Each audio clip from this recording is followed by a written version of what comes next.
Just then, some other cars turned into the alley and screeched into a halt behind them. Debbie had to focus on dealing with the immediate threat. She didn't turn her head to see who the newcomers were. As she was busy fighting, someone forcefully yanked her away from the battle and pushed her into the door of the car she had come in. Luckily, she was quick enough to steady herself. Otherwise, she would have hit the car forcefully and been knocked to the ground. This couldn't have been Carlos. He wouldn't have been so rough on her. She looked up and saw that some new guys had joined the fight. The main guy wore a black coat. She recognized him immediately. It was Decker. Before she could give this any more thought, another car tore into the alley. This time it was Carlos. He was only wearing a white Oxford. He must have been in too much of a hurry to get his suit, and raced here as soon as he got the driver's message. "Are you all right?" he asked Debbie anxiously, caressing her cheek. "Are you hurt?" He was so tender and caring, suddenly she wanted to be pampered by him.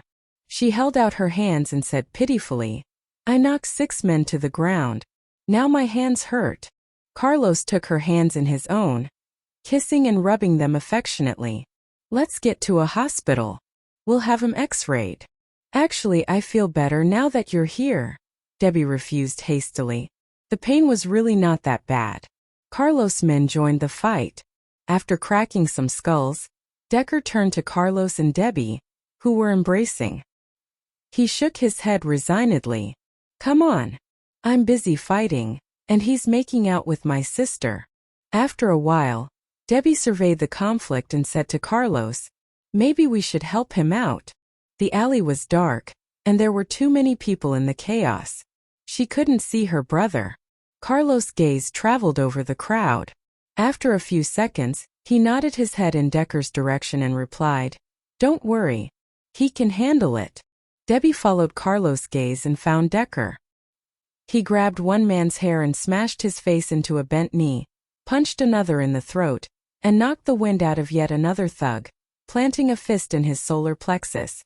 With every punk he took down, he got closer and closer to the middle-aged man. The reinforcements, the black belts, finally arrived. Spooked by Decker's advance, the middle-aged man ran past them, leaving Decker to deal with the taekwondo maestros. However, before those black belts could do more than drop into fighting stance, the sirens of the police screamed in the distance. The sound was getting louder. The police were headed their way. The hooligans panicked. They hopped in their cars and fled in a hurry. Decker didn't give chase. He turned around and walked over to Carlos and Debbie. He looked at his sister and asked, "You hurt?" "No," she answered. Satisfied that she was uninjured, he turned to leave. "Hey, Decker," she called out. Decker looked back at her. "Just what the hell was that all about?" she demanded. Her brother was too mysterious. She had so many questions about him.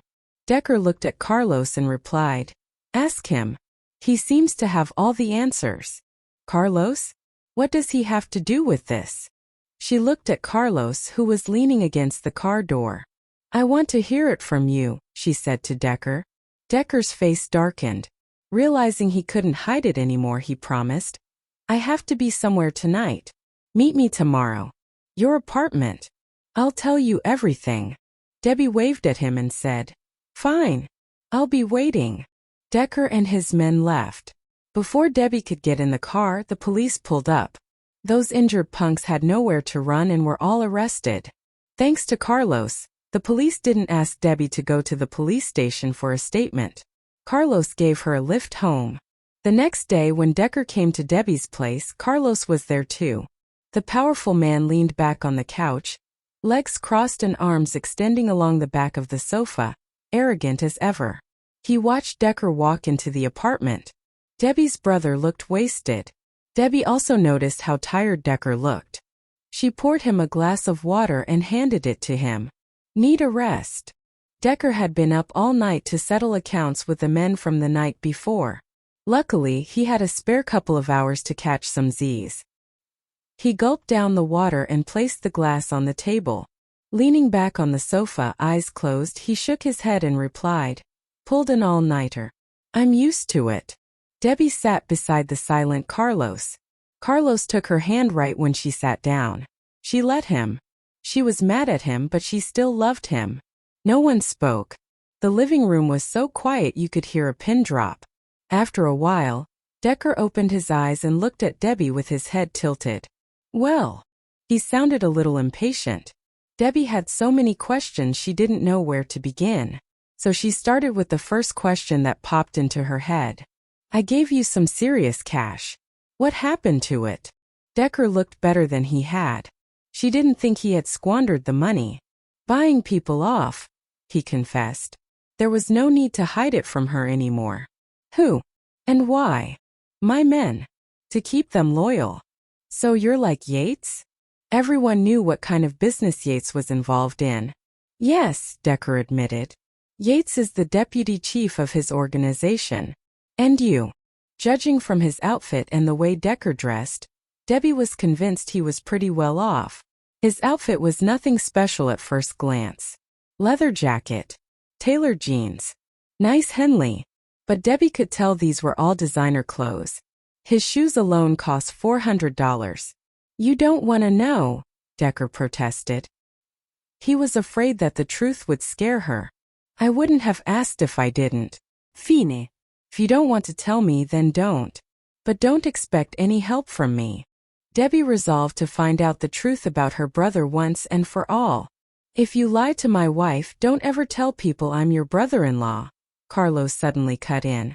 Once during a gang war, Yates managed to take Decker hostage. To save the lives of his men, not to mention his own, he told Yates that Carlos was his brother-in-law. Wouldn't you know it? Carlos' name worked like a charm. Yates let them go. After that, he dropped Carlos' name every time he was in trouble. And Carlos lied for Decker every time someone expressed a bit of doubt. On top of that, Carlos would also tell whoever wanted to know that he had Decker's back, so they'd better respect him. Over time, Decker managed to work his way up. At first it was grudging respect, and then it was true loyalty based on how much the man brought to the table. His men became fairly wealthy thanks to Decker's acumen. He became one of the most influential people in the underworld. When he heard what Carlos said, his expression turned gloomy. He didn't have the heart to get angry at Debbie, but he was sure willing to mock Carlos. You keep referring to Debbie as your wife, but last time I checked, you weren't married. Debbie tried so hard to stifle her laughter she was actually trembling. Carlos didn't get mad. He squeezed Debbie's hand and retorted, At least I have a woman. You on the other hand. But don't worry. She might not be born yet. Or is she still in school? Maybe you should hang out near a school. You'll find yourself a nice girl that way. Carlos' mockery angered Decker. If he could, he would find another man for Debbie. He believed that any other man would show him more respect than Carlos had. Debbie tugged on Carlos' sleeve and reminded him, My brother has a girlfriend. When did I? Decker suddenly stopped mid-sentence, recalling that he had once brought a woman with him when he went to see Debbie. Oh, she's not my girlfriend. Just a cover, he explained. Debbie rolled her eyes at him and scoffed. This is my brother who has been lying to me. Since he indeed had lied to her about many things he promised. I had no other choice, but I won't lie to you again. Decker used to think his identity as a gangster would put Debbie in danger. He didn't believe that he was powerful enough to protect her, and so he kept his real identity from her, and even tried to drive her away for her safety. However, now that she was back with Carlos again, Decker knew that she was safe. He didn't need to pretend to be someone else in front of her anymore. Okay, tell me everything, Debbie said. Decker reclined on the couch, lost deep in thought as though he was organizing what he was going to say. It took him a long while before he began. Decker and Yates used to be enemies. Even so, Yates appreciated Decker's capabilities. Therefore, when he found out about Decker's relationship with Carlos, he had reconciled himself with him. Decker used to build up his force overseas. Since Carlos was in Y City and he could help him a lot, it made more sense for Decker to move to Y City. However, it was Elroy who had made Decker into what he was today. Elroy had fostered Decker for a few years before he abandoned him as a boy and sent him to a children's welfare home. Whether Decker survived or died was of no concern to Elroy. He simply didn't care anymore. Fortunately, Decker did survive. When he was just 10 years old, his talent began to show. However, Elroy found out about it as well. The evil man decided to destroy the young boy at any cost. That year, Decker had entered into a piano competition. While he was at the backstage, he happened to overhear someone warning the judges not to let him win. Decker realized then that someone was gunning for him, but he didn't know who it was. In junior high, Decker was one of the top students. Everyone expected him to get a scholarship and go on to an elite high school. However, the day before the high school entrance examination, he was kidnapped and missed the exam. Without the scores, there was no way that he would be accepted by any high school. Feeling alone and helpless, Decker remembered a man that he knew from his part-time job. On the opening day of high school, Decker went to see him and seek his help. The man was a professor in a country. His wife was a district official, and their daughter was in junior high. Decker was the girl's part-time piano teacher. The professor was an honest man. All he wanted in life was for his family to be safe and healthy. He had never asked anyone for favors before. The day that Decker came to his house asking him for help, the professor didn't turn the boy down, nor did he promise to help him. That night when Decker left the professor's home, it had been pouring rain. Decker used to see a bright future ahead of him, but that night he had a heavy heart and saw nothing but a sea of misery and darkness ahead of him. Before he left the professor's house, his daughter stopped him and said, "It's not that my father doesn't want to help you. Someone threatened to harm us if he did. The very first day that you gave me a lesson on how to play the piano, someone had broken into our home and made my father promise to fire you." Decker finally understood what was going on. For years someone had been suppressing him, sabotaging Decker's every move and consequently quashing all of his hopes for the future. But who? Feeling devastated at the realization, Decker rushed out into the torrential rain and yelled out at the top of his lungs, "Who are you? Come out and show yourself. I know you're watching me. Who the hell are you? Come out and show your damn face, you coward." But no one came out. The heavy downpour pelted mercilessly and spattered on Decker's head and face, stinging his skin and soaking him to the bone. The cold drops ran down his cheeks, taking with it his bitter tears. The professor sadly watched the boy through the window that night as he vented out his frustration to the night sky. Despite the threat, the professor eventually helped Decker anyway. He managed to enroll Decker into a private high school that was founded by one of the professor's friends. Most of the students of that school were the ones whose scores had been at the bottom in the high school entrance examination. Even its best students merely had a score of around 300, ranking in the middle at most. After entering high school, Decker started to hide his true self. He slept in classes. His marks ranked at the bottom of the class.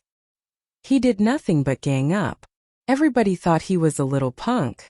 This was the only way that he could finally have some peace in his life. Even so, a man had been stalking him for the past few years and Decker knew it. One day near his graduation, he followed the man and found out that his boss was a gray-haired older man. After he graduated from high school, he learned that the older man was in fact Elroy Liu, his foster parent that dumped him. One night as Decker became more vigilant and capable, he put a knife at the throat of one of Elroy's bodyguards. The bodyguard told him that the older man was Decker's grandfather. He also said that Elroy had another bodyguard watch his mother to stop her from ever meeting him. As Decker grew up, his force became stronger. To prevent Elroy from finding out, he only fostered his force in secret, and he always used his alias Eckert in public instead of his real name Decker. Then one day he met Debbie. It was an evening when a pale and desperate Debbie came knocking on his door. When Decker opened the door and stared at the girl before him, she told him that he was her brother, that she was pregnant and homeless and wherever he was also her home. Decker had never known that he had a sister, and Debbie's sudden appearance at his doorstep had surprised him. He replied in a devil-may-care tone, "Psycho." Just like that, he turned and closed the door in her face. As he thought about all of this, Decker looked at Debbie and decided to tell her how he had truly felt back then. "Debbie, remember the first time that we had met? Even though I closed the door on you, I noticed our resemblance. However, back then I couldn't even protect myself, let alone you and a baby. That was the reason why he refused to let her stay with him. However, Debbie was persistent. She kept coming back to her brother's place until he finally agreed to take her in. Leaning on Carlos' shoulder, she stared at Decker with red, teary eyes when she thought about those days. She considered herself lucky compared to Decker. At least her father had loved her when he was alive. After her father had passed away, she met Carlos. He held her dear to his heart, but Decker had no one to love and look after him. Then Decker went on to explain how he got hurt last time. He had intended to take over Yates' turf in a country, but Yates found out and hunted him down. One of Yates' men had stabbed him, and the reason why he could enter Champs Bay Apartments was that the guards all worked for him. Decker had become a powerful man in Y City. He told Debbie and Carlos casually, "Next, I'll take over the Lou Group. Elroy wants to let his youngest son Gus run the company. He's grooming him for it, but I'm not going to let him get his wish." Debbie frowned and was worried. She couldn't help but ask, "You're a stranger to the Lou Group. They might not even allow you in the building. How can you possibly take over the company?" Decker smiled.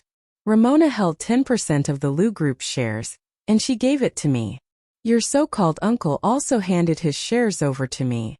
So I have 25% of the Lou Group's shares now."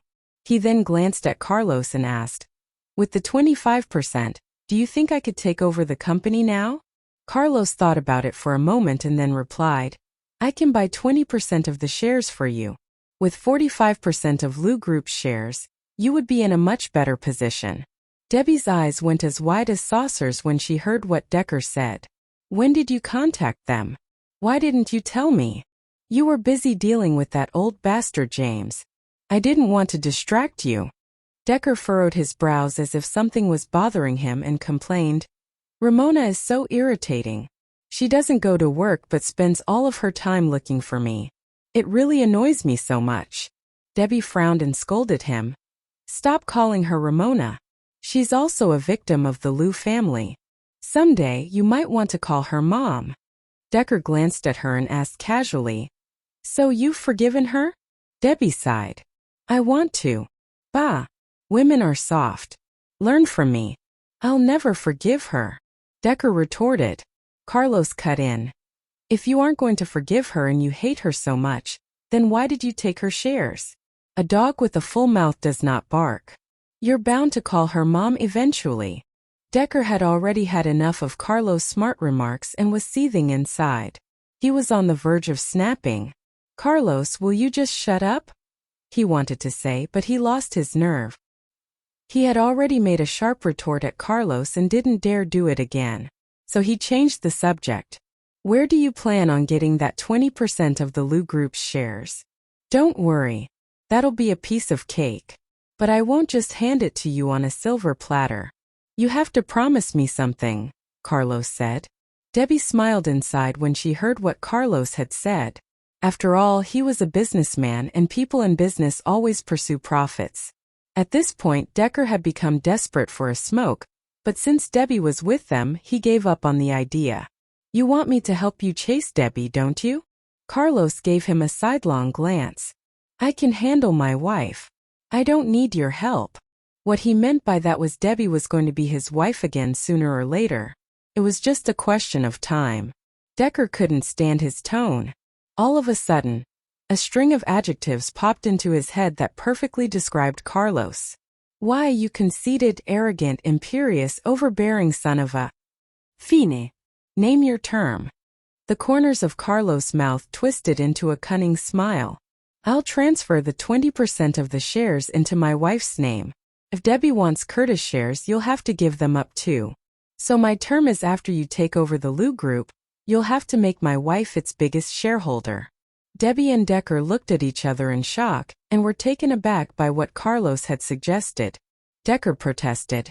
"Once you two get remarried, what's Debbie's is yours.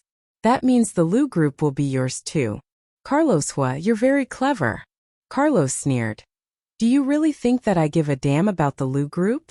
Many of the mere branches of the ZL group were bigger than the Lu group. Decker thought for a moment and realized he had no choice. Fine. But you'll have to promise me something too. No, Carlos rebuffed before even hearing him out. Decker was furious and couldn't stand it any longer. He turned to Debbie and gave her an ultimatum. You'll have to choose. Me or this stranger? Stranger?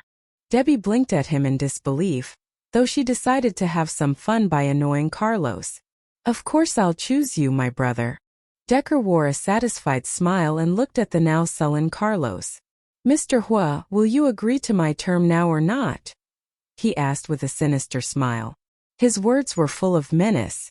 It was as if he was threatening Carlos that he would marry Debbie off to another man if he dared refuse him. The two men regarded each other, exchanging cold glares. Then Carlos slowly turned to Debbie and asked, Honey, what do you say? Debbie was planning on toying with Carlos, but when he asked for her opinion, she suddenly felt guilty and couldn't go against him. She giggled and then leaned in and whispered in his ear, Don't be hard on him. Decker is our brother. Our brother. Carlos' mood had instantly changed, and the coldness lifted from his features. Sure, he said to Decker in a cheerful tone. Decker nodded and began. Lend me some of your most talented men. Once I take over the Lu group, I'll return them. Even though Decker was a big shot in Y City now, taking over a group was no small task and was complicated. He knew that he couldn't do it alone. Carlos could do it, but even he might find it difficult. A skilled employee could contribute substantially to an enterprise. Now Decker was asking for more than one skilled employee. Carlos had to think about it. You're greedy, Carlos replied in a flat tone. Decker responded flatteringly. Anything for my sister. The Lu group meant the world to Elroy. He had spent his whole life building it up and running the company. If it became Debbie's, he would be devastated, and it would be a deadly blow to him. Decker relished the idea. Debbie missed the point and was confused. For me? Why? Carlos looked at Debbie and answered decisively. Deal. I'll have the 20% of the Lu group shares and the personnel delivered to you together. Remember, I'm only doing this because you're my wife's brother. Decker knew that if it weren't for Debbie, he would only be a stranger to Carlos. He sighed and looked at Debbie. Thank you, sister. They talked for a long while after they had reached the agreement, and then Decker retired to the guest room to have a nap. Carlos watched as Decker got up and walked into the room. Don't let him in next time, he said sullenly. Why? He makes himself too comfortable here. I don't like it. Even though it was Carlos who had bought the apartment for Debbie, he didn't have the freedom to come and go as Decker did. Debbie often kicked Carlos out of the apartment in the middle of the night, whereas Decker acted as if it was his home every time that he stayed here. Carlos was unhappy about his cockiness. Debbie stroked his hair and comforted him. My brother and I are family. He took her into his arms and retorted, You're my wife. I'm your family. Debbie argued. Not yet. That evening, Ramona found out that Decker was staying at Debbie's place, so she brought many ingredients over to cook some dishes for the siblings. Debbie had gone to the company with Carlos, so Decker was in the apartment alone. When he heard a knock at the door, he trudged bleary-eyed to open it, and Ramona walked in with her arms full of groceries. By the time Decker's head had cleared, Ramona was already in the kitchen washing vegetable. He felt awkward to get her out of there. Ramona had hung her overcoat on the rack.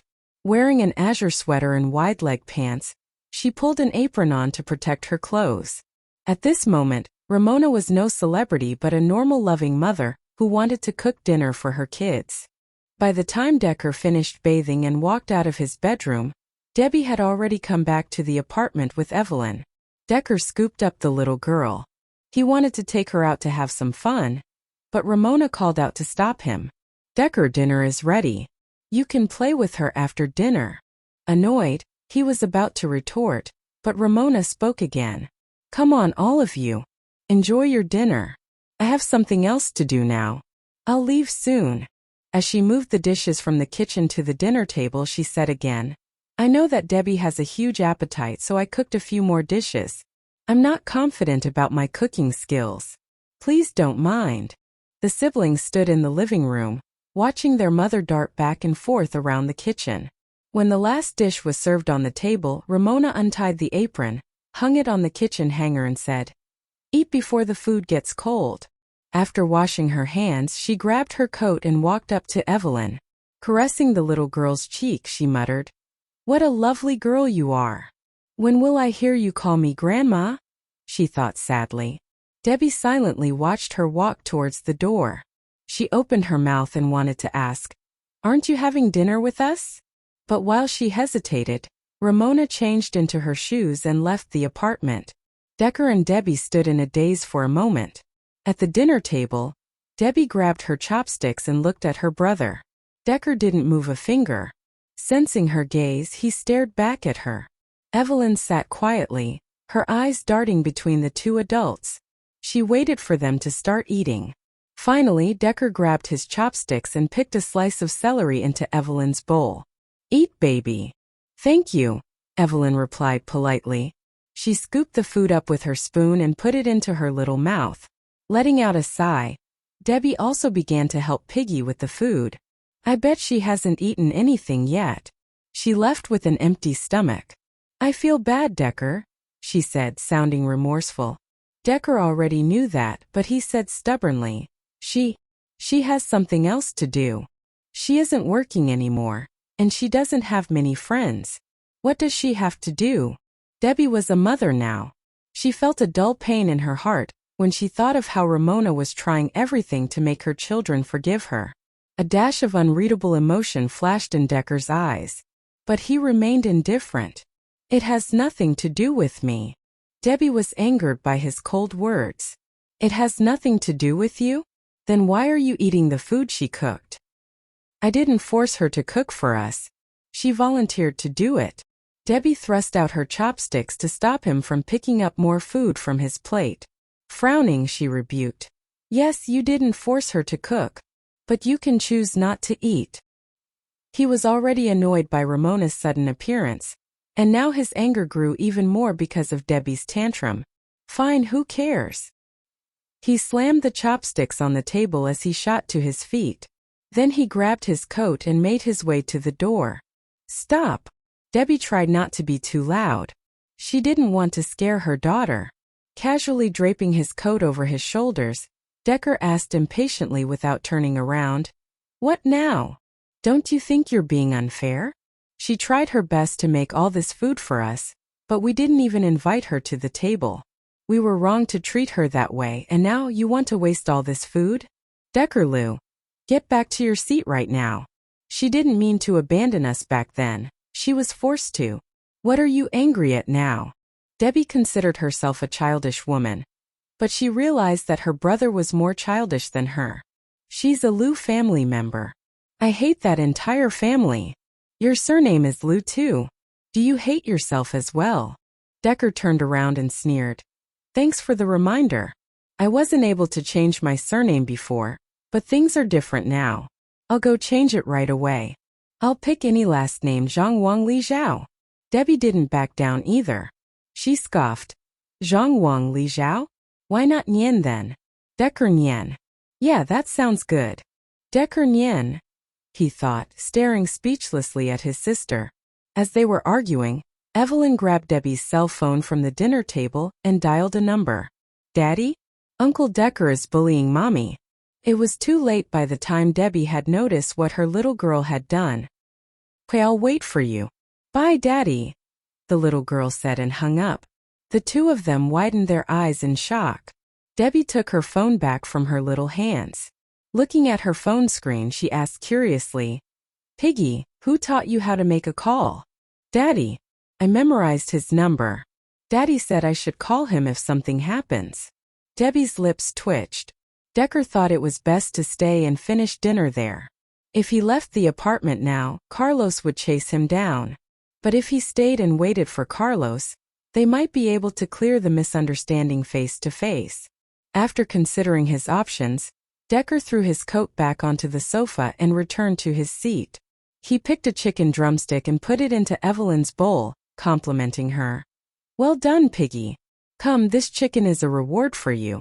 If anyone dares to bully your mommy, remember to call your daddy again next time." Evelyn replied politely, "Yes, uncle. I will."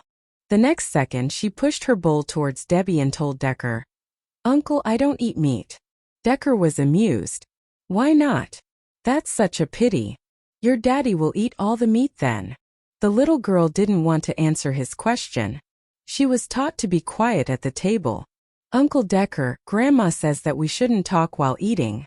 But since you asked, I'll tell you this one last time. My daddy doesn't like meat either. Mommy eats all the meat." Decker looked at Debbie and she glared back at him. She took a bite of the drumstick and swallowed it down before ridiculing her brother. "Can't you just be quiet and eat your food?" He nodded helplessly. "Okay, my bad. I'm sorry, Queen Debbie and Princess Evelyn." Shortly after that, Carlos arrived at the apartment. When he opened the door and came in, he saw that they hadn't finished their dinner yet. As he changed into a pair of slippers, he said, "I'm hungry." Debbie sighed. "I've spared some food for you and there's some congee left in the pot. I'll heat the potato pies." She put down her chopsticks to help him get the congee. Carlos quickly pecked a kiss on his daughter's cheek and then made Debbie sit back in her seat. "I'll do it myself." She didn't insist and continued to eat her food. "Did you finish your work?" she asked as he was about to go and wash his hands. "No. An ungrateful guy is bullying my wife and daughter.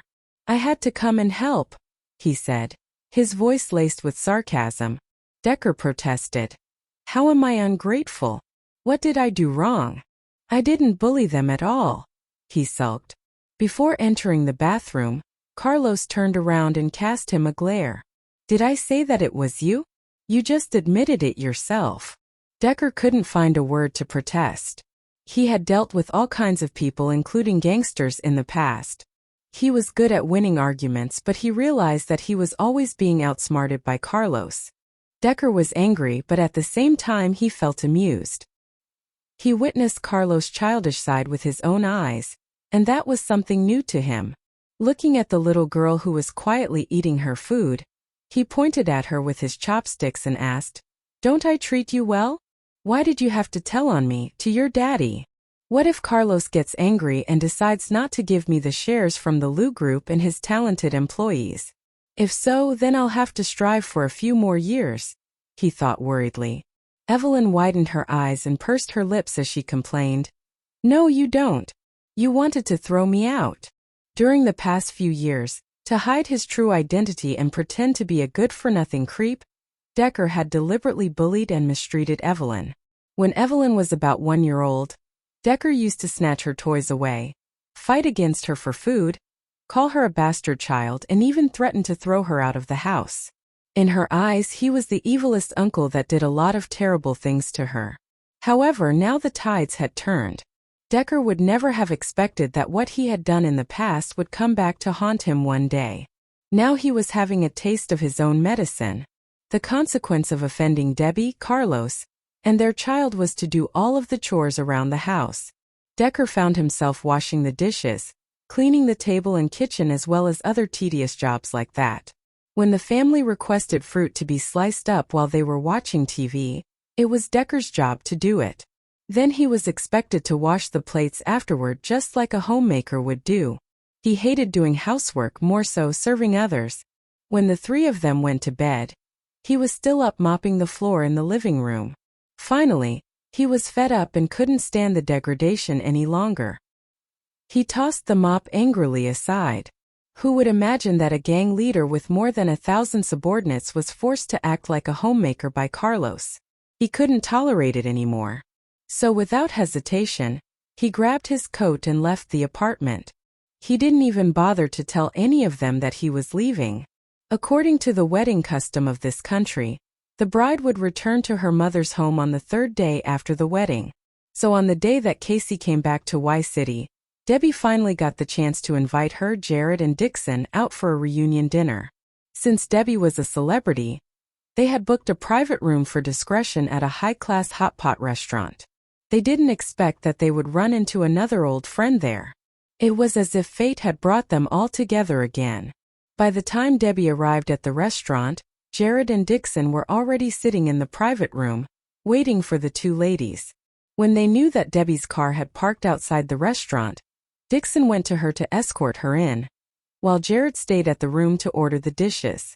Dixon glanced at the vehicle's plate number to make sure that it was her. With a smile, he opened the door for her. The singer got out of the car. She was dressed casually, wearing a mask and a pair of dark sunglasses. Debbie tried to be as low-key as possible. "Dixon, have you been waiting for long?" "Sorry. "Casey should be here soon." "Her husband is dropping her off here," Debbie said as she observed Dixon. It wasn't working hours, so he wasn't wearing his Western-style suit now. Dixon wore a white shirt with a knitted waistcoat as a warming layer, black pants and a pair of black leisure shoes.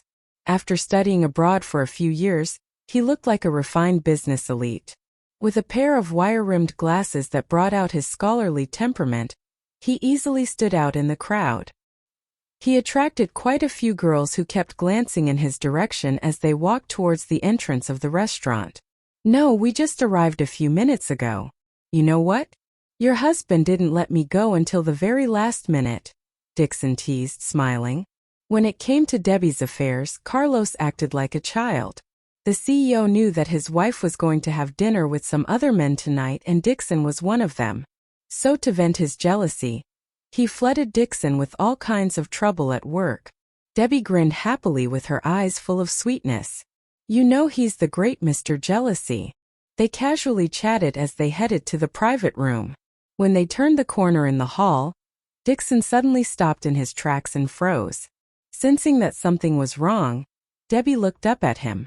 The smile on his face had slowly faded away, and he stared intensely at the other end of the corridor.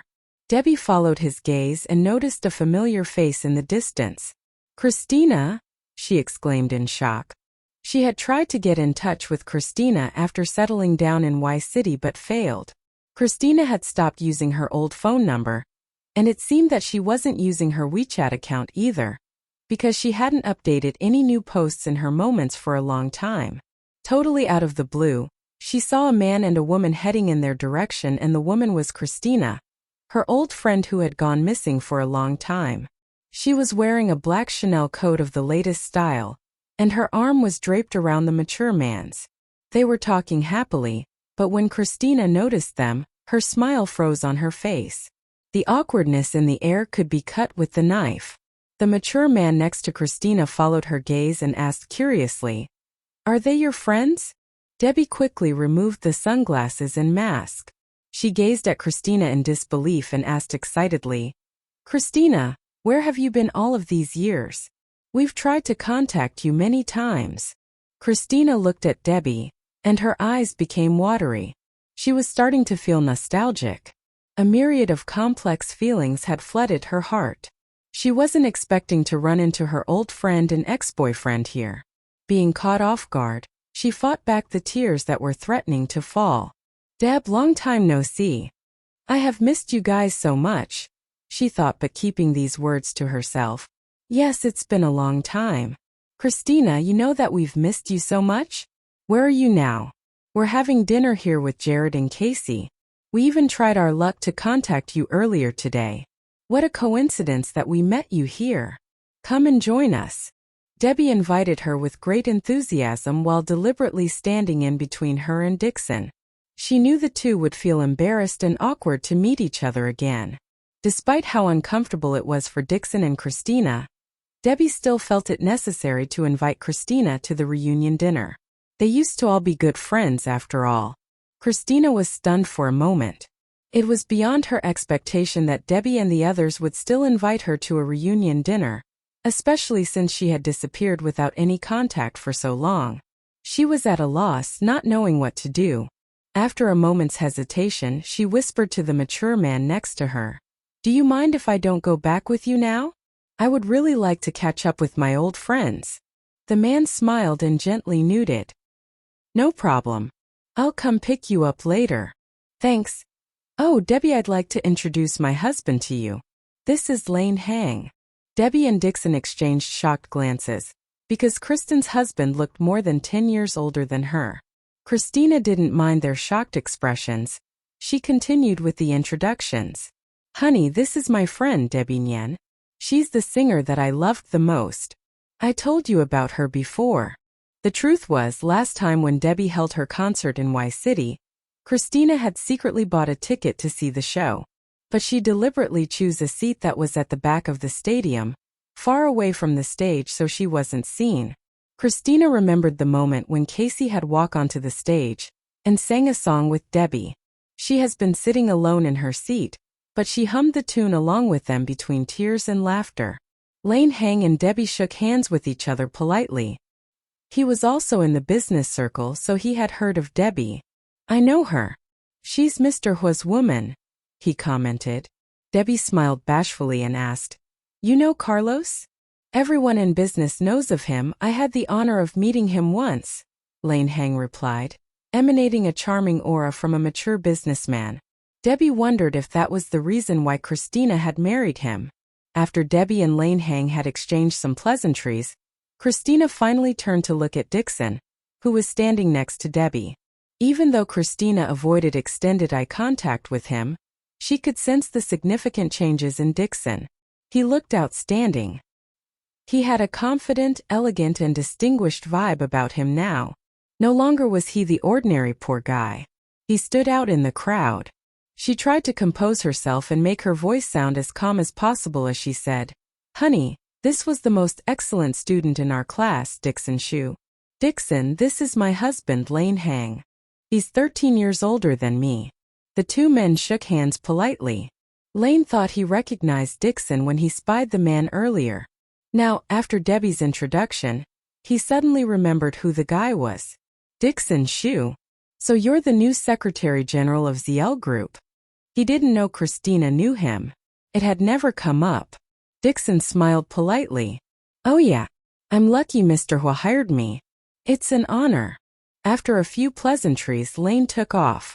Debbie held Christina's and Dixon's hands as they walked into the private room they booked. Jared already ordered. Hey you guys, finally. Wait. Christina. Before he could finish his complaint about the long wait, he widened his eyes in shock when he noticed who was with Debbie. Hi big guy. Long time no see, Christina said to Jared, smiling gleefully. Jared shot to his feet. He strode towards them rapidly and asked in disbelief, Ain't that the truth? Tomboy went AWOL 3 years ago and then you ghosted us too. Casey and I were left alone here. We wondered if you ran off with Tomboy. Right on cue, Casey chimed in. Inside voice, dude. What the hell? Oh my god. Christina. Casey had a similar reaction to Jared. Finally, the 5 old friends were reunited. It felt like a lifetime had passed since they were all together last. The girls kept hugging each other and being happy that they finally saw each other face to face. They didn't sit down at the table until the 2 men persuaded them to. Not only that, they didn't care how loud they were being either. During dinner, Casey discreetly shifted her glance between Dixon and Christina. She didn't want to reopen old wounds, but she had to know. She whispered, You're married now, right? When did that happen? What does your husband do? And more importantly, why weren't we at your wedding? I sent you chat requests on WeChat, but you didn't answer back. I was hoping you'd come to mine. Christina looked at the beer in her glass.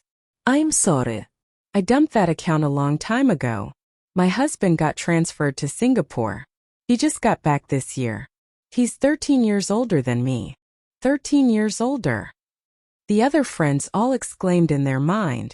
Christina didn't want to hide anything from her old friends. She continued to fill them in on what happened since they last saw each other. My mom wanted us to marry right after my graduation. I said no, but my dad needed money. Surgery is expensive. She paused, recalling everything back then. Then she went on in a calm tone. Of course, my mom wanted me to marry him because he's rich. My parents wouldn't stop hounding me, so eventually we tied the knot. But he's a really good guy. He treats me like a queen, so we're just like any other married couple. There was a hint of self-mockery and helplessness in her tone. Maybe she was mocking herself, marrying a man 13 years her senior, and marrying for money. When everyone quieted down, Christina raised her head to look at Dixon, sitting opposite her. "I'm sorry I hurt you, but I'm living the dream. I married a rich man." The other three held their breath. This was the first time they heard them talk about why they broke up. And Christina said it in such a calm tone. So the real reason was money. Dixon was too poor for Christina. "Christina, I think you screwed up." Debbie couldn't help but blurt it out. Dixon smiled. He shook his head and said, "Tomboy, don't blame her. I was poor back then. I didn't know where my next meal was coming from." Of course they knew how poor Dixon used to be. He was born in a poor village out in the boonies. His parents had relied on loans from the villagers so he could go to college. Although Dixon was poor, he was proud. He never let Jared or Casey float him cash, no matter how much they insisted. He was friends with them because he liked them, not because of what they could buy. Dixon continued, "Christina wasn't wrong. At least she didn't lie to me. It wasn't a bad breakup. In fact, this only motivated him to study harder. He didn't like being poor, and so he vowed to create a brighter future for himself. Carlos had given him an advance of 6 months' wages after he came to work in ZL Group. That way he could support his family and pay back the loan ASAP. The CEO played his cards well. He knew what his employees needed and when they needed it. He was generous, so these talented employees would be loyal to his company forever. Yes, Dixon did feel grateful to Carlos like all employees of ZL Group. He would never betray him and was loyal for life. After listening to Dixon, Debbie sighed. She didn't press the issue. They both had moved on. Christina looked at Dixon with sincerity in her eyes. "I'm happy that you're Mr. Huo's Secretary General now. I hope you find someone who is as good to you as you were to me." Dixon nodded, accepting her blessing calmly. "Thanks. That's in the works. And congratulations on your marriage." The other three exchanged glances with each other. They were taking it really well.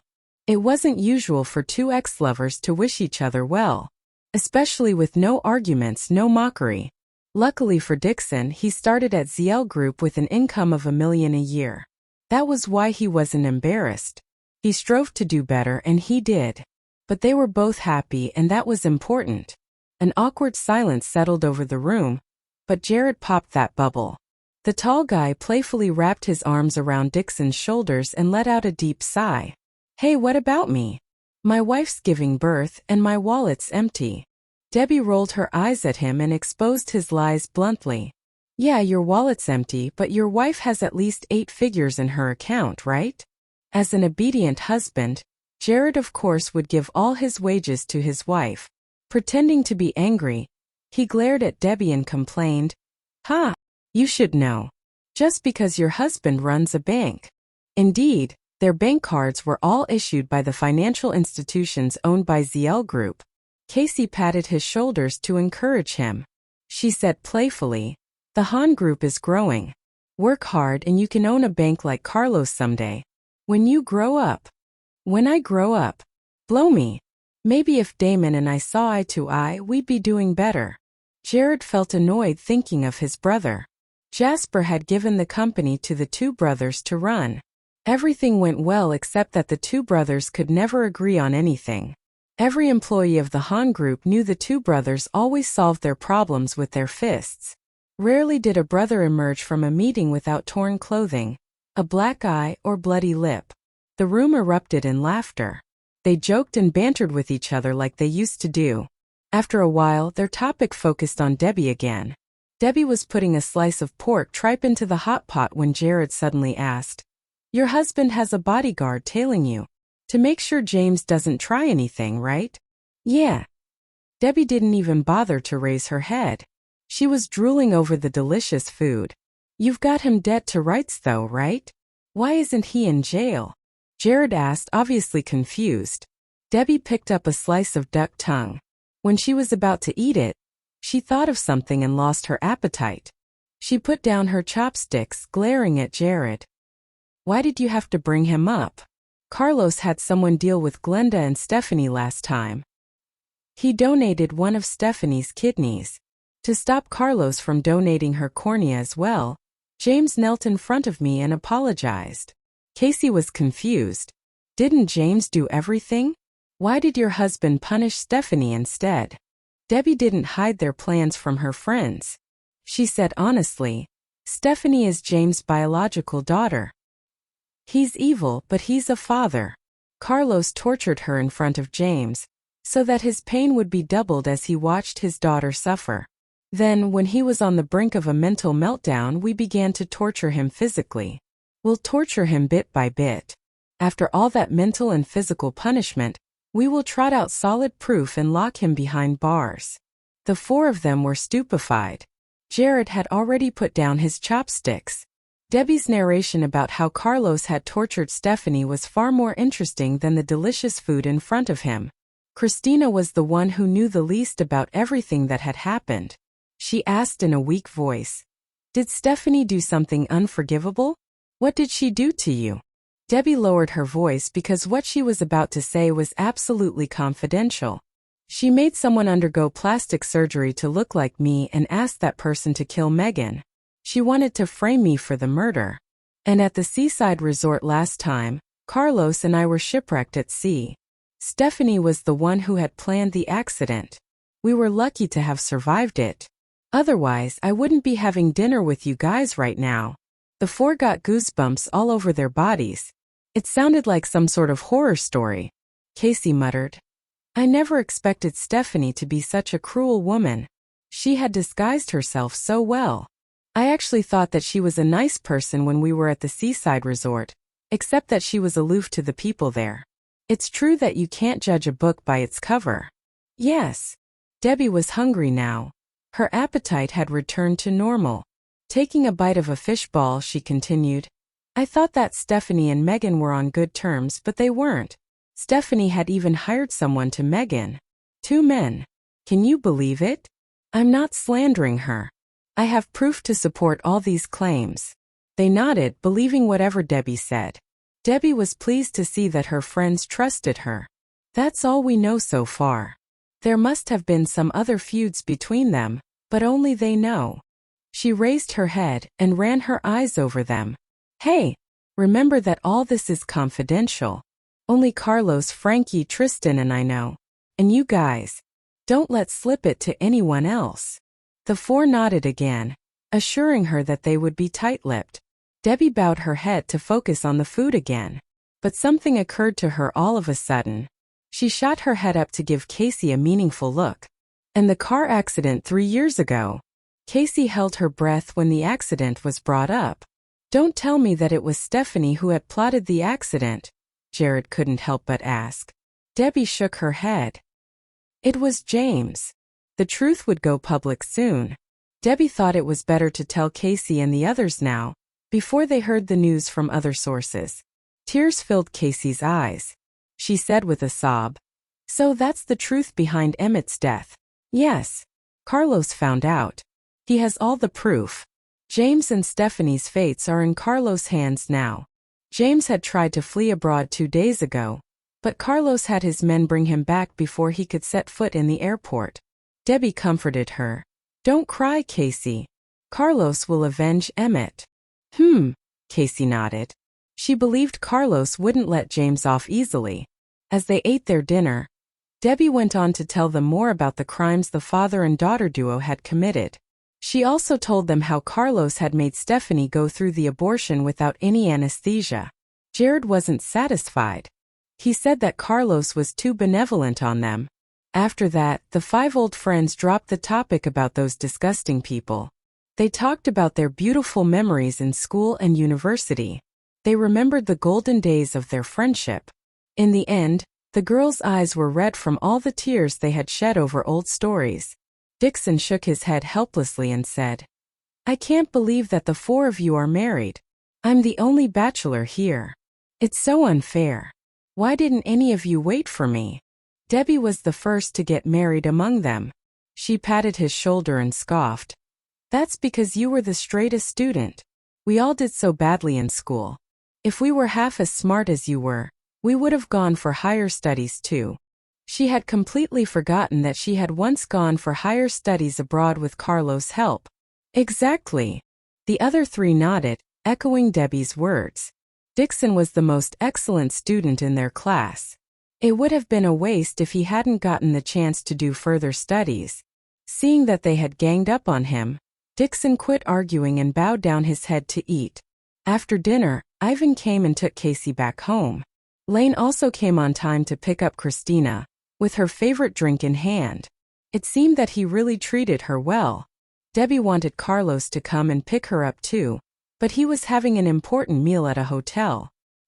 He had earlier asked Dixon to escort Debbie to the hotel after their dinner. Jared was pretty much drunk. He had come with a driver, so he was fine. On the way back inside the Bentley, Debbie sat in the back seat with Dixon. After chatting casually for a short while, she suddenly asked, "Dixon, tell me honestly, have you let go of the past?" Dixon was stunned for a second but then smiled. Truth be told, before he had met Christina earlier that night, he hadn't really forgotten their past. After all, she had broken up with him over money. But when he saw her rich husband and realized that she was living happily now, he finally felt relaxed. He didn't need to worry about her anymore. And it was time for him to move on too. "Yes, I've dropped the past," he said firmly. He wasn't as excited as he had imagined he would be when he saw Christina again. Debbie felt relieved to hear his response. Patting his shoulder, she comforted, "Rest assured. I'll introduce you to a nice girl." "No need. My mom has already arranged a blind date for me. I'll meet her soon." "Really? But you just came back. Why the rush?" "She's not in good health. I'm thinking of getting married within the next 2 years. Hope she has enough time to see her grandchild," Dixon explained, smiling bitterly.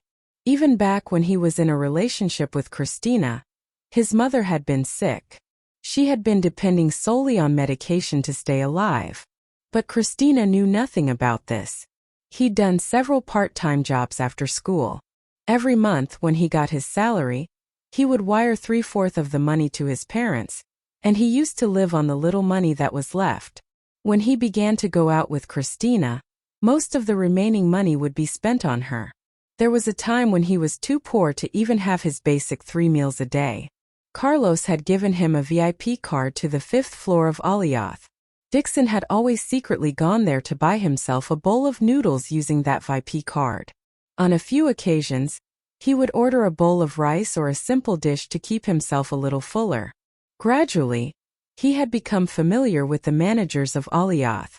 They were kind people and sometimes would give him a free dish. This was the first time Debbie had heard Dixon talk about his mom's health. She asked worriedly, "Is your mom's condition severe? You have a stable job now. You can take your mom to a better hospital in the city." Dixon shook his head. "It's not that severe anymore. When I began my studies abroad, Mr. Huo had arranged for a doctor to send the necessary medicines to my parents' house every month. Even though Mr. Huo had lost his memories later, the doctor continued to send the medicines as usual.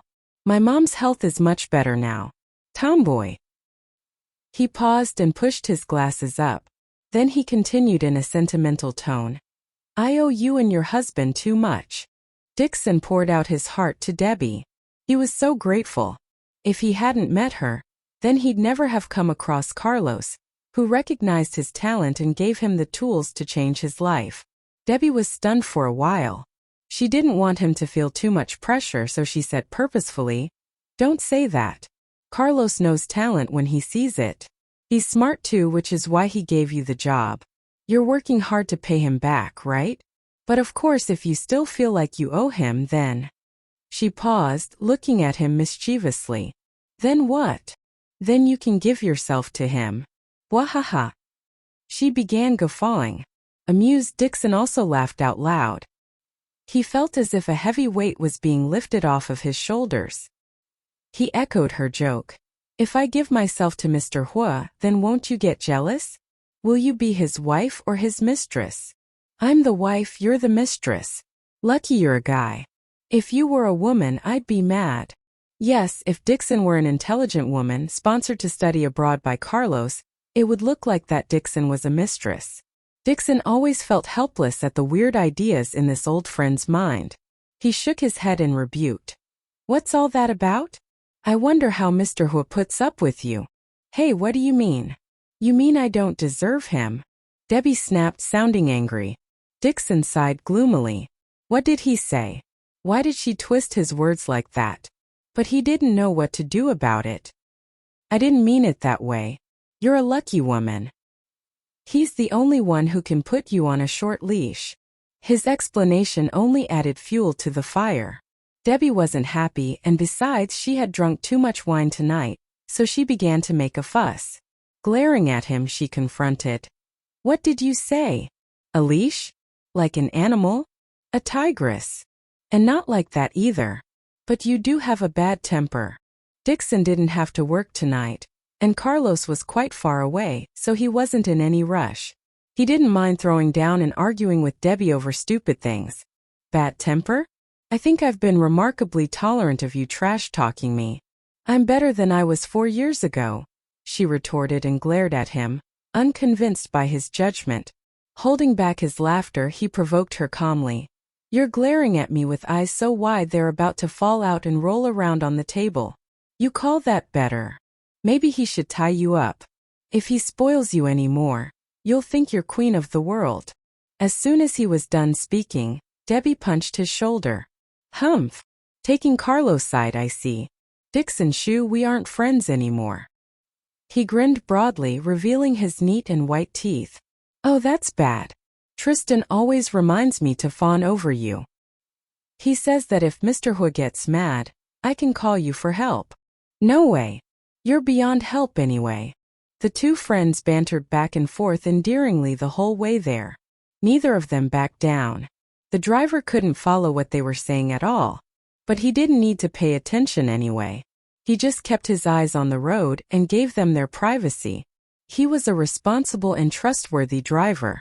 That was why Carlos temporarily assigned him to come pick up Debbie and Dixon tonight. Although he had worked with Dixon for a few days, this was the first time he saw him laugh like a child. Moreover, Debbie, the famous singer, was quite different from what he saw on TV. Now she was like a kid trying to pull a prank on Dixon. He loved the fact that she was so down to earth. But the driver didn't detect a hint of romance between them. They just acted naturally like some old friends. No wonder Mr. Huo let Dixon escort Debbie to him. When they reached the hotel, Debbie felt a little sleepy, so she decided to call Carlos instead of going inside. We just got here. I'll wait for you in the car outside, she told him. No. I'm coming out now.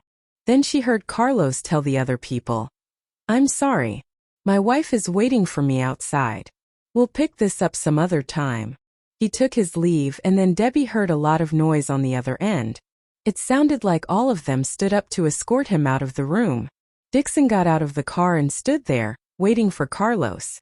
Soon enough, the man on the phone emerged from the entrance of the hotel, surrounded by a swarm of people who respectfully saw him off. Debbie rolled down the window. Carlos ran his eyes over the cars parked on the roadside and soon spotted his car. Dixon was already striding towards him. She hung up the phone, stuck her head out and waved at him. Under the dim light from the street lamps, she vaguely saw him smiling. But she wasn't sure of it.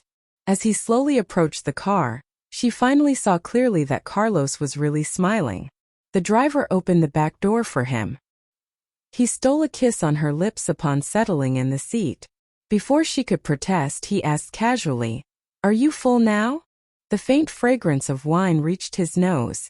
Looking at Debbie's red face, Carlos thought of something, his eyes glimmering with desire. Each time she drank wine, it would be a good chance for him to successfully have sex with her.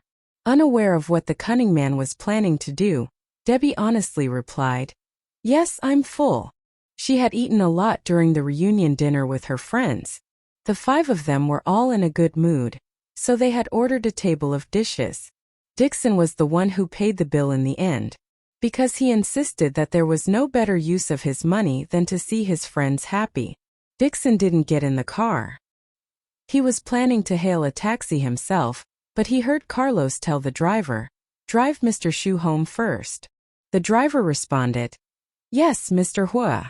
Since Carlos had given the order, Dixon didn't refuse and sat in the passenger seat. The car steadily pulled into a high-end neighborhood near ZL Group. Since he had returned from abroad, Dixon had been living in the apartment leased by the company. Looking at her surroundings, Debbie was curious about what Dixon's apartment looked like. She wanted to go upstairs and have a look. This made Carlos jealous, but she got what she wanted. Holding her hand, he asked Dixon to guide them to his apartment. ZL Group definitely took care of its employees. Dixon's unit was about 80 square meters, full equipped, with 2 bedrooms and a living area. More than enough for a single man. After taking a tour around his apartment, Debbie couldn't help but marvel. Wow, this is some crib. It's so good to work for Mr. Huo. Yes, you could hardly find such a generous boss anywhere. Dixon served 2 glasses of water for them. Nodding his head in agreement, he joked. Yes, I agree. Mr. Huo treats the staff well. We're both his staff, tomboy. Be a good singer, and return our boss's generousness. Oh, you just reminded me. I'm also working for Mr. Huo now, Debbie said seriously. Carlos grinned. You want a promotion? A promotion? To what position? She asked, confused. She stood in front of the window looking over the city. The CEO's wife. Debbie was left speechless. He spared no opportunity to talk about marriage. But she wouldn't give in so easily, so she answered stubbornly, My career comes first. Dixon carefully observed Carlos' face. Her blunt refusal didn't piss him off. Instead, he still kept gazing at her with tenderness in his eyes. The old saying was right. Even a hero could be defeated by a beauty. The cold CEO had surrendered to the beautiful singer. Dixon, who was single, didn't want to see the couple showing their affection for each other in front him, so he tried to send off his guests. Tomboy, you drank quite a lot tonight. Why not call it a night and sleep it off? Debbie showed him the half-empty glass in her hand. I haven't even finished my glass of water yet. Why are you driving us away so soon? Aren't we welcome here? Or you don't want your boss here? The mischievous woman tried to cause trouble for her friend. Unflappable, Dixon said with a smile. You misunderstood me. I just didn't want to delay the romantic moment between you and Mr. Huo. Carlos was satisfied with his reply while Debbie was quite annoyed. She clenched her teeth and spat. You've become a bad boy now. While holding onto her waist, Carlos urged helplessly. Stop kidding around. Let's go.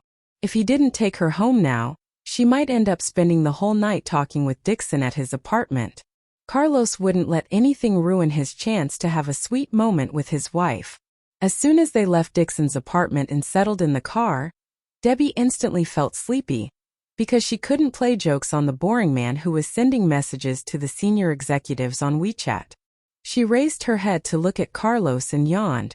Then she lay in his arms and slowly closed her eyes. Carlos had a wicked grin when he looked down at her sleeping in his arms. That was what he wanted. She was drunk and sleepy.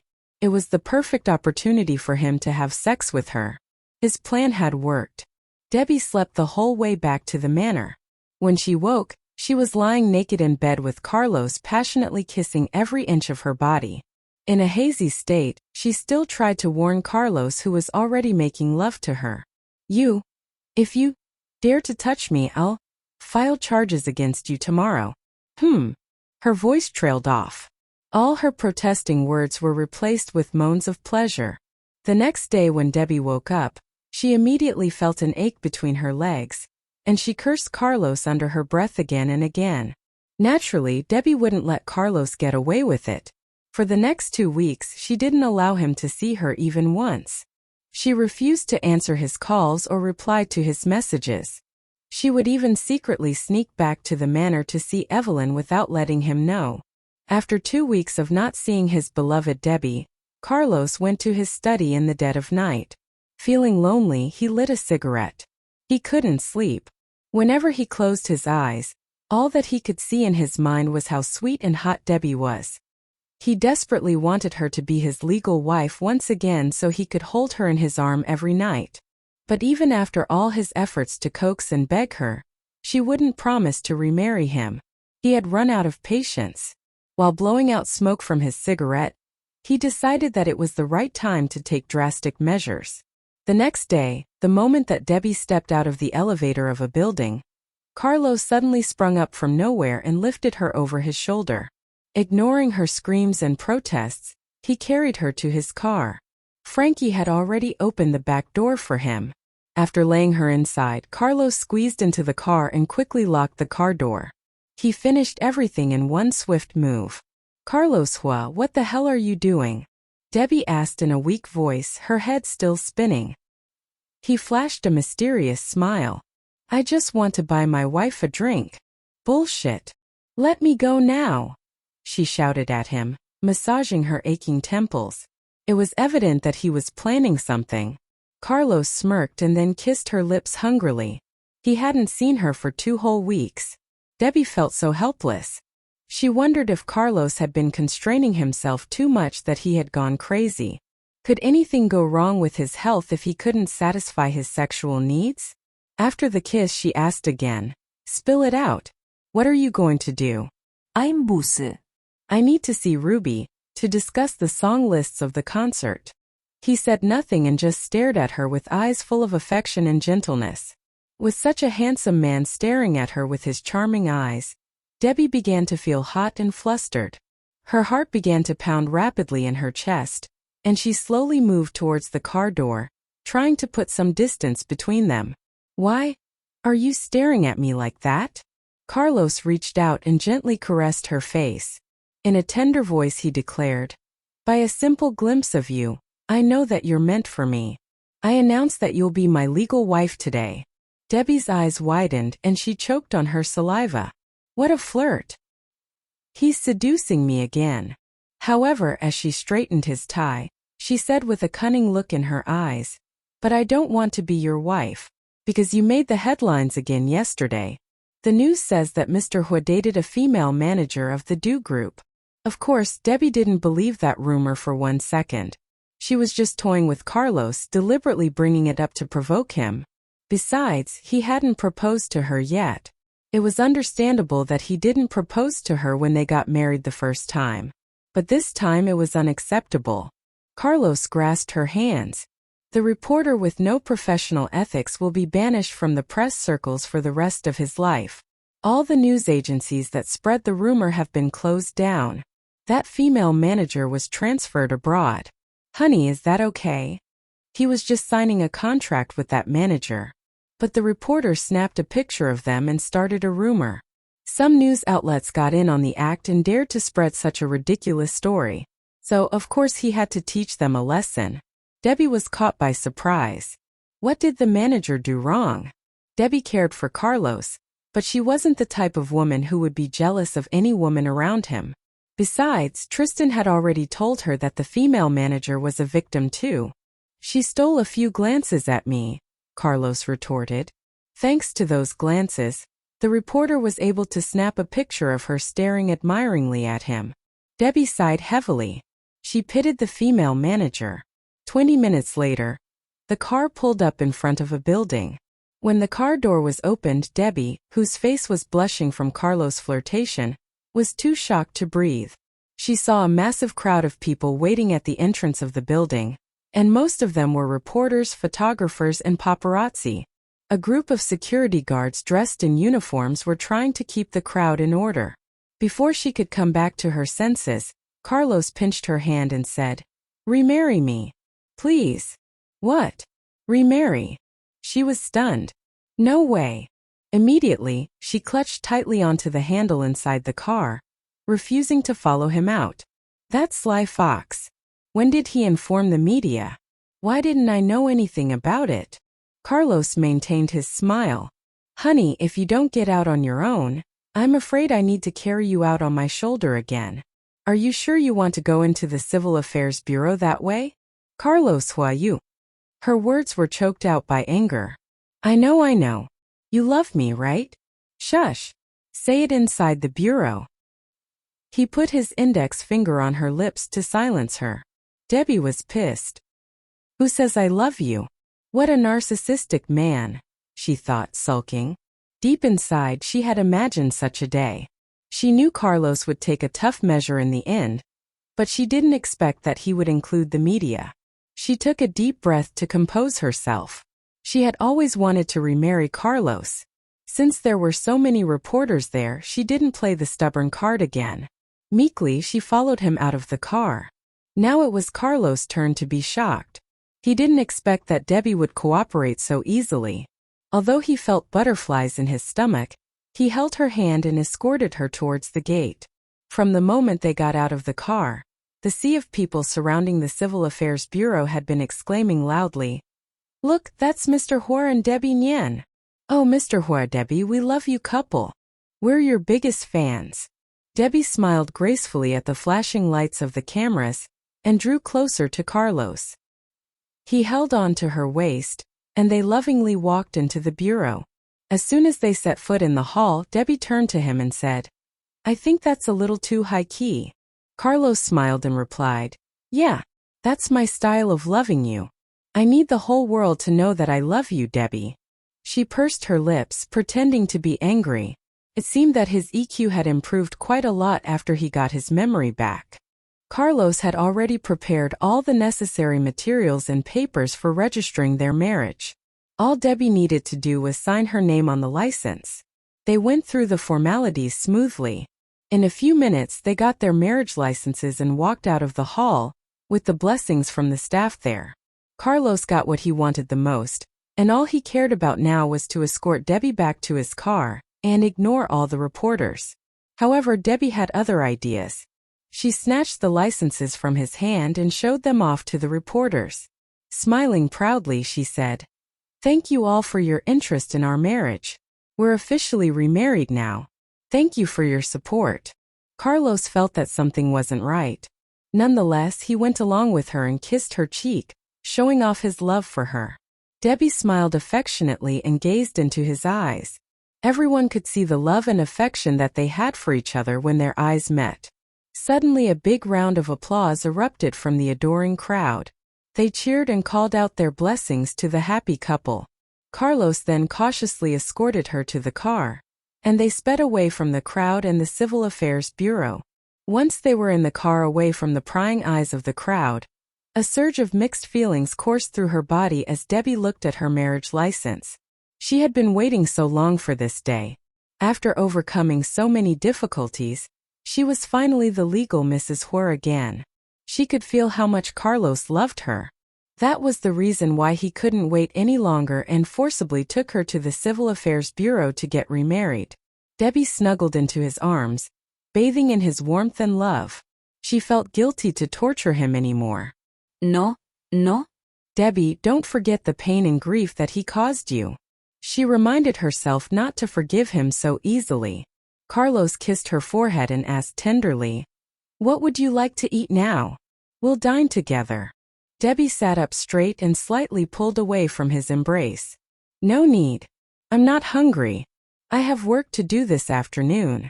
Carlos sensed that she was trying to put a barrier up again.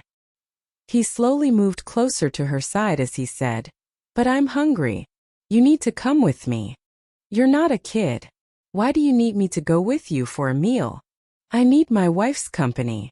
"No, you don't." "Yes, I do." "No." Before she knew it, his lips were on hers. Then he threatened her in a low husky voice, "If you don't come with me, then I'll make love to you right here." Debbie bit her lower lip in anger. "You brazen jerk," she cursed in her mind. Given the alternative, Debbie agreed to have lunch with him. They dined on the 5th floor of the Alioth building. Carlos ordered a table full of delicious dishes and romantically fed Debbie from each of them. When they had finished lunch, Carlos dropped her back off to the company. Before Debbie got out of the car, she turned to him and said, "Mr. Huo, we've remarried now. Don't worry. I won't betray you." Carlos smiled and pecked her on the cheek. "Of course I trust you. Hey, how about we go and pick Evelyn up together later?" Carlos suggested. "No, I can't. I won't finish my work until late tonight. Then after work, I need to pack my luggage at Champs Bay Apartments for the business trip tomorrow." With that, she got out of the car without giving him a second glance. Carlos watched as his wife coolly walked away, and he felt down in the dumps again. He knew that Debbie was a handful and that she wouldn't ease up and make his life more peaceful. He leaned back into the car seat and closed his eyes, racking his brain for a solution. Then it suddenly came to him. Carlos sat up, whipped his phone out and dialed a number. Reduce my wife's workload to one concert a year.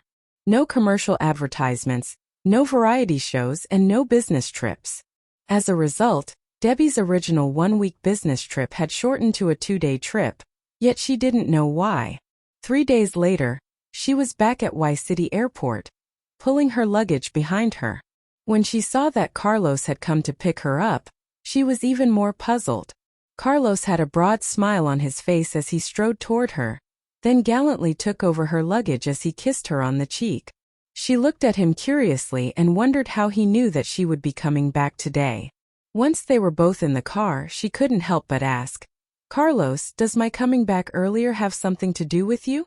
He nodded and admitted with honesty, I gave a few instructions to the senior managers, but they're the people who decide on your schedule. Debbie was left speechless.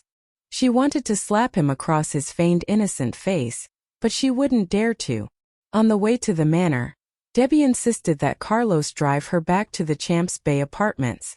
He didn't want to at first, but then he nodded and agreed to it.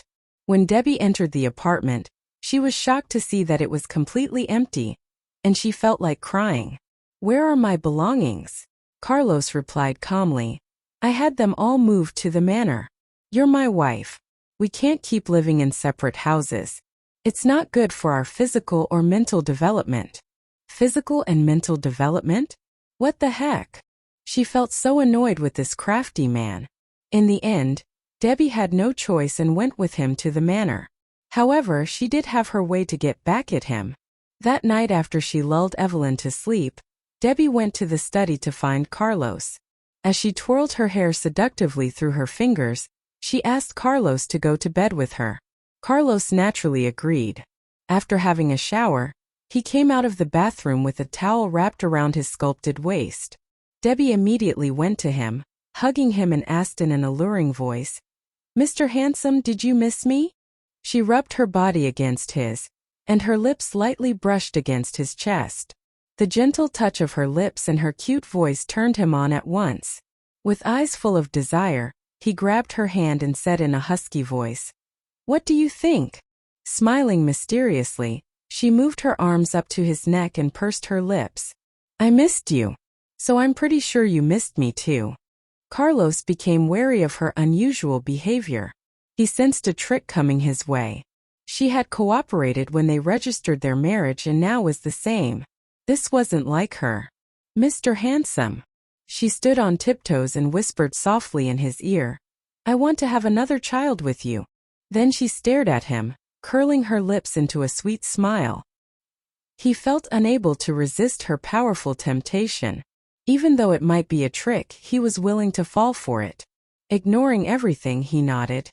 That'll be great. Okay, I'll take a bath first. Wait for me. We can bathe together later. What? With that, he pulled the bath towel away and let it drop to the floor. Then he scooped her up in his arms and carried her onto the bed. The room was soon filled with pleasurable moans and passionate lovemaking. Meanwhile, in the dead of night on the other side of the city, James was ferociously whipping a hostage as he cursed, Damn you! How dare you betray me? If it weren't for you, my leg wouldn't have been wounded, and I wouldn't have been caught by Carlos. The hostage had fallen unconscious and was lingering on his last breath of life. He couldn't even react to James' cruel and relentless whipping. Carlos won't let me go, and I won't let you off the hook either. James thrashed his whip at the hostage's limp body again. This unfortunate man made a mistake by letting slip the whereabouts of James to Carlos' men. After he vented out his anger on the man for quite a while, a woman suddenly barged in, interrupting him by shouting, James, bad news! Frowning, James looked up to see that it was Glenda. In an urgent tone, she continued, Our bank accounts have all been frozen. Someone is investigating the money you've transferred out. The news shocked James to the very core, and his face had drained of all color. He was depending on that money to fight back against Carlos. It must be Adolphine. That asshole sold me out, he barked. Adolphine was one of the managers of ZL Group. When James was the CEO, they ganged up together to embezzle a large amount of money from the company and accept bribes. What can we do now? What can we do? Glenda planned to live out her aged life abroad with that money. Suddenly, the blood had shot to his head, and James' face turned dark purple. Carlos didn't give him any chance to fight back. He meant to root him out completely. Give me the money that Angus has given you. I'll hire some people to kidnap Carlos, Debbie, or even their kid. As long as he had either one of them, then he would have the chance to turn the tables around. Glenda shuddered at his words. She didn't want to hand over that money, but in the end she had no choice but to nod. Okay. The weather in Y City was terrible these days. It rained a lot and it was cold and humid. Debbie had extra leisure time recently, and seeing that it was raining outside, she decided to go to the ZL Group and pick Carlos up. When Evelyn heard that she was going to get Carlos, she insisted on going along with her mom. Debbie pointed to her pink boots and said, "It's raining cats and dogs outside. Your boots will get all dirty if you go out." Evelyn shook her head defiantly and said, "I'm not afraid. I miss Daddy." Debbie sighed helplessly and took Evelyn with her. When mother and daughter reached the floor where Carlos' office was, Tristan was the only one there. Debbie greeted him and pointed to the closed door of the CEO's office. "Is he busy inside?" she asked. Tristan shook his head. "No, Mrs. Huo. Mr. Huo is at a conference in the meeting room," he said with a smile. Upon hearing that, Evelyn turned around and walked towards the elevator. Debbie caught up to her and asked in confusion, "Wait, Evelyn, where are you going?" After they got inside the elevator, Evelyn pointed to the buttons and said in her cute little voice, "The meeting room." Debbie finally understood and pressed the button for her. Inside the meeting room, Carlos slammed a stack of files on the desk and asked in a cold voice, "So this is the business plan they're offering? Who's in charge of this? Did you take a look at it yourself?" The senior executives were scared stiff. One of them mustered up the courage and stammered, "It's me, Mr. Huo. I did. Checked it. These were the best terms that they could offer." Upon hearing the last sentence, Carlos banged his fists on the table and shouted, "Replace them or I'll have you replaced." And, before he finished speaking, the door to the meeting room suddenly opened from the outside. All eyes were on the door, and Carlos frowned, turning to see who dared interrupt his meeting. A little girl toddled in, calling out in a cute voice, "Daddy, Daddy, it's raining. Mommy and I came to pick you up." The senior executives then looked at Carlos. He immediately transformed from a furious CEO to a gentle and caring father. His eyes were full of tenderness as he looked at his daughter.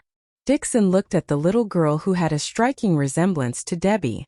She was wearing a pair of pink boots and held a pink umbrella in her hand. When Evelyn saw him, she smiled and greeted him cheerfully. "Hi, Uncle Doctor." He couldn't help but smile back and wave to her in response. He wasn't the only one that found Evelyn adorable. Everyone in the meeting room, young or old, stared at the little girl with a broad smile on their faces. The tense atmosphere from a few moments ago had dissipated on Evelyn's arrival. Suddenly, there were hasty footsteps followed by Debbie's apologetic voice. "Sorry to interrupt. You guys continue. Evelyn, come here." Debbie scuttled into the room, quickly scooped Evelyn up in her arms and was about to leave. "Wait," Carlos called out and stopped her. He picked up the stack of files that he had thrown onto the desk, turned to the senior executive and demanded, "Shred these. Ask them to issue a new plan. Bring it to me in 2 days." "Yes, Mr. Huo." The man heaved a sigh of relief and wiped the sweat from his forehead. Carlos stood up and went to the door. He took Evelyn from Debbie's arms and kissed the little girl's forehead gently. Somehow, Debbie felt a little jealous when she saw the affection in Carlos' eyes. In the past, he would only look at her that way. But now she wasn't his only love. When the trio walked out of the office building, it had stopped raining. Carlos looked to the sky and then asked his daughter, "Evelyn, how about we take a walk?" "Sure, Daddy." Evelyn nodded enthusiastically. Carlos picked Evelyn up and held her in one arm while he reached out and held Debbie's hand with the other. Then they began to walk. Debbie pouted and complained. "Oh, so you finally remember me, huh?" Carlos was stunned for a while before realizing what was going on. He kissed her head and said, "Come on. You're the most important person to me." "Liar. Now Evelyn is the most important one," Debbie said sullenly. Carlos was very obedient when it came to Evelyn. However, he would punish Debbie if she went against his will. Evelyn got away with whatever she did. No matter how far Evelyn went, Carlos would never blame her for anything. He was a slave to his daughter. Carlos gently pinched Debbie's ear and said, "You and Evelyn are equally important to me in my eyes. You said that you loved me the most and that I was the most important one to you in the past," she protested. Carlos had said that to her before Debbie had given birth to Evelyn. He felt a little embarrassed. "Well, I have to correct that now. You and Evelyn are of equal importance to me." Then he smiled and teased her. "What? Are you jealous of our daughter?" "No, of course not. Evelyn is the most important one to me," she said and rolled her eyes at him. "What about me?" he asked. "Who are you? Do I know you?" Upon hearing that, Carlos decided to teach her a lesson. They had been walking for about 20 minutes, and Carlos had been holding Evelyn the whole time. He was about to put her down to the ground, but she held onto his neck tightly, unwilling to let go of her father. Carlos felt helpless and tried to reason with her. "Evelyn, Daddy has been holding you all this time. Can you please walk by yourself for a little while?" "It's not that I'm tired, but..." Little did Carlos know that all females, whether they were adults or children, were unreasonable. Evelyn interrupted him and began sobbing. "Wah! I'm not listening to you. Daddy, hold me." Debbie put her hand to her mouth and giggled as she watched Carlos trying to persuade their daughter. "Evelyn, you need to practice walking." "Daddy, I don't want to walk. Mommy said my boots would get dirty." Debbie raised her eyebrows in surprise. "Seriously? This little girl is so cunning she even knows how to make an excuse," she thought, stunned. "It's okay if your boots get dirty. Our housemaid will wash them or we can buy a new pair of boots," Carlos said, trying to coax her. Unexpectedly, Evelyn kissed her father on the cheek. Carlos' heart melted immediately, and instead of persisting in putting her down, he hoisted her up onto his shoulders. Much to Evelyn's delight, her fake tears had turned into giggles. Debbie stood behind them and shook her head in disbelief. "Really? He gave up that easily?" She trotted towards them and called out, "Hey, old man!" Carlos turned to look at her. "What? You said you wouldn't like to have a daughter. Remember?" He furrowed his brows, confused, and asked, "When did I say that?" "A long time ago. When Megan asked you whether you would prefer a son or a daughter, you said you wanted a son," she said, looking him in the eye, waiting for his answer. Back then, Debbie had been afraid that he wouldn't love their baby if she gave birth to a girl. Carlos didn't know how to answer her. He remembered that he did say that. After a short while he said, "I'll tell you when we're home." Why is he acting so mysteriously? She wondered. After Carlos had a shower and climbed onto bed, Debbie couldn't hold back her curiosity anymore. She snuggled up to him and asked, "Old man, now that we're alone, you can tell me why you preferred a son to a daughter back then." Carlos put his arm under her neck, pulled her closer to him and started to explain. "Back then you were a rebellious teen. You drank a lot, played truant, and fought with others. I was afraid that if we had a daughter, she would be the same as you.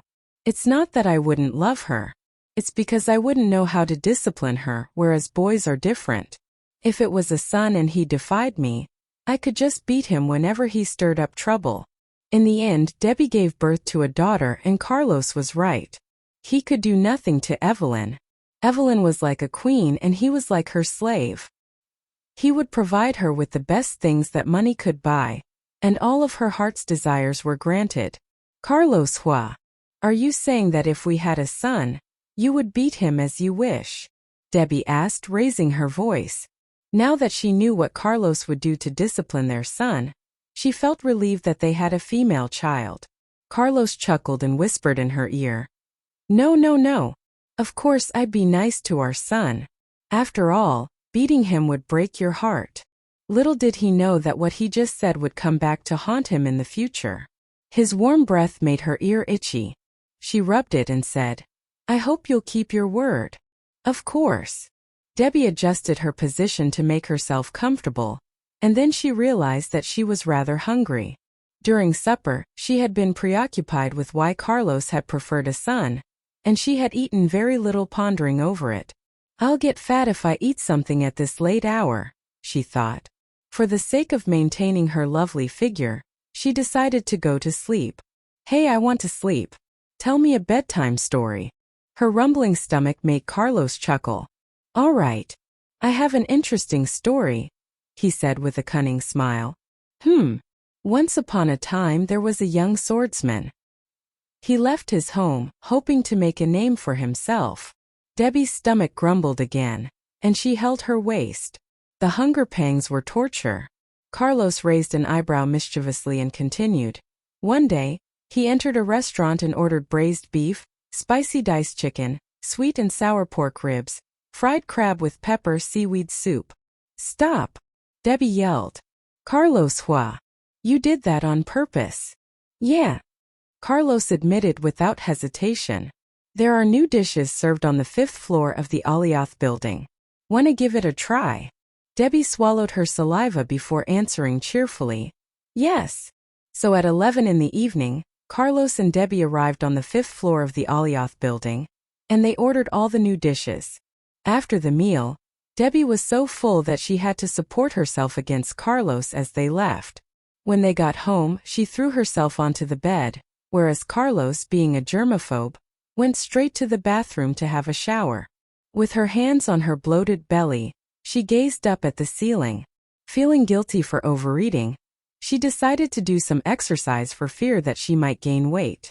When she heard the running water in the bathroom, she suddenly remembered that she saw a post online saying that having sex would help keep you in shape. As a result, Carlos had a wonderful night.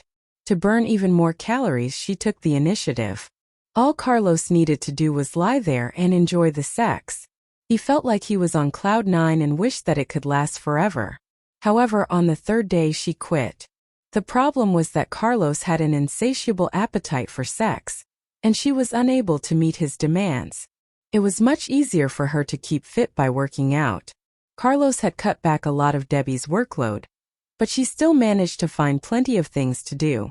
After her concert, even though it was dark outside, she went to her company. She entered the vice general manager's office, sat opposite Wyatt Sue, and threw a stack of papers on the desk before him. Mr. Sue, you can't just turn down most of my offers just because Carlos said so, she complained, pursing her lips. Wyatt Sue looked at her and nodded. You're right. Debbie thought he would consider her opinion, so she flashed a broad smile. Thanks, Mr. Sue. I knew you wouldn't let me down. However, Wyatt Sue shrugged and added, but Mr. Huo is my boss. If I go against his will, I'll get fired. Debbie's smile froze as she stood up from her seat and scoffed. Forget it. I shouldn't have come here. Bye, Mr. Sue. Bye, Mrs. Huo. Debbie rolled her eyes at his words and left the office in a huff. Her bodyguard was waiting for her at the door. They walked towards the elevator, and he pressed the button for her. Once they entered, he pressed the button to take them down to the parking lot, and Debbie began to play on her phone while she waited. Debbie rolled her eyes at his words and left the office in a huff. Her bodyguard was waiting for her at the door. They walked towards the elevator, and he pressed the button for her. Once they entered, he pressed the button to take them down to the parking lot, and Debbie began to play on her phone while she waited. The bodyguard pressed the emergency button, but it didn't work. Nor could he get through the emergency number. Debbie pulled out her phone again and called Wyatt Sue. Mr. Sue, we're trapped in the elevator. It seems that the elevator has stopped between the 15th floor and the 16th. The emergency button doesn't work. Send some people here. Yes, Mrs. Huo. I'm on my way. Wyatt Sue immediately left his office and asked his assistant to send more people there. Just as Debbie had hung up, the doors slowly opened. Something is wrong. Mr. Su couldn't have gotten here so quickly, she thought.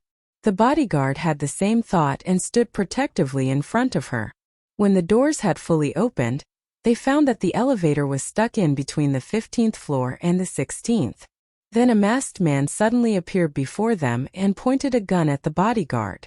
"Want to live or die?" he asked in a cold voice. The bodyguard's right hand was on his waist. He answered vigilantly, "We want to live. Throw your weapons out." The bodyguard hesitated for a moment, evaluating what options he had. Sensing that the masked man had the upper hand, he threw his gun and dagger out. Debbie quickly opened her bag to show the man that there was nothing dangerous inside but some cosmetics. The man gave a slight nod to the side, and then another several masked men suddenly appeared from nowhere. They reached out their arms and roughly dragged Debbie and her bodyguard out. Both of them had guns pointed at them. Debbie and the bodyguard looked at each other, but there was no fear in their eyes. Two men approached them and tied a rope around Debbie's upper body and then the bodyguards. They were only able to walk without moving their arms. Debbie's bag was thrown onto the floor, and her phone rang at that moment. One of the men pulled her phone out and switched it off without looking at the screen. Debbie counted 5 men in total, and 2 of them shoved her and the bodyguard forward. She walked as slowly as she could, trying to stall them. The man behind her became impatient and yelled, "Fuck! Hurry up!" Debbie lowered her head to look at her high heels and then blinked innocently at him. "I want to hurry up, but I'm in high heels. What if I sprain my ankle or stumble and fall? It'll hurt, and then I'll slow us down even more." She said it so charmingly that the man's heart softened and he didn't say another word. Another kidnapper, however, knelt down and tore off Debbie's high heels. He threw them away. Before he could stand up, Debbie winked at her bodyguard. He immediately got her point, and they flew into action side by side. She raised her leg and kicked the kidnapper in the jaw. Caught off guard, the kidnapper was sent flying backwards, and he let his gun go. It skidded across the floor.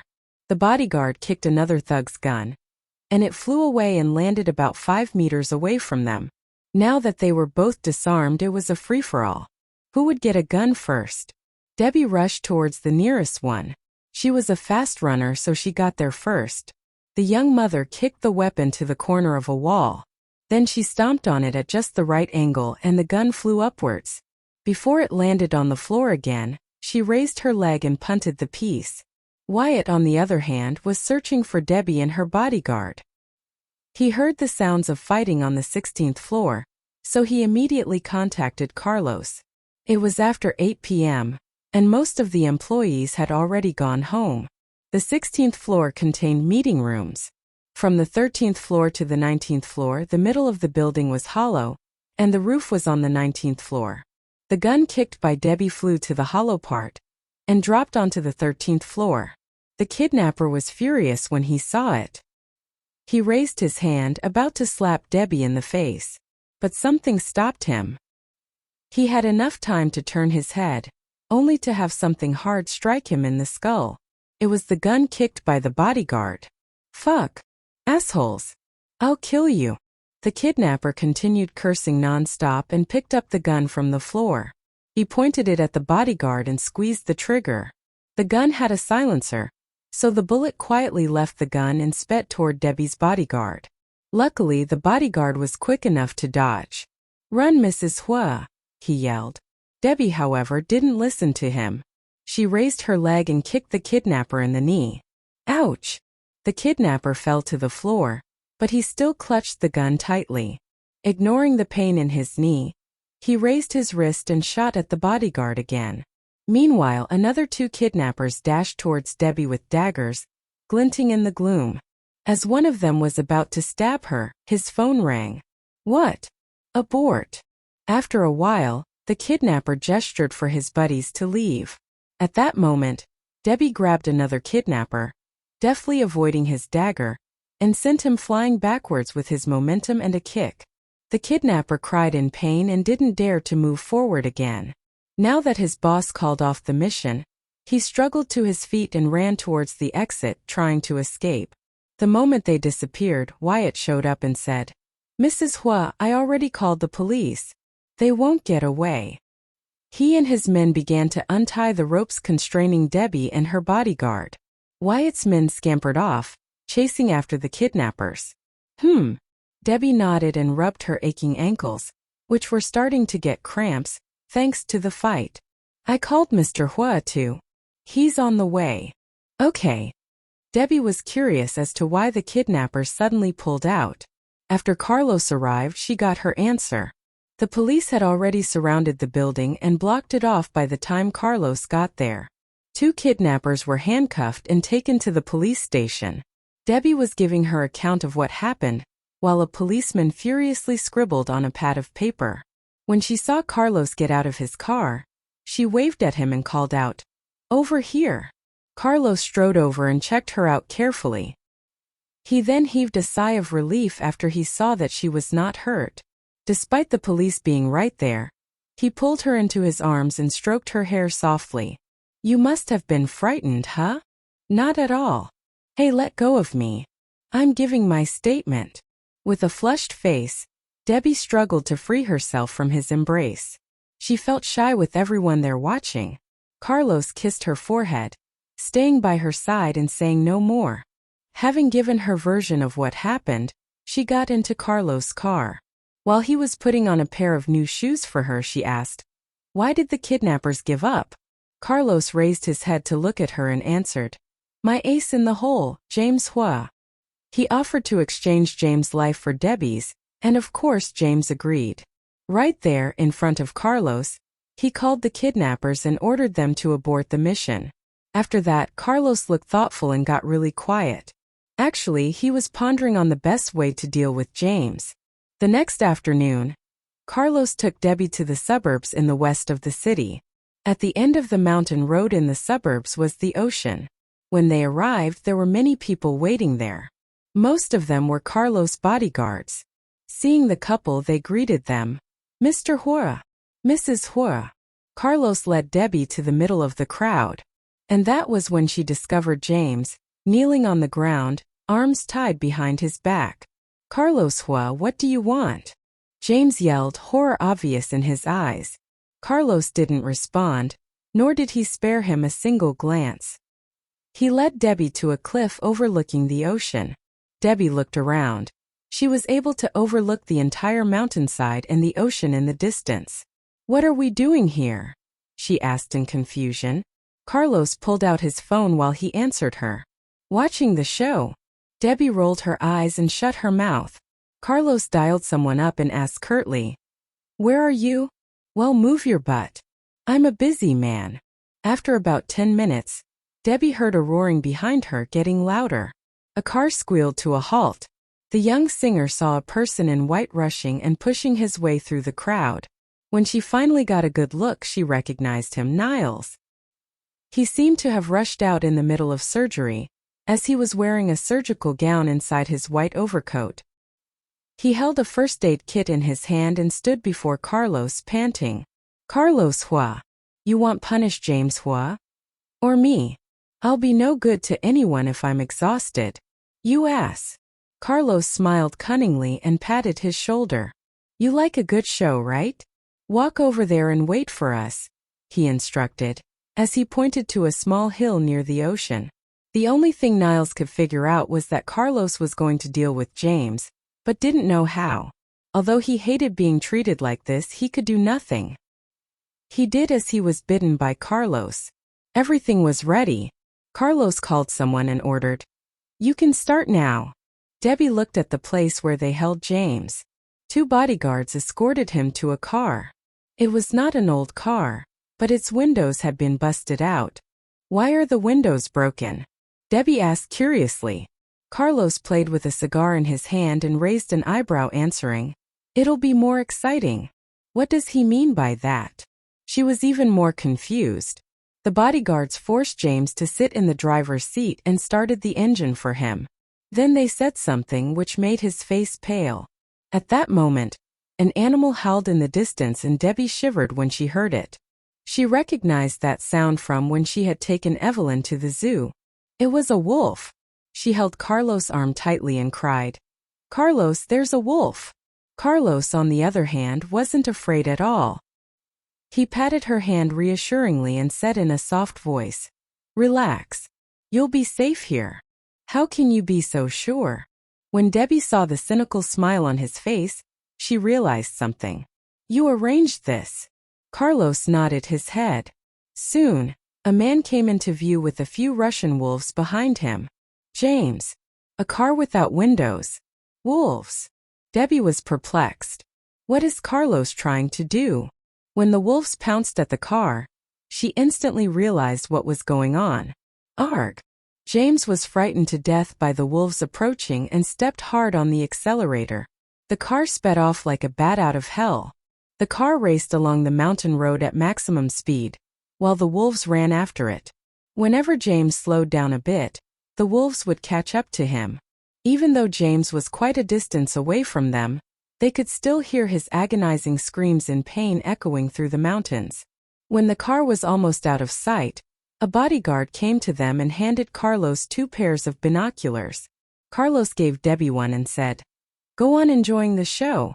Debbie looked at James' car through the binoculars and asked, "What if someone on the road gets hit by the car or gets attacked by the wolves?" "That's impossible. The place has been cleared ahead of time," Carlos assured her. "So you've been planning this for a while?" she asked. Why did you give James the car?" she asked curiously. "Well, if I didn't, then he would have been ripped apart by the wolves by now. The car gives him a sense of hope that he can escape, and it's much more exciting to watch," Carlos said with a cunning smile. "The car windows are broken so the wolves can jump in and bite him?" "Yes." Debbie moved her binoculars aside and looked at Carlos. "Is there something wrong with the car brakes?" Carlos curled his lips. "Bingo! The brakes don't work. It's quite a show, isn't it?" "You evil man!" she cursed inwardly. "What if he hits the mountain or falls off the cliff?" Carlos lowered his binoculars too and looked her in the eye. "I don't think he'd be that stupid to hit the mountain or fall off the cliff. He would only drive forward. The end of the road is the ocean. He'll eventually drive into the ocean. Then it's time for Niles to play his part." Debbie was rendered speechless. She didn't know whether she should describe him as a genius or a monster. It was just as Carlos had predicted. While screaming at the top of his lungs, James drove the car into the ocean. Then several bodyguards jumped into the water and began to search for him. Carlos took Debbie's hand and led her to a car. They got in and a bodyguard drove the car to the beach. When they arrived, James had already been pulled out. His motionless, bloodied body lay on the beach. Niles then stepped in and began to carry out first aid on him. "Why do I always have to take care of Carlos' mess?" he cursed inside. After he performed CPR for a while, James finally spat out the seawater he had swallowed. When James showed signs of life and started to cough and splutter, Debbie heaved a sigh of relief.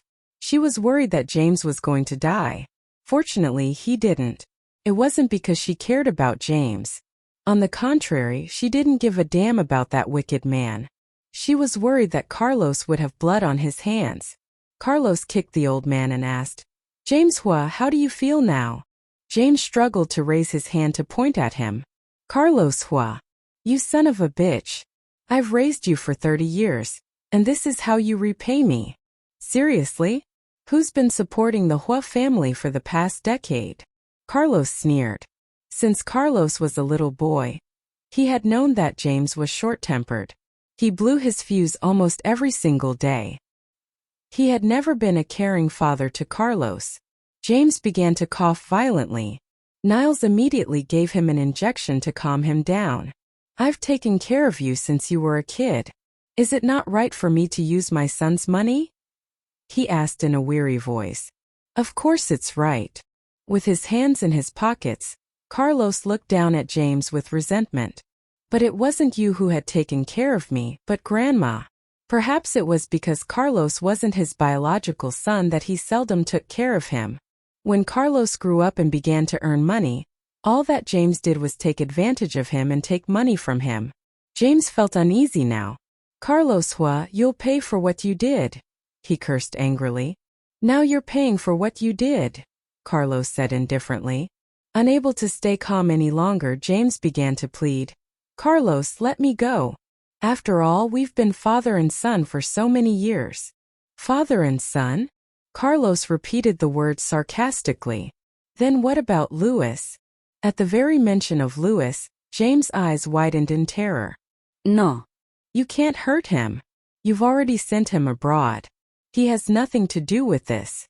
Please leave him out of this. James had a son and a daughter. His daughter had gone insane because of Carlos. James couldn't afford to see Louis get hurt as well. Let him go? Okay, but what about my wife? After all that you've put my wife through, I must get back at you today. Carlos grabbed Debbie's hand and led her to stand before James, who was still lying on the ground. I've already apologized to her. Isn't that enough? What do you want? James spat. Huh. Carlos sneered. Before we came here, we ran into several assassins. Don't tell me it has nothing to do with you. James clenched his teeth and cursed inwardly. A bunch of idiots. I spent so much money, yet Carlos hasn't gotten a single scratch on him. Is there any way that you would let me go? Let you go? Will you do as I say? Carlos asked, his face deadpan. Yes, I will. James nodded without hesitation. Where there is life, there is hope, he thought. Too lazy to expose his true thoughts, Carlos said with a raised eyebrow. Kneel and apologize to her. What? James instantly flared up, his face as red as a tomato. Even his eyes were red as if he was going to explode. If you're not willing to, fine then. I'll do it. James sat up and swore in his mind. How dare Carlos force me to kneel before that trollop? I swear one day I'll chop his legs off. Debbie stared coldly as James knelt before her. Then he opened his mouth to say, Debbie Nian. Carlos pulled out his phone, pressed some buttons and put it back in his pocket. I shouldn't have mistreated you in the past. I shouldn't have threatened you with your kid. But I didn't abort your kid, so please forgive me, James pleaded, looking at Debbie with a hopeful expression. When he had finished, Debbie stared at him with daggers in her eyes. James Huo, because of you, Carlos and I had been separated for 3 long years. Do you think that weak, insincere apology could make up for the happiness that had been missing for 3 years? Not good enough. James swallowed hard and continued. I shouldn't have let Stephanie masquerade as Carlos' girlfriend after he lost his memory. I was a fool back then. I swear I won't do it again. If you let me go, I'll leave Y City forever with Stephanie and never appear before you. Stop it, Debbie yelled. She couldn't stand to listen to James' sniveling and hypocrisy any longer. Carlos pulled her into his arms and kissed her head to comfort her. Then he turned to James, who was still kneeling on the ground, and said coldly, James Huo. James feebly raised his head. Let you go? Well, that's never gonna happen, Carlos said menacingly. How could you break your word? James shouted defiantly. Carlos growled through gritted teeth. Did I say that I'd let you go after you apologized? Carlos then took Debbie's hand and led her to their car. Once they got in, Carlos called out to Niles, who was still packing his first aid kit. If you're not getting in, we'll be leaving. Niles raised his head to look at Carlos with his eyes as wide as saucers. Then he quickly grabbed the box, picked up the loose bits of medical items lying around, stuffing them into his pockets and ran towards the car. Carlos Huo, is this how you repay me? Don't forget it was me who just saved James' life. If it weren't for me, he'd be dead right now. Niles threw the medical box into the car and dived into the passenger seat just in time before the car drove off. Ignoring his complaints, Carlos asked, How's his health condition? How many years does he have left? Niles buckled himself up and answered, slightly out of breath. He has nothing wrong but high blood pressure. He's probably got at least another 20 years in him, though what you've done to him recently will undoubtedly have some effect on his lifespan. After pondering for a moment, Carlos told Debbie, I'll have Dixon send you all the proof of the crimes that James and Stephanie had committed. You can do whatever you like to them. James and his men must be dealt with as soon as possible. Otherwise, Debbie's safety would be in constant jeopardy. Okay, Debbie replied. By then, James had knelt before her and apologized twice. And the evil man had been punished. That was something to cool her anger. Now she was ready to take the next step, sue James. Carlos had his men take James to the Huo family's old house and asked him to reflect on himself. In fact, he was placed under house arrest. As soon as Debbie received all of the evidence against James and Stephanie, she had perused it and then forwarded it to Xavier. Debbie thought the right thing to do was hand all the evidence over to the authorities and let the law punish them accordingly. As soon as Debbie reported it to the police, they arrested James. The evidence was conclusive, and there was no use for him to try and deny it. Debbie postponed all of her work, and her entire attention centered on James' case. She wanted to make sure that he would rot in jail and never be released again. She exposed what James had done in the past 4 years on the internet, and even posted the DNA test results online proving that Evelyn was Carlos' daughter.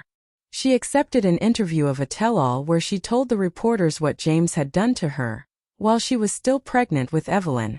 With the help of Carlos, James had been convicted of murder, corruption, accepting bribes, illegal transfer of property, kidnapping, and extortion.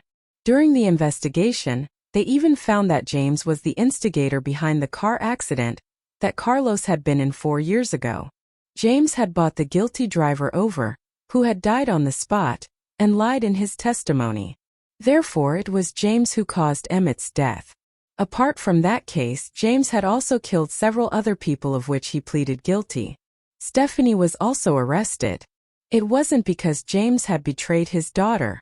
The police found out what she had done. When the police found her, she was in bed with some wealthy man. She had been working hard for the past few days to find herself a new way out. She thought if she could worm herself into the man's family group by sleeping with him, she would be able to live a luxurious life once again. However, her fantasy bubble burst when the police barged into the hotel room and led her away in handcuffs. The police had evidence that the man who had raped Megan before her death had been sent by Aldrich. They also found the woman that had murdered Megan. She admitted to having cosmetic surgery to look like Debbie to frame her for Megan's murder. She also confessed that it was Stephanie who had hired her to do it. It was also Stephanie who tried to cause the death of Carlos and Debbie at the seaside resort. She bribed the captain and sailors in an attempt to get Debbie and Carlos killed. Glenda received public condemnation after it was made known through the media that she had been cheating on her husband for more than 30 years. Left humiliated and disgraced, she tried to leave Y City. However, she was intercepted by the police at the airport, and they took her away for questioning. She had to cooperate with them in the investigation of James and Stephanie. In the information age, for those who cared about Debbie, it was of great importance to support her on the internet. Her friends reposted Debbie's Weibo posts accusing James and confirmed that what she had said was all true. These were all influential people including Kinsley, Carlos, Curtis, Xavier, and other big shots. James' case had made quite a stir, and everyone was keeping an eye on it. After several months had passed, the court issued the convictions of James and company.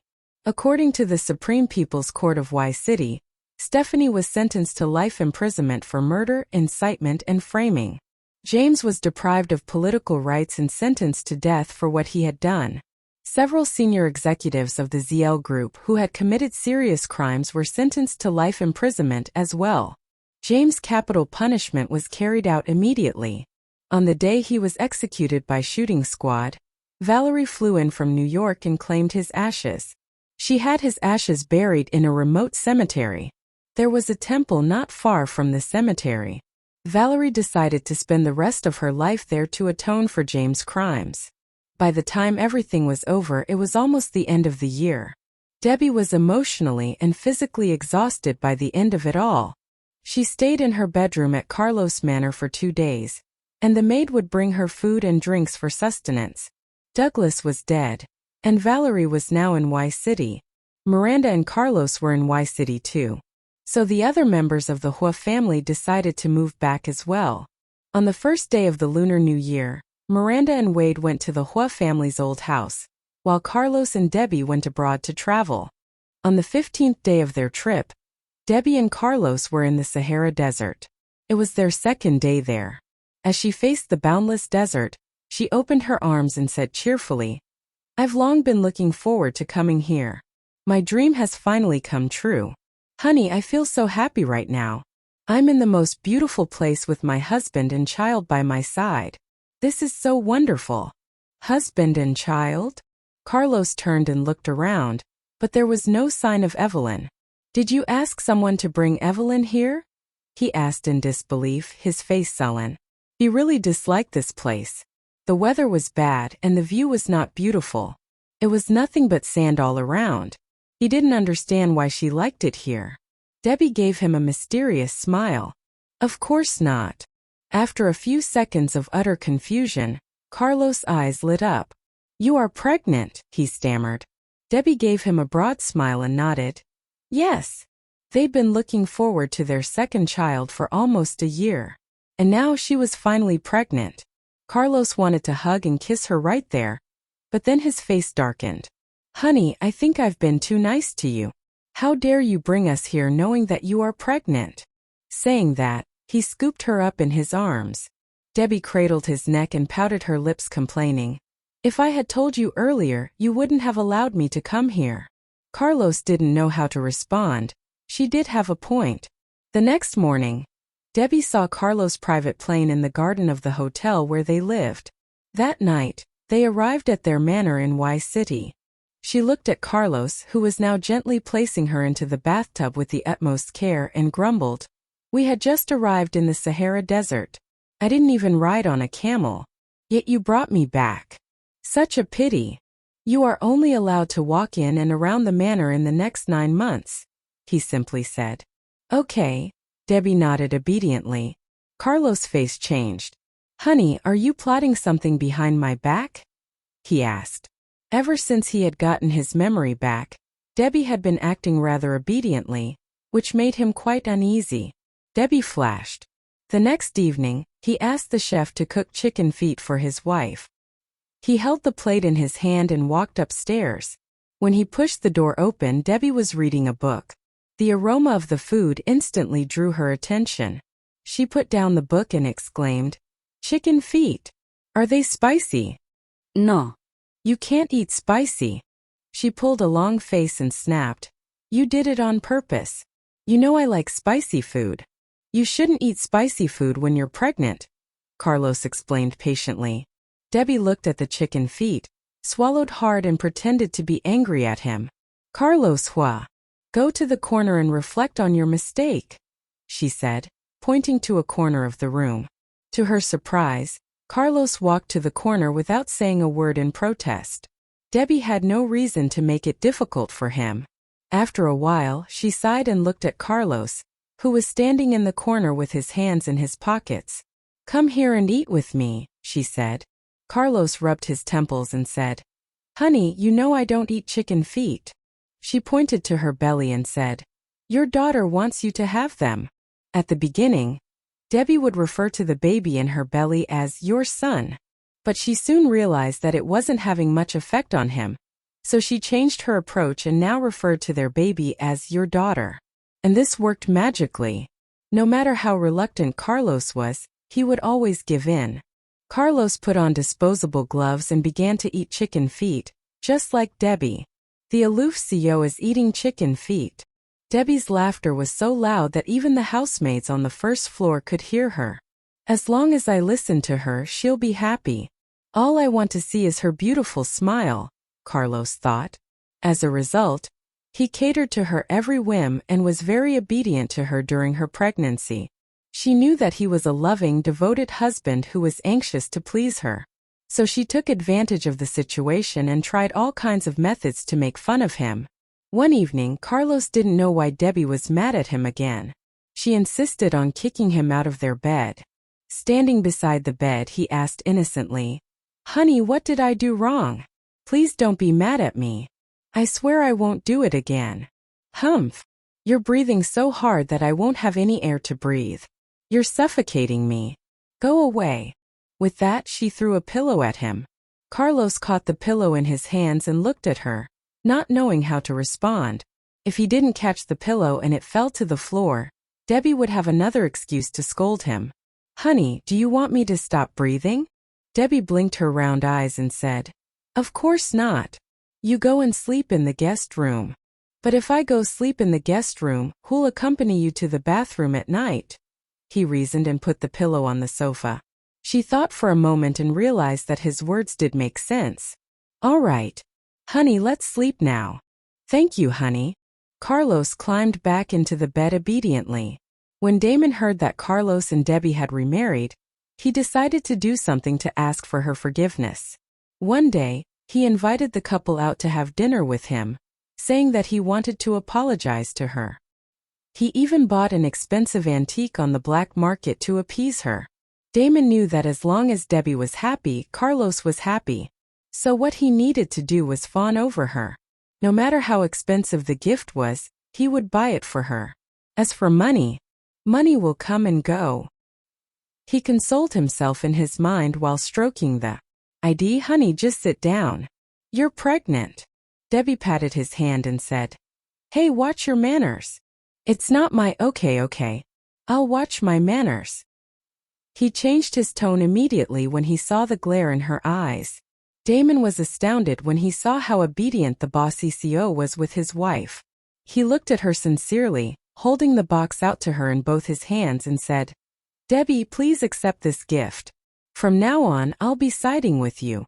Debbie glanced at the expensive red sandalwood box and guessed that whatever was inside must be very expensive too. Without taking the gift, she said, "It's okay. Let bygones be bygones. I'm living a good life now. You didn't cause me any harm. You were fooled by them just as many others had been. Since you're Carlos' buddy, you don't need to be so formal with me either. You didn't need to buy me a gift." When she didn't accept the gift, Damon felt awkward and became anxious. He placed the box into her hands and said, "You must take it. Thanks to your husband, I've made a lot of money. It can be said that I bought the gift with his money. So please just take it and don't feel shy. But it's still your money. You earned it. Besides, you have 2 children now. It'll cost you a large sum of money to raise them," Debbie reasoned, about to give the box back to him. "Tomboy, just take it. If you don't take it, he'll spend the money in another way," Jared chimed in. Damon glared at Jared. Curtis chuckled. "Debbie, take it. Damon will need your husband's help in the future." And that was when Debbie realized that they were being nice to her because of Carlos. Since they were urging her to take the gift, she decided to accept it. She took the sandalwood box and said, "Thank you, Damon. We're good." Damon grinned.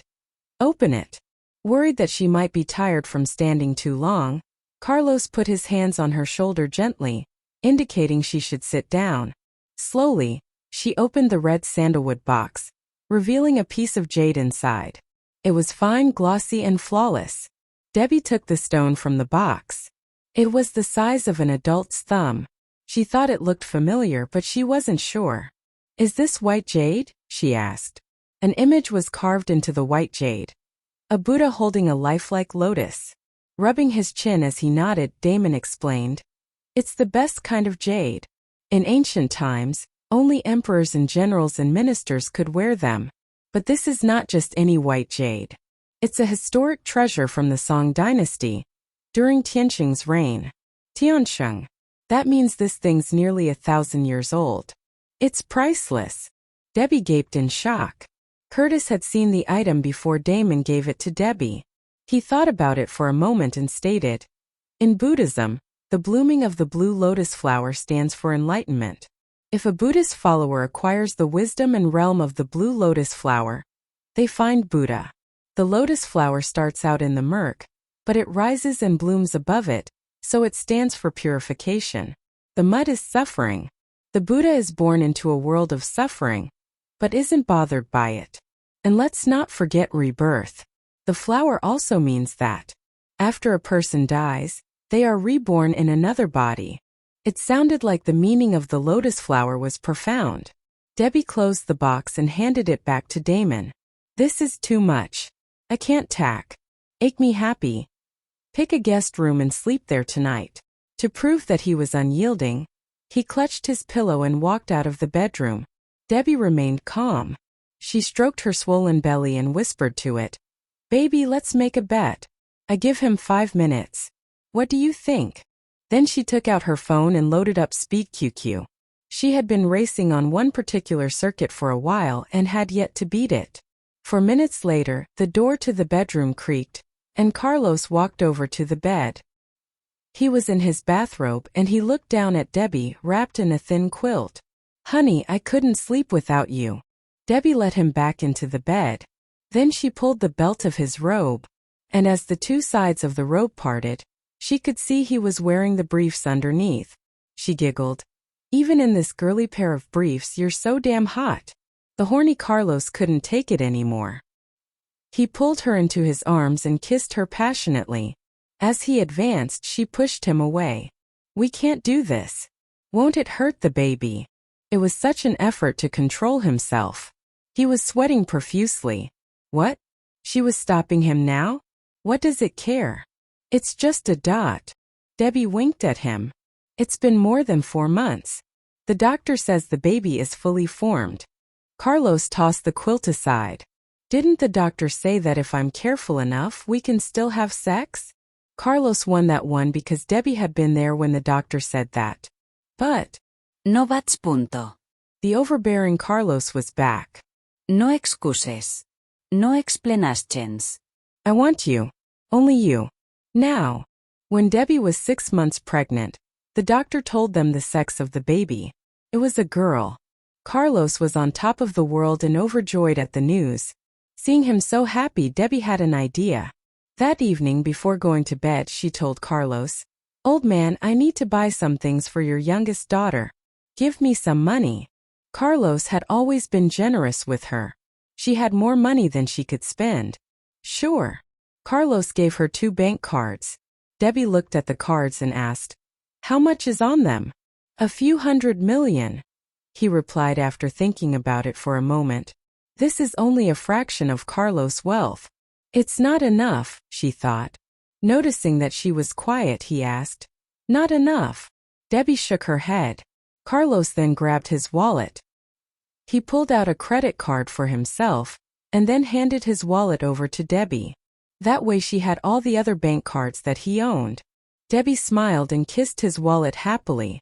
That night Carlos went to sleep with his arms wrapped around Debbie, while Debbie had her arms wrapped around Carlos' wallet. When Debbie was around 8 months pregnant, one day, Carlos returned from a business trip.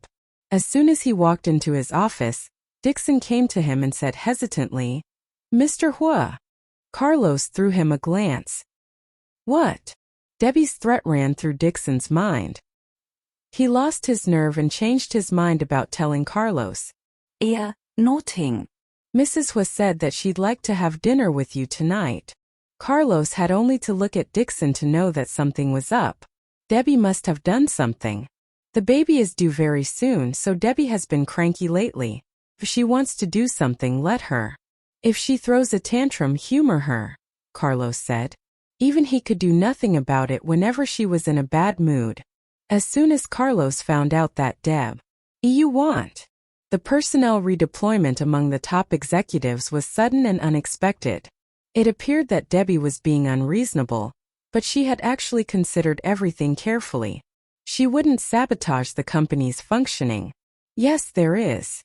Debbie didn't play coy at all. I'm interested in your real estate properties. Can you transfer the titles to them to me? I want to see what it feels like to be rich. Carlos smiled.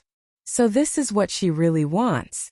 Carlos didn't reply immediately, and Debbie became a little worried, so she urged, You said you would give me anything.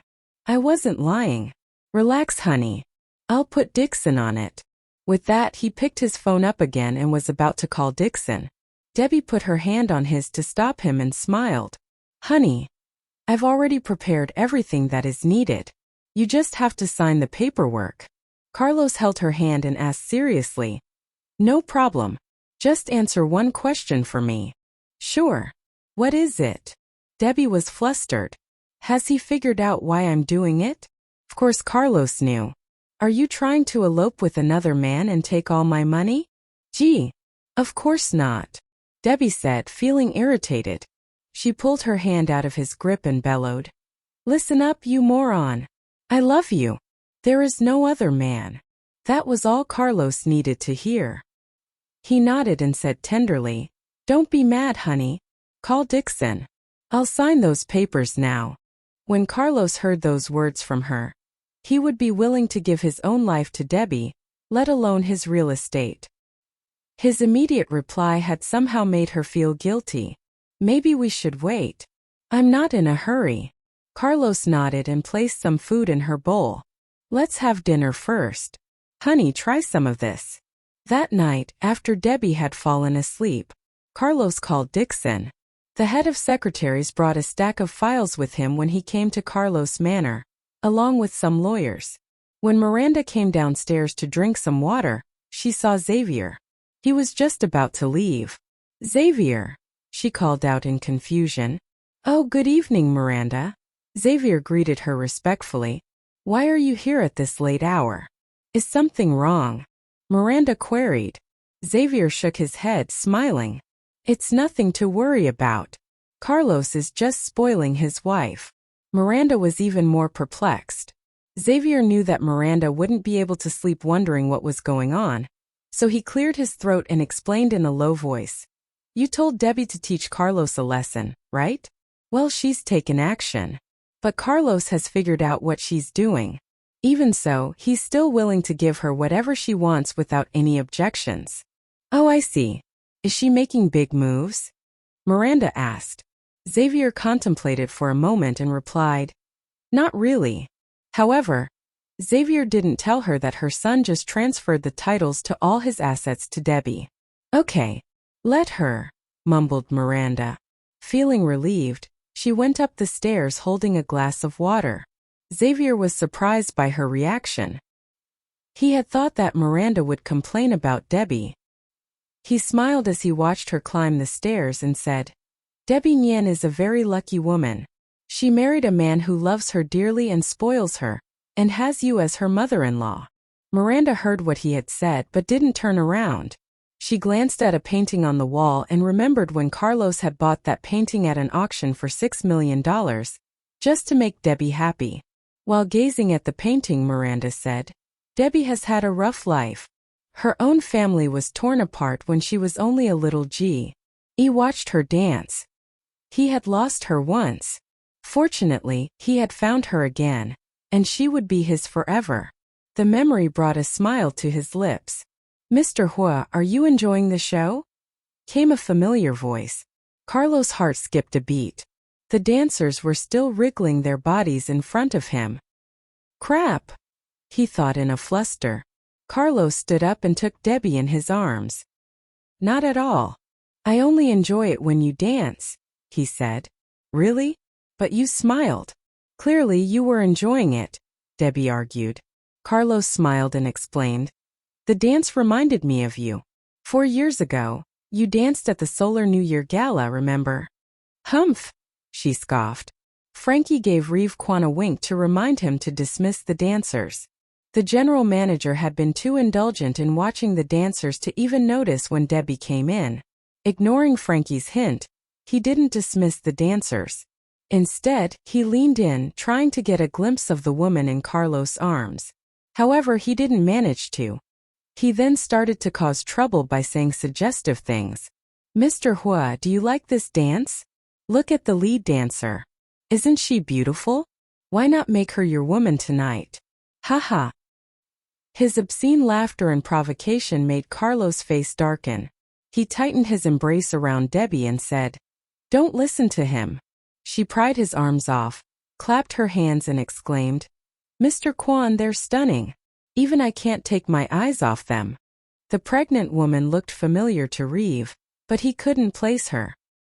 Hearing what Debbie had said, he bragged in a flattering tone. Of course. I have booked the hottest girls they have here for Mr. Huo. Debbie feigned an excited expression and said to Carlos, Whoa, Mr. Huo, you're gonna get lucky today. I think that girl is the most beautiful among them. What do you think? Carlos replied helplessly, I don't find any of them attractive.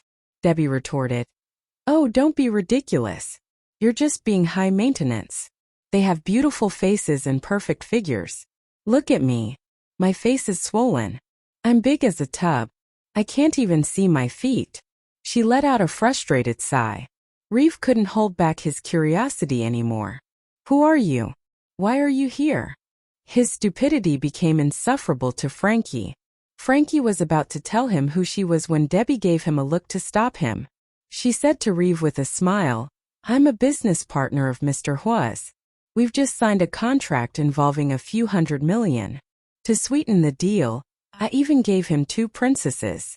What business are they doing? 2 princesses? What's that about? Reeve was bewildered. Carlos understood what she meant.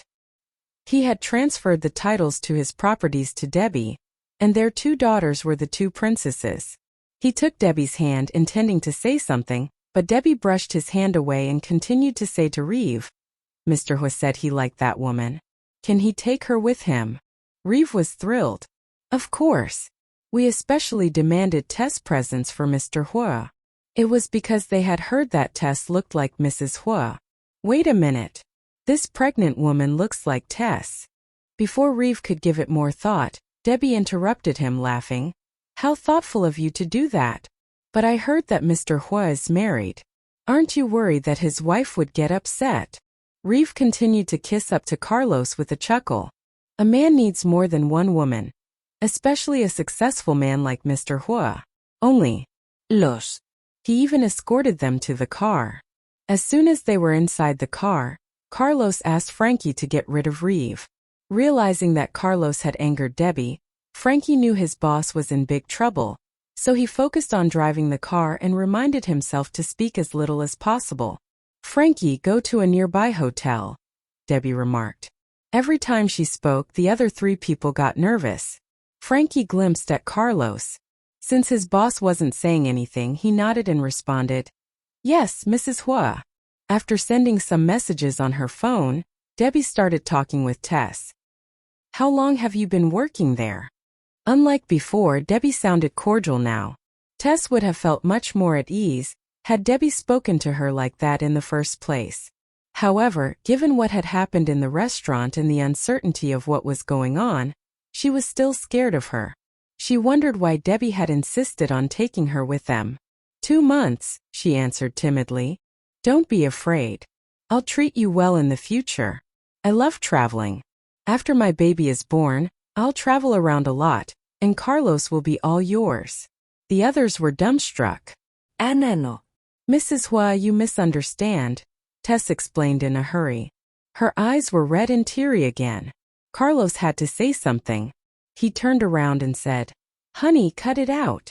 Debbie tilted her head, looking at Carlos. I mean it. You're too much for me in bed. I need a break. Tess is a sweet, lovely girl. You'll like her. Carlos, Frankie and Tess all fell silent when they heard what she had said. Before long, they arrived at the hotel. Carlos didn't know why Debbie had demanded that they go to a hotel, or what she was going to do here. It was evident to him that she was angry about something. Since Debbie was pregnant and had many mood swings, Carlos was ultra cautious not to make her mood even worse. He didn't ask her anything on their way to their room. Whatever she was going to do, he was there to protect her. While Frankie was checking them in, the lobby manager took Carlos, Debbie and Tess to the presidential suite upstairs. When the lobby manager opened the door for them, Debbie's phone rang. I'm in a hotel on Riverside Road. Room 1806. Come over now. Bye. Who was that? Asked Carlos. Niles, Debbie replied. He was confused. What's he coming here for? I bought something and he's bringing it over for me. Debbie held Tess' hand and walked inside the room. Then she suddenly turned back and looked at Carlos conspiratorially. Something good. One look at her expression gave Carlos an ominous feeling. Mr. and Mrs. Huo, I think. I better go. Tess' heart was hammering nervously in her chest. Debbie shook her head and gestured for Tess to sit on the couch. She opened the freezer, took out a lot of the beverages and told Tess, Relax. Have a drink. Then take a shower and get ready to sleep with my husband. Oh, don't worry. He's very good. Tess wanted to cry out loud. Carlos pulled Debbie into his arms and apologized. Honey, could you please forgive me? I shouldn't have gone to the Moon restaurant. It won't happen again. Debbie blinked innocently and asked in feigned puzzlement. Why are you apologizing? You did nothing wrong. Carlos felt defeated and helpless. It's all Reeves' fault. I've asked Frankie to take care of him. Don't be mad, okay? Tess was shocked by his words. Bai was touched a little by his words. Still wearing an eerie smile, she said, It's the medicinal fluid to make a person lose their memory. You know, the kind that James had you injected with. The expression on Carlos' face changed dramatically. Honey, this is crazy. Please drop the syringe. Debbie held the syringe up to eye level and flicked it with her finger, tapping the air out of it, and then gently squeezed it, so some of the fluid squirted out of the end. Okay. Sleep with her and then I'll put it down. Or you'll have a wife who has amnesia. Come to think about it, it may not be such a bad idea. When you had amnesia, you made me suffer a lot. Now it's your turn. Carlos clenched his teeth and closed his eyes painfully. Then he declared firmly, I won't sleep with her. He wouldn't betray Debbie no matter what. Debbie began moving the syringe towards her arm. Carlos' heart was in his mouth. Honey, calm down. Tell me what you want and I'll do it, except sleeping with her. Niles gaped at Debbie in sheer disbelief. He couldn't fathom the idea that Debbie was forcing her husband to sleep with another woman. It was the first time that he had ever seen or heard of such a thing. You don't do what I want. You don't love me. Debbie pouted. Honey, I love you. Only you. Don't hurt yourself, please. Quietly and slowly, Carlos took one step forward. Debbie noticed Carlos move at once. Stop right there, she warned. Since you like beautiful women, why not sleep with her? She's beautiful. Since you're a clean freak, I've checked for you. She's as clean as a whistle. Carlos soothed her. I don't like any other woman. I only love you. Honey, I don't fear that you won't remember me. Even if you had amnesia, I'd find a way for you to fall in love with me again, just as you did with me. The medicine will harm you and our baby. That's what I'm afraid of. His remarks were full of genuine concern. He loved her. He really loved her from the bottom of his heart. That was why no matter what she did or how unreasonable she was, he cared about her all the same. Debbie had always loved Carlos, but now she loved him even more. She knew that Tess wasn't the flirtatious type. The girl danced for a living. That was all. She never seduced Carlos, so Debbie wouldn't harm her. She was only using the poor unfortunate girl to teach Carlos a lesson. Sleep with her. Debbie demanded again. I won't. Carlos declared. You have to. Debbie was about to fail to maintain her charade. No. There were tears in her eyes. Happy tears. Are you sure you're not going to sleep with her? This is a golden opportunity you might never have again. Even if it were the end of the world, even if there was a blade held at my throat, I would never cheat on you. You're the only woman that I'll ever love in this life, in the next life, and forever and ever. Carlos' expression was the same as he had when he held the press conference to declare his love for Debbie to the world. Tears flowed down Debbie's cheeks. She tossed the syringe into the bin and ran toward Carlos, throwing herself into his arms. Honey, I love you so much, she sobbed into his shoulder. Carlos was relieved when he saw her throw the syringe away. He spread his arms wide and caught her. I love you too, babe. Don't cry, he said, holding her tightly to him and gently caressing her hair. I was only testing why. Carlos was lost for words. A week later, Evelyn stood by the cradle, looking at her sister with wide eyes. The baby was indeed much more beautiful now, just as her daddy had said. Mommy, she's smiling. The baby girl's eyes were like two crescent moons when she smiled. Evelyn found her lovely. Leaning against the headboard, Debbie looked at her baby girl lovingly. Yes, she's smiling at you. Evelyn, would you like to hold her? Evelyn asked, excited. Can I? She had never held a baby before. Of course you can. Debbie picked Carolyn Huo up and looked encouragingly at Evelyn. With her mommy's help, Evelyn held her baby sister for the first time. Although the baby was so small, she was a little heavy for Evelyn, but Evelyn proudly held her little sister in her arms. Carolyn Huo was babbling while Evelyn held her. Mommy, what's she saying? Evelyn wondered. She's saying that you're great. Debbie smiled, feeling blessed while gazing at her two beautiful daughters. Evelyn was delighted to hear that. When Carlos walked into the ward with the soup he had made, he happened to see Evelyn holding her sister and Debbie squatting down with her hands supporting the baby. How fortunate I am to have these three lovely women in my life. Carlos thought to himself. Daddy! Evelyn called out cheerfully when she saw him. Debbie raised her head and found Carlos standing at the door. When she noticed the thermos meal box in his hand, she grimaced. Come on. Soup again. She had been eating soup every day for the last week. 3 times a day. The soup wasn't the only food she had to eat. To nourish her, Miranda had been cooking all kinds of dishes for her every day. Debbie always ended up overeating after each meal. Initially, the cook had prepared the soup for Debbie, but in time she came to dislike the taste of it. So Carlos had decided to make the soup himself. Evelyn had been eating the soup for a week as well, and the little girl had gained some weight. Carlos walked inside the room and put the meal box on the table. Bending over, he took the baby from Evelyn and made her comfortable in his arm. Then he scooped Evelyn up with his other arm. Isn't she prettier than before? He asked Evelyn. Evelyn nodded absent-mindedly with her eyes fixed on the thermos meal box. Daddy, is that soup? She couldn't help swallowing. She loved the soup her daddy cooked. The eager look on her face amused Carlos. He put her down and Carolyn back in the cradle. Yes. I'll ladle some for you. Great. Evelyn ran happily towards the bathroom to wash her hands. When she was done, she sat nicely at the table. Debbie finished a bowl of soup miserably. No sooner had she put the bowl down than Ramona came in with a meal box. Deb, I brought you snacks. Mango-flavored and durian-flavored. I brought some for Evelyn, too. Thank you, Grandma, said Evelyn sweetly. Debbie's eyes lit up when she heard there were snacks. She was happy to eat anything but soup. Carlos knew that she was sick of eating soup. Stroking her hair, he said, This is medicinal soup. It's good for your health. Hang in there. Only half a month to go. Debbie had lost a lot of blood during the childbirth, so she needed nourishment for her body. The delicious durian layered cake was too much of a distraction. Busy relishing it, Debbie nodded at whatever Carlos had. Some size S clothes.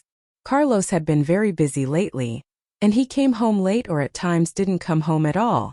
Debbie became suspicious, but having Carlos followed would sound out of line. So she had a better idea, threatening Dixon. Mr. Huo has been secretly preparing for your wedding. He wants to hold your wedding ceremony on the same day as Carolyn's 100th day celebration feast.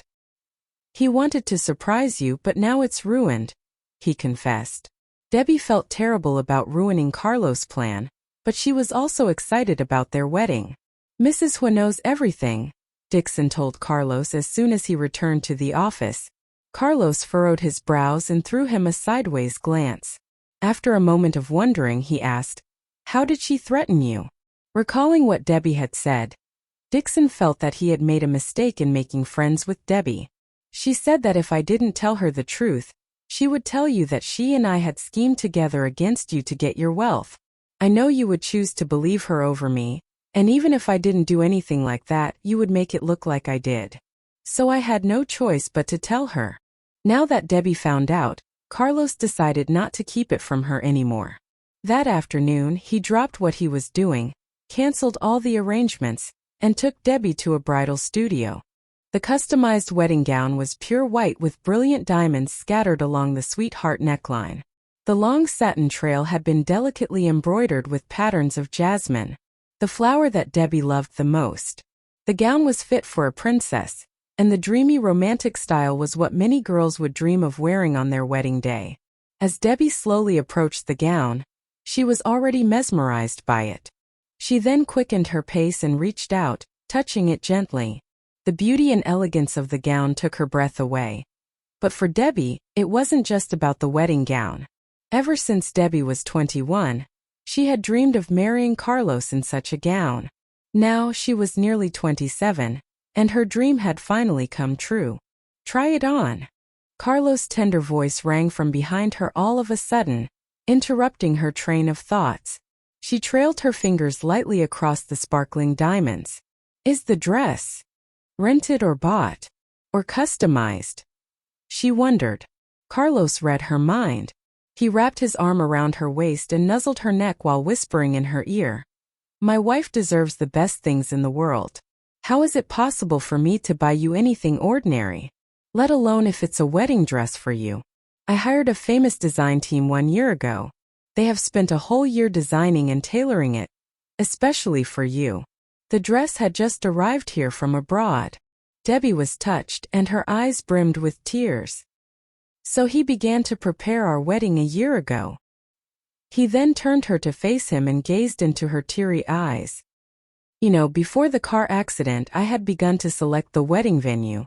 I was preparing everything, but our lives had changed abruptly. So our wedding had been postponed up until now. Honey, I'm sorry that I made you suffer a lot. I won't let that happen again, and I'll spend the rest of my life making it up to you. She saw the deep affection in his eyes, and her tears threatened to gush out at any moment. Debbie quickly raised her head to hold them back, but it was too late. Her tears streamed down her cheeks like a river. Carlos didn't expect that his words would make her so emotional. Hastily, he pulled out a handkerchief and dabbed away her tears. Honey, don't cry. It should be a happy thing to try on a wedding dress, right? He was right. Debbie quickly wiped to his heart. Carlos had to swallow hard, suppressing his desire, and nodded. Yes, you look amazing. Carlos was in a dream. His wife was the most attractive woman in the world. Debbie was happy to hear his praise. Wow, Debbie, you look so beautiful. Kinsley knew that she had put the dress on, so he came out from the designer office and wanted to have a look. Suddenly, Carlos jumped to his feet, grabbed Kinsley by his arm, and dragged him out of the room. Hey, what's up? Carlos Huo, what are you doing? The idol yelled. Carlos didn't let go of him until they reached the designer office. He warned coldly, only I can appreciate my wife's beauty. What? Your wife will show up at the wedding ceremony with a lot of guests around.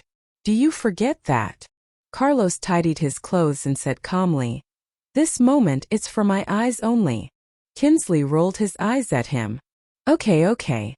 Have it your way. I'll pick out a gown for my girlfriend too. You're not the only one who has a wife. Humph. So off you go. Without giving him a second glance, Carlos returned to where Debbie was. She was looking around curiously for him. When he came back, she asked, where did you take Kinsley? The designer needed him, Carlos lied. However, Debbie believed what he said. Then she lifted the hem of her dress and commented, it fits me perfectly. I don't think we need to change anything now. What do you think? He stood in front of her. Honey, it's up to you. As long as you feel comfortable with it. I feel comfortable. The fabric feels wonderful. Okay, the wedding gown is decided. Carlos smiled broadly. The CEO had been smiling a lot these days, probably because he was the groom-to-be and the happy father of 2 kids. After that, Debbie picked out a few more dresses for their wedding photo shoot. Carlos proposed to go on a trip to take the wedding pictures, but Debbie decided against it.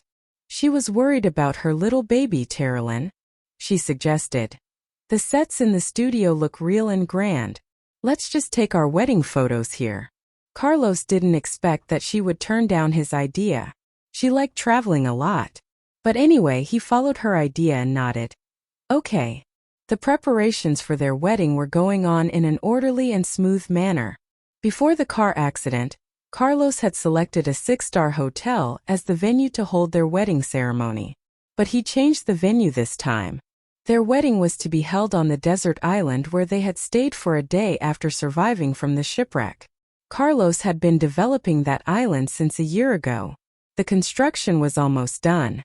It was a completely different place now, not the earlier deserted island anymore. They built a grand wedding hall there, and a village with numerous houses for people to live in. The day Debbie posted their wedding pictures, the internet fell into utter chaos once again. It was such a hot topic that the Weibo app, along with some other social networking sites, crashed because too many netizens were clicking and commenting on the post at the same time. Unfortunately for the programmers of those apps, their National Day holiday was cut short because of that. The couple received a ton of blessings from all kinds of people. Celebrities from different fields reposted their wedding photos and blessed them. Their wedding was the topic of conversation in every corner of the world. The betrothal gifts that Carlos had given to Debbie's family included the shining International Plaza, $900 million, and a few other real estates. Ramona was greatly taken aback when she came to know about Carlos' gifts, so was Debbie. He did very much love her. It wasn't auspicious to turn down betrothal gifts, so Ramona opted to accept them for the moment. She decided to find a better time to talk about it and try to return some of them to him. They had a rehearsal ceremony on the day before the wedding ceremony. It was only then that Debbie finally found out that the wedding venue, Dear girlfriend. Then he left without looking back at them. Ramona quietly watched the brother and sister banter. She smiled amiably. Such a warm scene had never crossed her mind in the past. Happiness filled her heart. Carlos came to pick up his bride in a helicopter, with 6 other helicopters of the same model flying in tow. On the city road, dozens of red limos drove along in a long row. When the helicopters touched down outside the villa, the limos also reached the gate and parked in an orderly line. The spectacle was utterly indescribable. The photographers and reporters who had been following the whole wedding gala were all excited to the hilt. As the brother, Decker needed to piggyback the bride out. The 4 bridesmaids in their pink dresses and the 4 groomsmen in their black suits stood at either side of the first helicopter. The bridesmaids were Casey, Christina, and 2 other pop singers who were friends with Debbie. And the groomsmen were Kinsley, Xavier, Niles, and Wesley, who had come back from abroad for the wedding. Carlos escorted Debbie into the first helicopter. The bridesmaids and groomsmen boarded the other 6 helicopters. With the rumbling sound of the engines, the helicopters rose up into the sky and flew to the island. When they arrived at the venue, Debbie saw the sea of guests who had already assembled. Besides their relatives, there were also big shots from business or political circles. Gregory, Hayden, and Emmett's parents were also invited. Surprisingly, even Valerie, who was now living out her days in a Buddhist temple, was also brought to the island by Carlos. Congratulations, Mrs. Gu. The wedding venue was decorated in dominant colors of pink and white. It was like a fairy tale wedding. There was a pumpkin carriage in different sizes of shining crystal high heels, pink roses, pianos, and other ornaments scattered around the hall. In the center of the stage was a tin-tiered wedding cake. Romantic music played in the background. The overall decoration looked absolutely luxurious and high-end. A well-known MC walked onto the stage to announce the start of the ceremony. Soon, the 2 black doors that were 3 meters high slowly opened up. The spotlight was shown onto the doorway. Under the soft romantic melody, the bride, dressed in her magnificent wedding gown, slowly walked into the hall, holding a bouquet of pink and white roses in her hands. A long wedding train trailed behind her as she walked along the red carpet. Everyone's attention was drawn to her. Debbie, the day's heroine, wore a graceful smile and elegantly walked towards the dashing man on the other end of the red carpet. Behind her were the 2 flower children, Sean and Evelyn. Evelyn looked at the setting around her, wide-eyed. This was all really amazing and special because she was attending her own parents' wedding. Sebastian walked Debbie down the aisle and gave her away to Carlos. The wedding ring Debbie wore that day was the diamond ring which Carlos had given her a few years ago. The one that was almost the size of a pigeon egg. Carlos wanted to buy her a new ring, but Debbie refused. She insisted that she already had enough rings. On top of it all, this diamond ring carried a lot of good memories and reminded her of Carlos' love for her. In the end, Carlos gave in and didn't insist further. The wedding ceremony went smoothly. As a traditional rule, the couple bowed respectfully to the elders of the 2 families and served them tea. The family members gave them their blessings. The grand ceremony went on for an hour, and it finally came to an end when the couple kissed affectionately, accompanied by a huge round of applause from the guests. After the ceremony, the guests moved out of the hall. Carlos had arranged a few other programs to entertain their distinguished guests. They marched over to the seashore to watch the marine life show. There were dolphins, whales, and other marine life in the show, but they were not trained like those in an aquarium. They were attracted towards the island, and they did what they usually did in the sea freely. It was the most natural show, with no harm caused to the animals. Everyone enjoyed it with bright smiles on their faces. Meanwhile, the heroine was still busy. In the lounge, with the help of the bridesmaids, Debbie changed into a red Chinese cheongsam, getting ready to toast to the guests at the dinner party. At the party, led by Wade and Miranda ahead of them, Debbie and Carlos walked arm in arm around the tables and toasted to each of the guests. Although Carlos didn't publicly announce his true parentage, most of the guests already knew the truth. So, they all naturally considered Wade and Miranda as Carlos' real parents.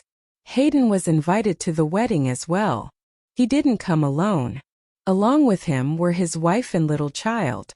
When Carlos clinked glasses with Hayden, Hayden's wife whispered to Debbie, "Thank you very much, Mrs. Huo." Debbie was caught by surprise. If her memory served her right, this woman was the daughter of the Qin family, who had collaborated with Olga to bully her 4 years ago. But why was she thanking her now? Seeing the confusion in Debbie's eyes, she explained in a low voice, "Thank you for turning down Hayden so cruelly. If it wasn't for that, I wouldn't have had the chance to win him over." It was as clear as crystal to everyone in Y City that Hayden had been crazily in love with Debbie. Hayden's wife was well aware of it too. At the beginning, she hated Debbie to the bone. But later, she had seen with her eyes and had also heard how coldly Debbie had turned Hayden down. At that time, she finally was sure that Debbie didn't love Hayden. After being rejected by Debbie, Hayden was crestfallen and heartbroken. His wife was clever enough to seize the opportunity to comfort him and get close to him. Since they were already married, she gradually won his heart. Besides, Carlos always publicly showed off his love for Debbie in a high-profile manner. Each time it hurt Hayden and was a mental blow to him. As time went by, he finally gave up on Debbie and accepted his wife. Now she had also given birth to a daughter for Hayden, so their relationship had improved even more.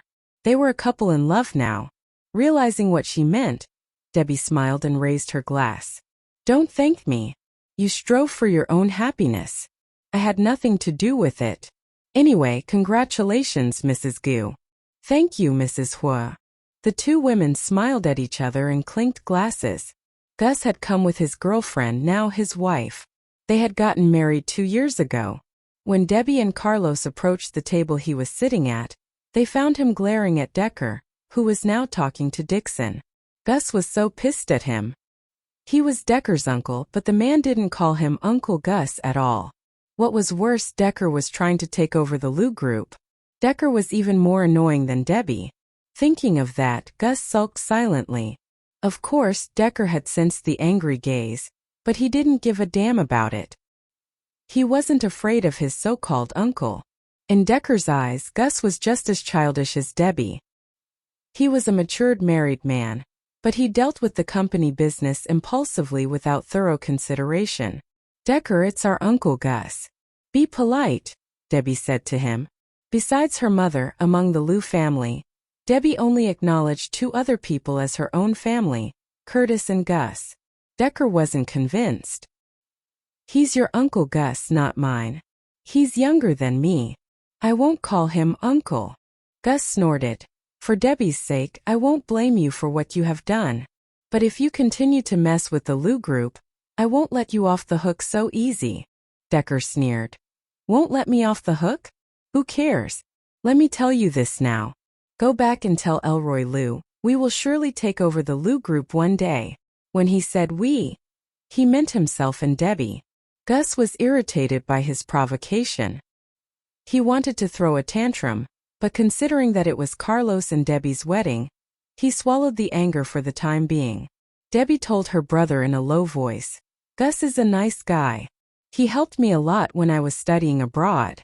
Back when she was in England, Curtis had sent Gus to take care of her. He had indeed helped her in some ways. "I know what to do," Decker replied curtly and then kept silent. Debbie shook her head helplessly. Carlos wasn't interested in the conflicts between Gus and Decker, as long as there was no harm done to his wife.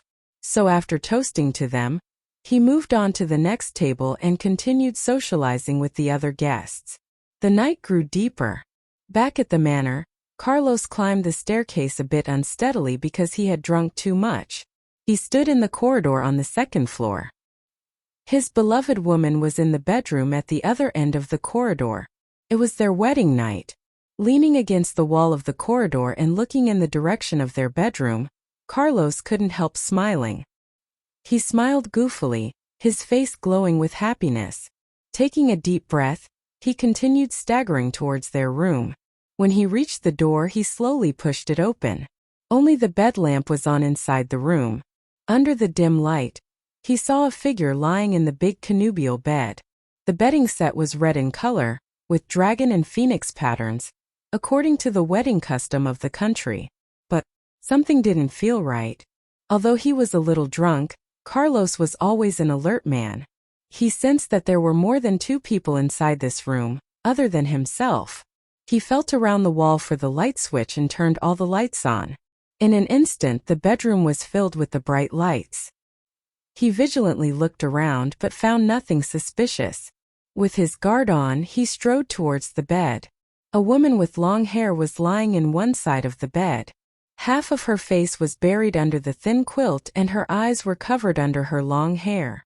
Carlos couldn't see her face clearly. He stretched out his arm and pulled the quilt away. In an instant, the person sat up, jumped into Carlos' arms and yelled, "Honey, happy wedding to you." Carlos felt disgusted when he heard the person's voice, because the person in his bed wasn't Debbie, and wasn't even a woman. It was a man wearing a long wig. In a split second, he broke free from the man's embrace and violently pushed him back onto the bed. "Ouch! Hey, take it easy," Niles protested, his face contorted in pain. Carlos had pushed him so forcefully that Niles slipped off the bed and fell onto the floor. Luckily, the floor was covered with a carpet, so it was mostly his pride that was bruised. With a dark face, Carlos stared down at the groaning surgeon and asked, "Where is my wife?" Niles pointed at the curtain. Behind it, he could vaguely see a figure hiding there. Wasting no time, Carlos strode towards the window and ripped the curtain aside. Again, a person dashed out and jumped into Carlos' arms, saying, "Happy wedding to you, honey." Carlos spat out curse words at the man hugging him. Without warning, he gut-punched him. Kinsley whined in pain and loosened his embrace at once. He held his stomach, unable to utter another word, gasping for breath. Carlos asked a second time, "Where is my wife?" Lifting a trembling finger, Kinsley weakly pointed to the walk-in closet. Carlos was getting irate. He had been hugged by two men now, and wasn't in the mood for a third. He slowly moved towards the closet. However, before he could get there, a person sprung up from behind the dressing table and did the same thing as the others. Carlos tried not to be too violent. He was afraid he would hurt the real Debbie. Now once again he had to be hugged by another man and hear him say, "Happy wedding to you, honey." Carlos shut his eyes in anger. Without opening them, he grabbed hold of the man's arm and was about to throw him outside. It was Xavier. He knew what was going on, listening behind the dressing table. When Carlos grabbed for his arm, he quickly sidestepped the angry man's attack. Just in a few minutes' time, Carlos had been called honey by three men. He looked like a volcano on the verge of erupting. If he could, he would throw these three men into sea right now. Niles was dressed in a nightgown. He tore the wig from his head and threw it on the floor. Then he climbed onto the bed again and lay in the middle. Xavier lay next to him, while Kinsley sat on the edge of the bed, fumbling in his pocket for a cigarette. Three men were on his bed. "Carlos, Edivilli," Dixon said. "Your wife," Jared filled in the sentence, "isn't here. She's not even in the house." "Debbie isn't at the manor?" Carlos frowned in worry. Ivan looked at his wristwatch and said, "I think your wife is."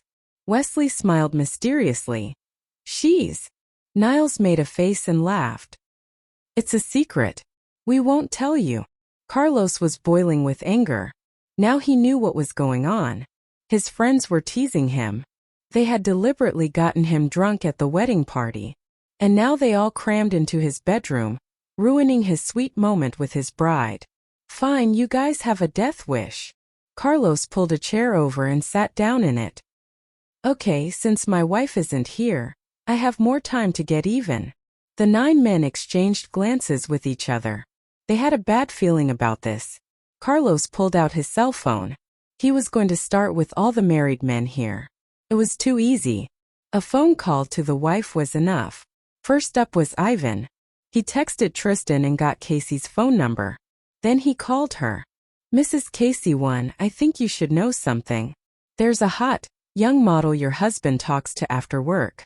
I see them standing outside talking and laughing. Okay, goodbye. Ivan was shocked by what he had heard. In a few seconds his phone rang. Everyone looked at him with sympathy in their eyes as he hastily stepped out to answer the call. The next target was Curtis. Carlos called Colleen. Aunt Colleen, it's me. Did Uncle Curtis come back late one night? Remember that about a month ago? He looked pretty guilty to me. I'd ask him about it. Women were attracted to a great guy like Curtis, so Carlos knew just how to get back at him. Curtis was stunned for a moment. He tried desperately to recall what happened. One of his female colleagues fell sick that night and he drove her to the hospital. Was that a month ago? He barely remembered. As he pondered this, his phone rang. Obviously his wife. He got nervous even though he was completely innocent. Just like Ivan, Curtis hurried outside as he picked up the phone. Everyone knew that Carlos could easily stir up trouble for them, no matter how good they were. Carlos knew exactly what to say. Seeing how Carlos dealt with Ivan and Curtis, Damon got frightened. He leaped up from the bed and excused himself.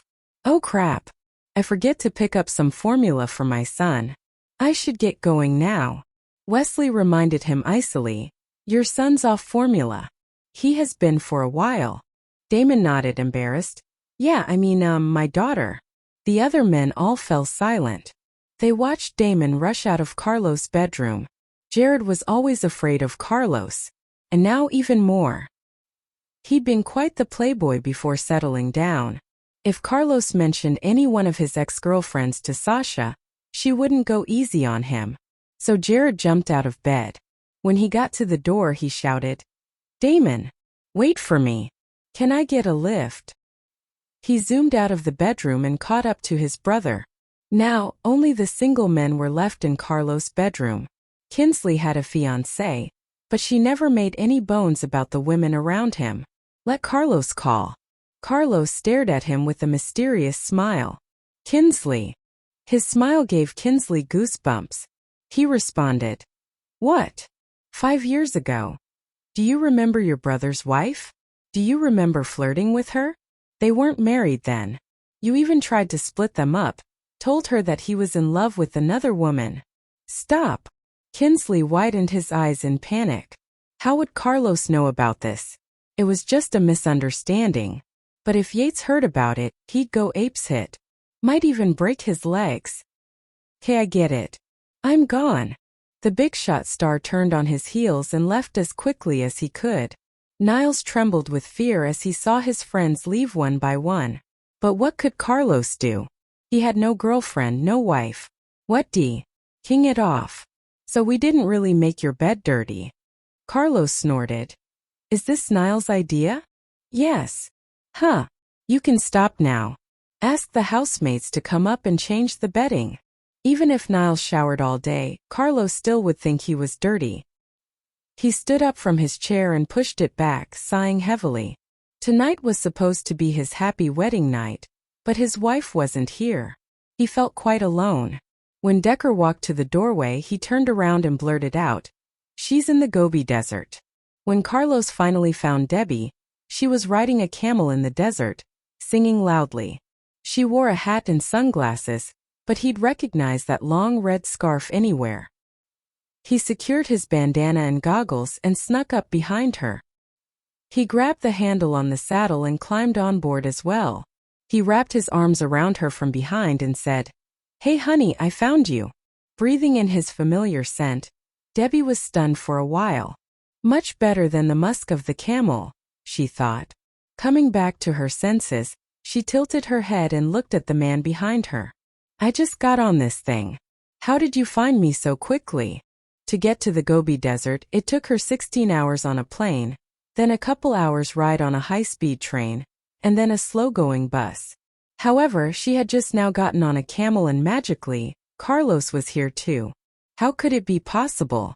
I came straight here in my private plane, he said with a smile. Of course, that would save him a lot of time. Debbie pulled a long face when she heard his answer. Humph! That's so unfair. Meanwhile, she felt like a fool.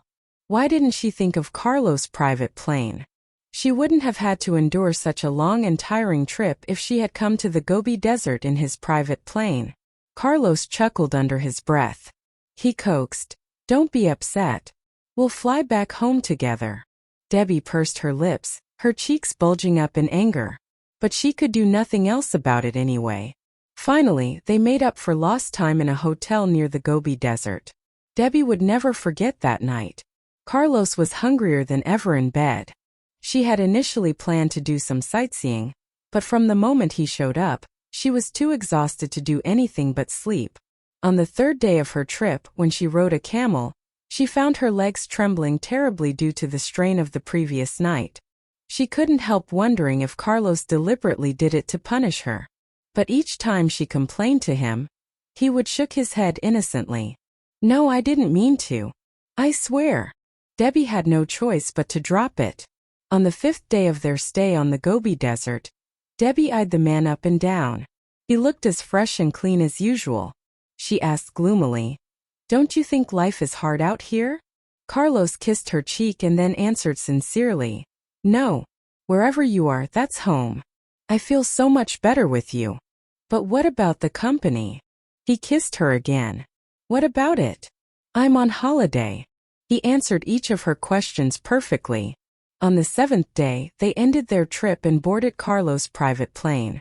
They flew back home in relative luxury. It did save a lot of time traveling in a private plane. Evelyn was playing with her little sister at the manor. When she saw her parents come back home, she excitedly darted towards them and called out, Daddy, Mommy. Debbie planted a kiss on Evelyn's cheek and said lovingly, Baby, Mommy missed you so much. Mommy, I missed you too. Evelyn stuck her head out and looked at her father. Stretching out her arms to him, she added, I miss Daddy more. Carlos grinned from ear to ear and scooped her up in his arms. Debbie unhappily watched the father and daughter talk and laugh amongst themselves. Forget it. I have Terilyn, my little baby, she comforted herself, and went to see her baby GI. We want to hear new songs. Please. A fan commented, Mrs. Huo, it's been 2 years and 3 months and 4 days since your last album. Your fans are running out of patience. How about a comeback this month? Another fan commented, Maybe you can make it up to us with more pics of Mr. Huo. Or the pictures of your 2 princesses. I want the 2 little girls to melt my heart, commented a crazy fan of Debbie's. Meanwhile, a ton of private messages came flooding into Debbie's new account. Bowing to pressure from her fans, Debbie had no choice but to secretly snap a few pictures of Carlos working in his Western suit. She selected 9 of them and posted them on her Weibo page. She wrote, Look at our husband, girls. He's too busy to pose. Always working. This is candid camera. Her post went viral. Like there was any doubt it would. Judging by the comment section, a lot of young girls were excited. Debbie is a queen, they wrote. She refers to Mr. Huo as our husband. Debbie, I love you. I'll be your fan forever. Does that mean I'm Mrs. Huo too? Some fans teased. For a time, life was relatively normal. When everybody around them thought that they would just live happily ever after, Debbie seized a chance to secretly escape again, leaving her husband and 2 daughters behind. Her plan was quite successful this time. This was longer than her previous attempts, and her whereabouts were well hidden, which almost drove Carlos crazy. He had sent men to the far corners of the earth, but to no avail. He couldn't find his beloved wife anywhere. The truth was that Debbie had planned everything well in advance. The first step of her plan was to consolidate her position as Carlos' legal wife. That was why she had cooperated with him to register their marriage, and had deliberately showed their marriage licenses to the reporters. Then they held their grand wedding ceremony in a high-profile manner, and she showed off their love in public and online sites every now and then. Because of this, everyone knew that Carlos was deeply in love with his wife. Thus, even after Debbie went missing from the scene, no women dared to take advantage of her absence to try and hit on Carlos. 1 month passed, then 2. As time slowly went by, the situation began to change. 3 months later, word began to spread that Carlos was seen with another woman. After that one rumor, more sprung up and spread quickly. Some people even assumed that Carlos and Debbie were already divorced, but were keeping it a secret for the sake of their children. Debbie had heard from Dixon that Miranda had personally dealt with a woman who had dared to get into Carlos' car. This was the story. One day, Miranda happened to notice a pair of high heels in Carlos' car, the one he always drove to work. But the heels were neither her size nor Debbie's. Miranda remained silent and didn't ask Carlos anything about it. The next day, she stalked him and saw a woman take those heels from his car. After the woman had left, Miranda angrily got out of her car and went to confront her son. When Carlos saw her approaching, he asked in a calm tone, "Mom, why are you here?" Looking at the woman's receding figure, Miranda interrogated, "Did you give those heels as a gift to that woman?" Carlos shook his head. No. "The night before, we had a business dinner. She had temporarily changed into another pair of shoes and had left those in my car." "Oh, is that so?" she said in a drawl, sounding sarcastic. Confused, Carlos looked at her and asked, "What's the problem?" She smirked. "Nothing. I just wanted to remind you that you're a married man. Please keep your boundaries with other women." Carlos was left speechless. What a good mother-in-law she was to Debbie. Debbie was not around, so Miranda was keeping a close eye on him for her. Sighing, he reassured her. "Mom, please rest assured, and assure Debbie as well. I have no interest in any." Why were itching to seize the chance to hit on him, but knowing that Mrs. Huo was the sister of the new CEO of Nian Group, they didn't dare to. In the middle of the party, Decker walked to Carlos' side and said in a mysterious voice, "Carlos, I have a surprise for you later." Carlos raised his eyebrows in expectation. "Is my wife coming back?" The smug smile on Decker's face instantly vanished. "Bingo! Why did you guess it so easily? That is so boring," he complained. Just as he finished his words, there was a commotion at the entrance. A woman clad in a red evening dress and black crystal high heels emerged from the crowd. She attracted everyone's attention, including Carlos. "Wow! Isn't that Mrs. Huo?" "Yes, I think so. I haven't seen her show up in public for a long time. Look, she's wearing a halter dress tonight. She looks so hot." Under the crowd's fervent discussions, Debbie, who had become even more beautiful now, slowly walked towards the person standing at the other end of the red carpet. Everyone knew who she was walking to, so they moved to either side to make way for her. Debbie had easily spotted the dashing man the moment she had entered the hall. When she was about 2 meters away from him, Carlos shifted his goblet of wine to his right hand and reached out his left hand to her. Debbie smiled broadly and picked up her pace with a spring in her step. She took his hand and put her other hand on his waist. "Honey, I'm back," she said sweetly. Carlos looked at her affectionately and asked, "Honey, did you have a good time?" "Yes. I had a good time," Debbie answered with a smile. But in her mind she cursed. "Not at all. I had to avoid Carlos men all the time. And since I have fans all over the world, I had to hide myself in isolated areas of Tibet." Carlos' smile broadened as he stroked her hair. "That's good to hear." As his hand slid from her head to her waist, his face darkened. She was wearing a backless evening dress. He pulled her closer to his body and whispered in her ear, "Honey, you are being very naughty." Debbie winked at him with a grin and changed the subject. "Let's go find Decker." She tried to break away from his embrace, but Carlos held her closer. Ignoring the watchful eyes around them, he took off his suit jacket and draped it over her shoulders. Then he held her hand and said, "Let's go." Debbie rolled her eyes secretly. When they found Decker, Carlos spoke even before Debbie could say something. "We have some urgent business to attend to. We're leaving now." "Wait. I don't," Debbie protested. Carlos cast a warning glance at her, which made her swallow the remainder of her words. Seeing the suit jacket on Debbie's shoulders, Decker smirked mischievously and whispered in her ear, "You've been gone for several months and you have finally returned dressed like that. My dear sister, you're so dead. Aren't you going to help me out?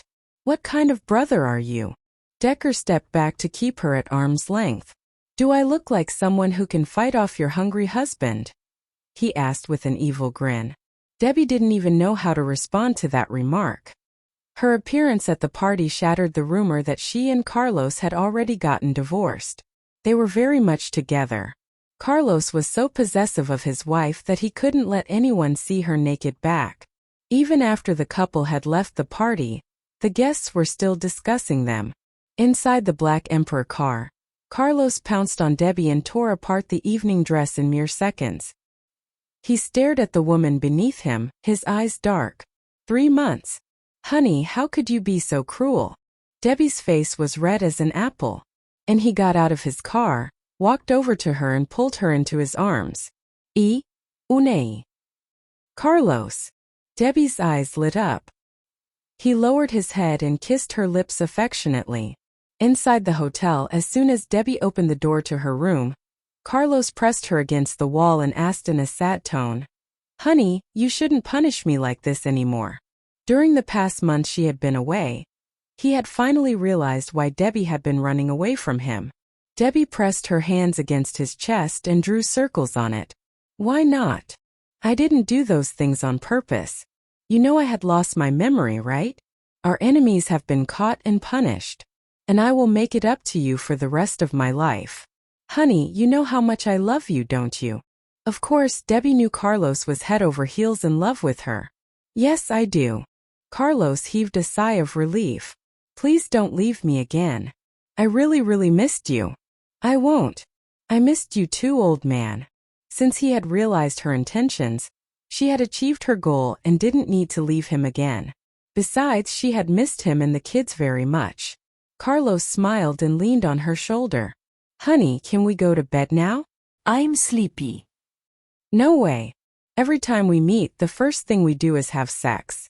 Are you here for me or for sex?" Debbie asked, pouting her lips, even though she knew that they would eventually have sex that evening. End of Carlos and Debbie's story. "But I'm really sleepy," Carlos said with a secret grin. He leaned closer to kiss Debbie on her lips tenderly.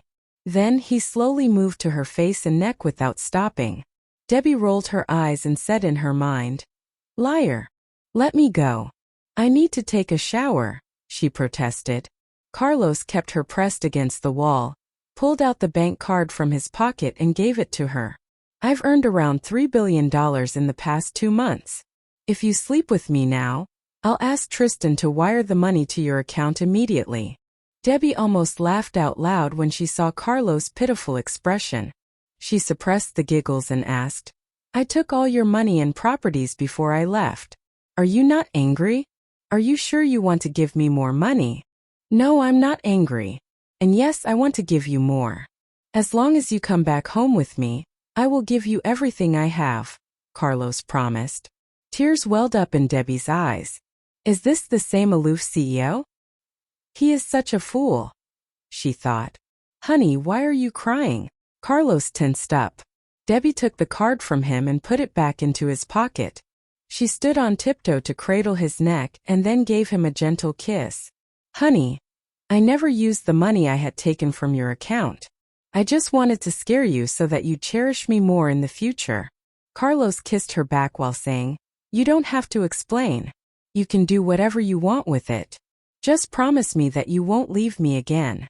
I can't sleep without you by my side." What Debbie didn't know was that Carlos was aware of it when she had begun to transfer his money and properties into her account. Silly woman. Did she really think that I wouldn't know about it? I wouldn't be able to run ZL Group if I was so naive, he thought with a faint smile. Debbie nodded her head vigorously. The air between them was tender and warm. Meanwhile, in Y City, some daily reporters tried to learn about Carlos and Debbie's current status from their friends. When they asked the group whether Carlos and Debbie were divorced and whether she had run away with all his money, they simply smiled and said nothing. That night, some paparazzi in Bangkok took photos of Carlos and Debbie kissing at the roadside and posted them online. And the next day, the couple appeared at Y City Airport. Debbie wasn't wearing a hat or a mask this time. They just showed up in public, holding hands and looking adorable. The crowd of reporters outside the airport tried to interview them and bombarded them with questions. Carlos only answered one. "Mr. Huo, did you go to Bangkok just to pick up your wife?" a reporter asked. Carlos looked at him and answered indifferently. "Yes. My wife got tired of her world trip. So I went there to bring her back home." The airport erupted in an uproar. Their fans looked at the couple with admiring smiles. They went back to the manor together. That night, Evelyn sat on the bed, watching her mother reprimand her father as if she were disciplining her son. "How did you feel while I was away?" she asked. "Very bad," he simply answered. "You just wait till I get you in bed tonight," he thought. "Will you listen to everything I say in the future?" she asked. "Yes," he answered. "Do I even have a choice?" "Do you love me?" she asked on purpose. "Of course I do," he answered without any hesitation. She already knows the answer, he thought with a pout. "Will you fool around with other women again?" she asked. "No, I won't," he said lazily. "I've never fooled around with other women," he thought, absolutely determined to teach her a lesson that night. Debbie smiled and said, "Still want to argue?" Carlos immediately put on a flattering smile. "You're the boss, honey." After a while, Debbie went to the cloakroom. When she was out of earshot, Evelyn approached her dad and said in a whisper, "Daddy, please don't piss Mommy off again. I'm scared of her too. I may not be able to help you." Carlos laughed and nodded. He scooped her up in his arms and kissed her cheeks repeatedly. He was so happy to have the three most important women in his life. One day, Debbie posted an update on Weibo saying, "My husband has fallen in love with someone else. What should I do?" Instantly, her Weibo account was flooded with comments and messages. Her fans wondered whether Carlos was cheating on her. Within 2 minutes, Debbie deleted the post because she had forgotten to post the pictures. Before long, she wrote another post. The text was the same, but there were 3 pictures along with it.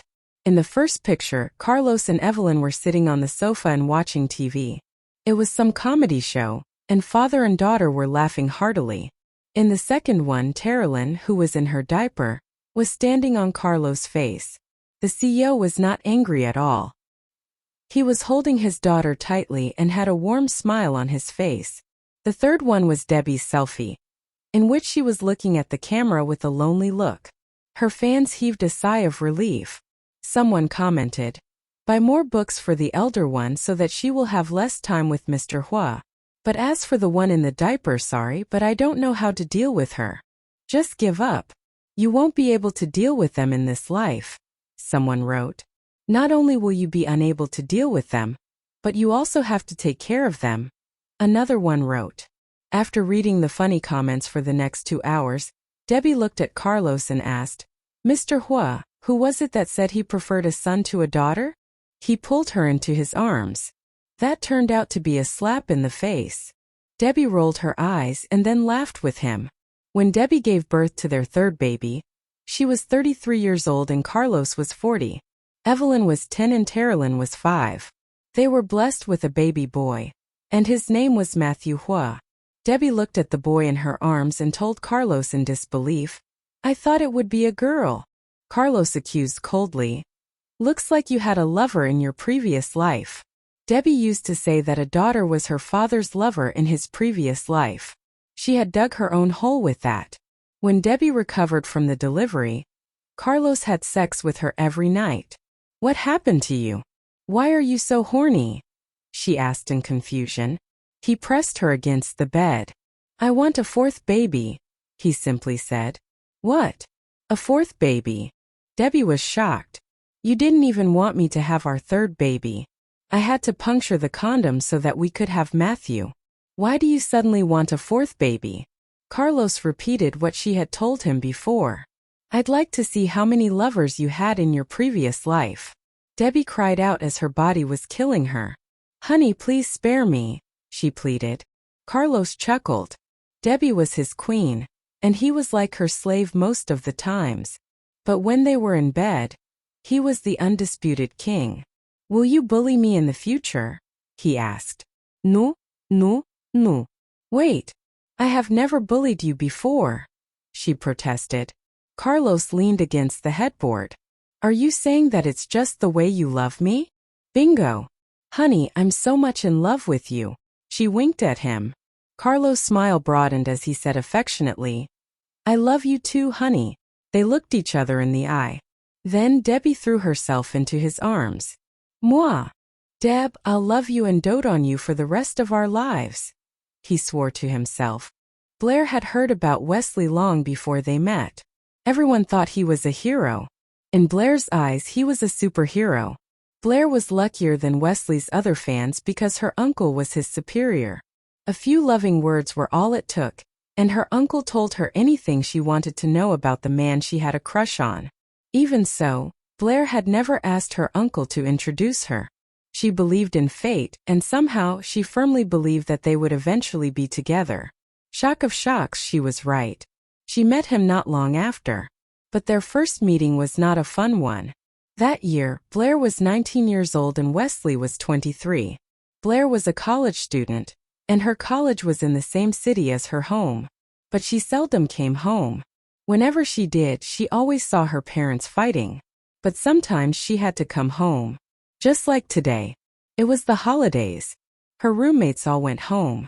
Blair stood in front of the villa with a small suitcase. It was a beautiful villa, but hardly warm. She typed in the code at the entrance. Beep.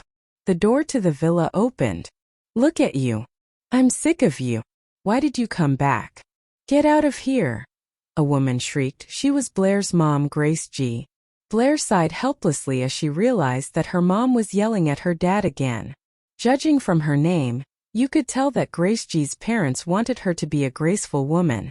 And she worked to live up to that name. Even now, she was soft and elegant in public. Everyone believed that her name reflected her inner beauty. But she was a totally different woman in front of Jacob Jing, Blair's father. Blair knew why. It was because of life. Life had ground her kind-hearted and gentle mom down. She became bitter and angry. Blair put on her slippers and entered the living room. Before she could greet her parents, she heard a loud bang and flames sprang up to the ceiling. By the way, Jacob Jing was a professor of chemistry, but his degree hadn't made him much money. The man couldn't stand his wife any longer, and couldn't see any other way out. He decided to destroy himself along with her. The explosive was homemade. After all, he was good at chemistry. BL. Drugged one night by her ex-boyfriend, a mysterious man took advantage of her in an ecstatic night filled with sex. To take her revenge, she married the man and used him. As long as I'm alive, I'm still his legal wife, while all of you are just his mistresses. She remained adamant even when he was involved in scandals with other women. Eventually she stormed off after she learned that he had betrayed her again. But life brought her back to him a few years later, to his astonishment. Firemen, policemen, EMTs, and their vehicles splashing colored light over the crowd. The villa was surrounded by people. The fire was finally put out after an hour. The villa had been burnt to a blackened husk. Anyone that was still in there was merely char and ashes. Adelson G., who was in a green uniform, squatted down before Blair. Eyes full of sorrow, he said softly, Blair, come with me. Standing beside Adelson G. was a man in a camo suit, Wesley. Confusion was written all over Blair's face. Uncle, why did they abandon me? The question brought a lump to his throat. That was his sister and brother-in-law, and he couldn't save them. He stroked her hair as if comforting a child. They didn't abandon you. You're still their daughter no matter what. Uncle, I was in the villa too, but I didn't die. Blair clenched her fists tightly. her face as pale as a sheet. I couldn't save them. Am I a murderer? She watched as her parents died. She was so guilty that she thought she was responsible for their deaths. Adelson G felt rather sorry for her. No. That's not it. You're still a sweet kid. You had nothing to do with this, he coaxed her. I'm almost 19. Not really a kid, she thought. Adelson G got a call over his radio. He stepped away to make a report. Wesley and Blair were left alone. Wesley passed a bottle of water to the girl, who stared blankly at the ground. Have a drink. It'll help your throat, he said. Adelson and Blair lived in the same housing estate. Wesley just happened to be visiting Adelson today. After he left the house and was in his car, he heard the explosion. Without hesitation, he changed direction and raced toward the source of the sound. That was why Wesley was able to save Blair. Staring at the bottle of water in Wesley's hand, Blair murmured, Wesley, am I a murderer? People seem to think he's honest. He won't lie to me, she thought. Wesley was stunned for a moment. She knows me. He squatted down before her and looked the girl in the eye. If he was his usual self, he would tell her, You're not a kid. Why didn't you call the police or the fire department? And why did you stay in the house instead of trying to get out? However, he couldn't just say that. The girl's parents died in the fire.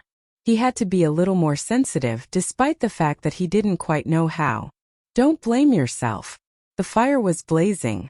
Even firefighters failed to get inside. You couldn't have done anything. A smile appeared on Blair's pale face. Wesley, can you give me a hug? Her heart was aching fiercely. She desperately wanted someone to hug her and comfort her. Wesley was at a loss for words. Do I look like a kind person? He asked himself.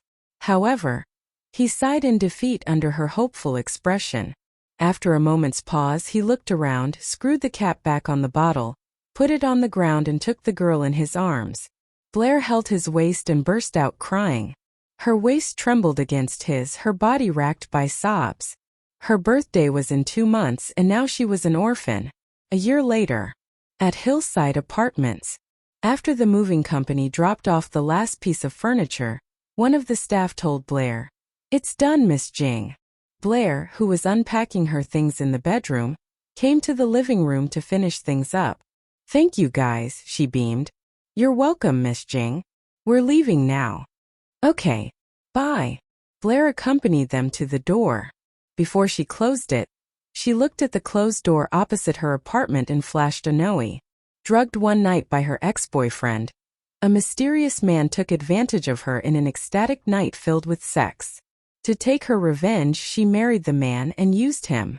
As long as I'm alive, I'm still his legal wife, while all of you are just his mistresses.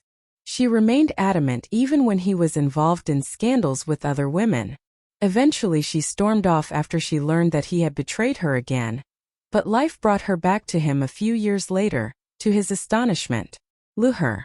Hey, never mess with your friend's crush. Let me go, Blair. What if I get killed? My teammates will get mad. She was playing a MOBA game. Blair let go of her helplessly. Okay. Just watch where you are going. Gotta go. All right. Bye, Mom. She teased. Blair rolled her eyes and left the campus. After leaving the metro station, she got to her own apartment in 2 minutes or so.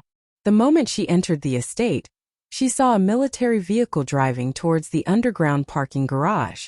She sped up and ran as fast as she could.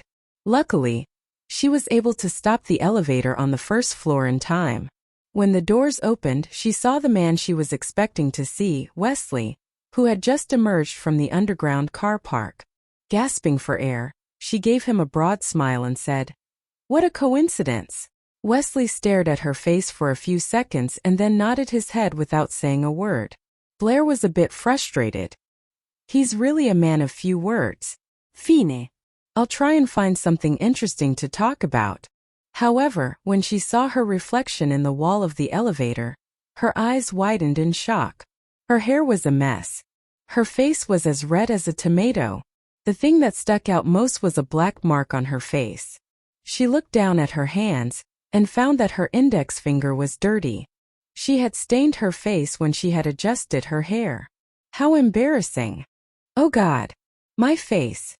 Blair turned around to show her back towards Wesley and rubbed her face in an attempt to wipe off the stain.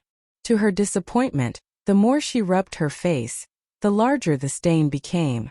The elevator reached the 16th floor soon, but Blair was still dealing with the stain on her face. Wesley waited for her to walk out first, but she didn't move at all. He had to walk past her. When he was out of the elevator, he stopped and turned to look at the girl. We're already on the 16th floor. Are you coming out or not?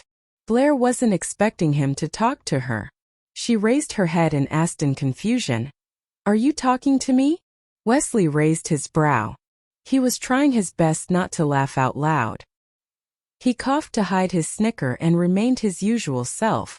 Is there anyone else here? He asked coldly. Blair saw the door of her apartment and then realized that she was home. Sorry. I didn't realize it. She walked out and headed to her apartment.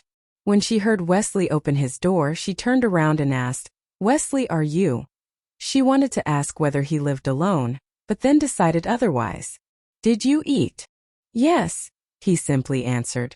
Okay.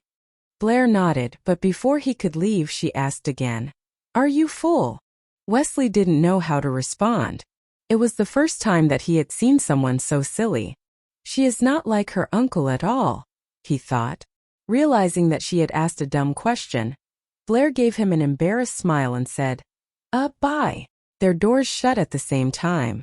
As she leaned against the door, Blair wanted to slap herself. Silly woman. You ruined the meeting. She cursed herself inwardly. She then threw herself onto the sofa, her mind running wild. After getting some rest, she went to the bathroom to take a shower. But the moment she saw herself in the mirror, she shrieked.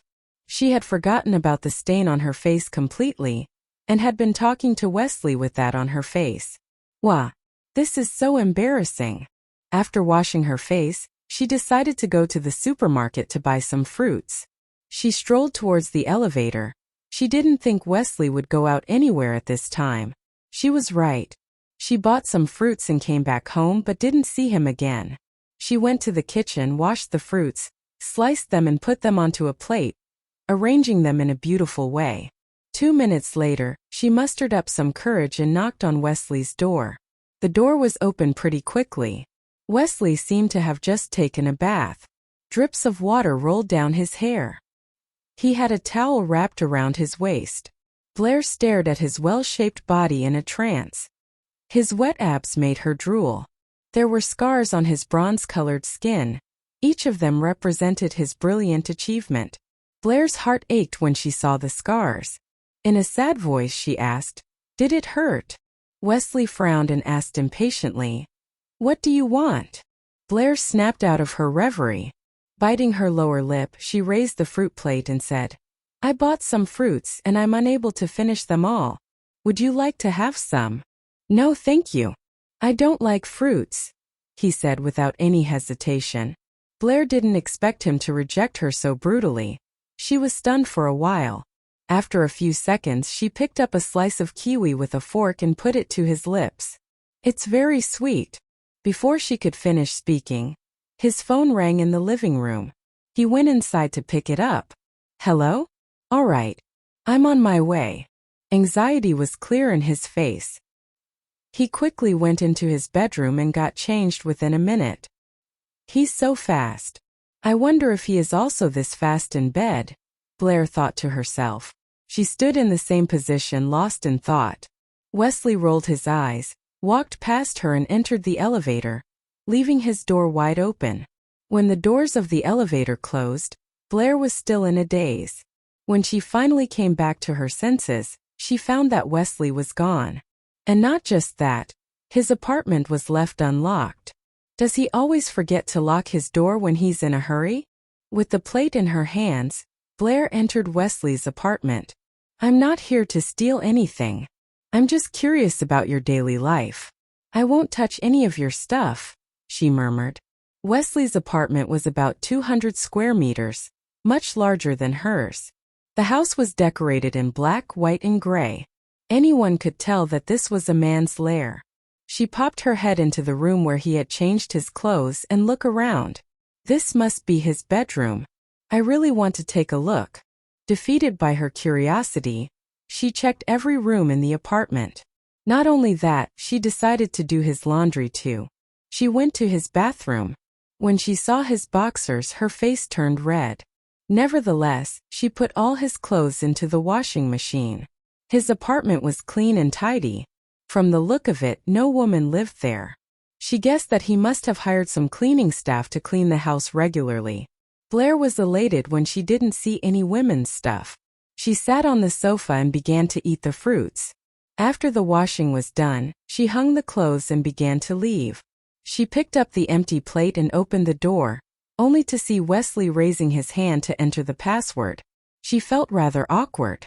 Meeting his confused eyes, she didn't know how to explain her presence in his apartment. Sorry.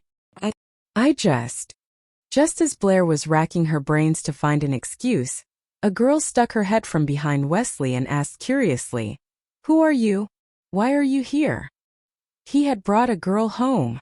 Blair was dejected. Wesley looked at the girl behind him, but didn't answer her questions. Then he turned to Blair and asked, "Do you need anything?" Jealousy flooded her heart as she shook her head. "No, I was just leaving." After Blair went back into her apartment, Megan asked Wesley curiously, "Uncle Wesley, is she your neighbor?" Wesley looked away from her apartment and walked into his own. He opened the door to a guest room and told Megan, "You can stay in this room." "Okay. Thank you, Uncle Wesley. I'm going to do my homework now." Megan went into the guest room with her backpack. When Wesley entered his bedroom, he could smell the strange fragrance in there. He walked into the bathroom and found that all his dirty clothes were gone. Wesley stepped onto the balcony and found that his clothes were hung there. "She entered the apartment without my permission, and on top of that she did my laundry too? What a weird girl," he thought. Blair had classes to attend early the next morning. The alarm clock roused her from her deep sleep. After washing her face and brushing her teeth, she left her apartment and entered the elevator, her head still blank from yesterday's incident. When the elevator reached the first floor, she was still in a daze, not realizing that she had to get out. At that moment a man entered. It was Wesley. "Wait, Wesley." Blair's eyes widened, as she immediately snapped back into reality. Wesley was wearing a gray sweatshirt, black shorts and a pair of Nike Air Max 720. He had just finished his morning exercise. Blair could still see beads of sweat on his forehead. Wesley cast a casual glance at her before pressing the button to the 16th floor. Blair watched blankly as the doors closed slowly. "Oh God, what am I doing?" she thought. "Wait," she yelled. "Sorry. I need to get out." She pressed the open button and left the elevator in a hurry. When the doors were about to close again, Wesley blocked them with his foot and called out, "Wait." Blair stopped and turned around by instinct. "Me." Wesley didn't respond to her question. Under Blair's expectant eyes he said coldly, "Do not touch my stuff again. I hate people touching my things without my permission." Blair's heart was crushed under the weight of his cold words. She wanted to apologize to him for intruding, but he didn't give her the chance to say anything. The doors closed quickly and the elevator went up to the 16th floor. Dejected, Blair left the housing estate and arrived at the subway station. The journey was short, but she felt like she had been dumped 1,000 times. Inside the classroom, Blair was leaning over the desk and flipping through the pages of her English book. "Jocelyn, do you think that girl is his girlfriend?" she murmured in English. Jocelyn rolled her eyes and spat. "Miss Jing, please speak Chinese." Mandarin. They had just had an English class and Blair was too overwhelmed. She sat up in a tea opposite Wesley's, but Hartwell G didn't know that yet. He was working in another city, and no one had told him. Since there were no classes in the afternoon, Blair decided to go to the library to study Arabic language and literature. Jocelyn had her own matters to deal with, so Blair had to go alone. On her way to the library, she walked past the playground. The freshmen in their camouflage uniforms were being trained there, as they marched shouting military slogans. The young students, full of vigor and vitality, were like the bright morning sun. When she passed by a tree on the playground, she heard two girls discussing Wesley. "He is so handsome, so masculine and dashing. This is the first time I've met him, but I'm already in love with him. I saw him yesterday. He is always the shining star in the crowd. He is the instructor of Class 6. I'm so envious of them." Following their gazes, Blair saw Wesley in his military uniform and a cap. He was guiding the students to Goose Step. The eyes of the students were full of admiration for their instructor. Blair stayed for a while before she headed to the library, a little dejected. Although the air conditioner was on in the library, it was still a little hot. There were only a few students in there. Blair found the book she had wanted to read and began to go through it. After about 10 minutes, she heard a shriek. Blair raised her head to see what was going on, but a bookshelf blocked her view. Soon the library had more screams of terror than books. Blair even heard someone shout, "Run!" The atmosphere was so tense that Blair unconsciously held her breath. She suddenly had a bad feeling about this. She picked up her book and walked to the hallway to see what was happening. However, before she could figure it out, she was pulled roughly, and a man put his arm around her. She could feel something hard, cold, and sharp pressed against her neck. She lowered her eyes and saw a knife out of the corner of her eye. The guy controlling her reeked of sweat. Blair fought back the urge to vomit. She struggled in his grip, but he increased the pressure of the knife. "Don't move," he shouted, "or I'll kill you right now." When the other students ran to the entrance of the library, a girl with a pale face approached them slowly. In a trembling voice she pleaded, "Liam, don't do this. Please, let her go." The sight of the girl erased his angry expression. His eyes reflected the pain he felt. "It's been 10 years. I can't forget you, I can't quit you. I need you, Elma. Be with me or I'll kill her. And me. You get to watch." Not until then did Blair realize that she had become a hostage. Meeting Elma's horrified and sad eyes, Blair cleared her throat. "Calm down, man. Is that a new knife? Put it down. My neck is so hot. What if you leave a scar? What will I tell my boyfriend?" While the students were running out of the library, more than 10 men in camouflage uniforms stormed into the place. "Shut up. I don't care what your boyfriend thinks." Liam spat impatiently. At that moment, the soldiers appeared on the second floor where the kidnapper was. Blair tried to reason with the kidnapper. "But I don't know you. Or Elma. Why hold me hostage?" Among the soldiers, a man with no cap whispered in Wesley's ear, "The hostage seems pretty calm. She's not freaking out." When Wesley saw herself, she pointed to a book and said, "Hey, check that out." Liam followed her finger and didn't hear the hushed noises behind him. "What? Are you messing with me?" He spat. No, no. "It's my favorite book. Can I touch it one last time before I die?" Blair began to babble in order to distract him. "Shut up. Do I look like an idiot to you? A medical book? This is Y City Language and Culture University." Blair took a closer look at the book and was stunned. "Why is there a medical book here? We don't even have a department of medicine." Right at that moment, a soldier kicked the hand Liam held the knife in. Neither Liam nor Blair saw it coming. The knife was dropped on the floor. Uttering a heartrending cry, Liam staggered and bumped into a bookshelf, with Blair still under his control. He bumped his left arm on the shelf. Blair was tugged with him. He still had an arm wrapped around her, high near her shoulders. Boom! Her head hit the shelf and she saw stars. All of this happened in the blink of an eye. It wasn't long before Blair was pulled to her feet and wrapped in a man's warm arms. With her blurry eyes, Blair saw Wesley's fantastic physique. "Wow, he's really hot," she thought. Wesley held her in his arms and kicked Liam hard in the gut. Wesley's attack sent Liam flying into the bookshelf, knocking it over. Moving to protect Blair, Wesley snaked an arm around her waist and guided her away from the falling books. Two of Wesley's men jumped on Liam, pinning him to the floor. Soon the police came and Liam was cuffed and stuffed. Wesley helped Blair walk to a seat to rest. Supporting her head with one arm, she closed her eyes to steady herself, still dizzy from the impact of the bump. After Blair was seated by the table, Wesley gave his statement to the police. As soon as he left, his men trotted over to Blair and asked with concern, "You all right?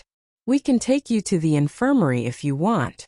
Blair opened her eyes to find that she was surrounded by a crowd of young men wearing silly grins. Startled, she sat up immediately and replied, "I'm fine. I'll go later." Talbot Yun, Wesley's right-hand man, squeezed to the front of the throng and sat on his haunches. He said, "You were so calm back there. You gotta be the bravest girl I've ever seen." Wesley turned around occasionally to make sure his men were behaving. That was when he saw that they were crowding around Blair, talking and laughing. There was a blood streak on her neck, a bruise on her forehead. Besieged with concerned questions from the young officers, she looked nervous. Wesley strode over and demanded, "What's going on? She's hurt and doesn't need you guys bugging her." Talbot, Bohm, St. B. Her to the infirmary." "Yes, sir," the brothers, Talbot Yun and Bowman Yun answered, standing to attention and saluting when they got Wesley's orders. The rest of the crowd lined up and marched towards the playground. Back on the playground, the young soldiers were talking amongst themselves. Concentrating on the training? Forget it. I think Chief knows her. I heard him almost call her by name. I don't think he wants us to know, a man said. I heard it too. And? Knowing her name doesn't mean anything. Anyway, we got to train these guys. A second man retorted, turning to walk away. Yet another man grabbed him and said seriously, "Sked. I'm hungry," she answered, blinking. It was after 8 p.m. She hadn't eaten anything since lunch. Wesley glanced at her and decided to pretend he didn't realize what she was getting at. "So are you hurt?" "Yes." "What is it? Do you need to go to the hospital?" "No, my belly's hurting. I need a restaurant," she said innocently. Wesley felt defeated. Just as he was about to refuse, Blair cut in. "My treat. It's the least I can do. You saved me. I'm a soldier. It was my duty." Wesley wanted to leave. Blair added, "My uncle asked you to check on me." I'm starving. "Are you really going to just walk away? Is that a threat?" Wesley hated being threatened. Blair shook her head like a rattle. No, no. "It's okay if you don't want to have dinner with me. Tell you what, go home, shower, change. I have enough here in the house. I'll cook dinner. Come over, make sure I'm fine, and then you can take off again. What do you say?" Wesley gave her a long look and turned around without a word to go back to his apartment. "Hey, yes or no? You haven't given me an answer yet." If he agreed, she would go to the kitchen and start cooking now. Wesley opened his door and turned around impatiently. "We'll see." He is as cold as an iceberg, Blair thought. The next time someone opened her apartment door, Blair was in the kitchen, ready to sauté some vegetables and meat. "How about me?" Wesley had changed into casual clothes. Standing at the door, he asked, "You ever lock your door?" Blair answered without turning back. "Not really. It's just you and me here. No one else lives on our floor. Why bother?" Then Wesley lectured her as if he were talking to a child. "It's dangerous. You don't know who else might walk in." Okay. Fine. "Any foods you don't like?" asked Blair as she poured some cooking oil into the wok after putting it on the stove.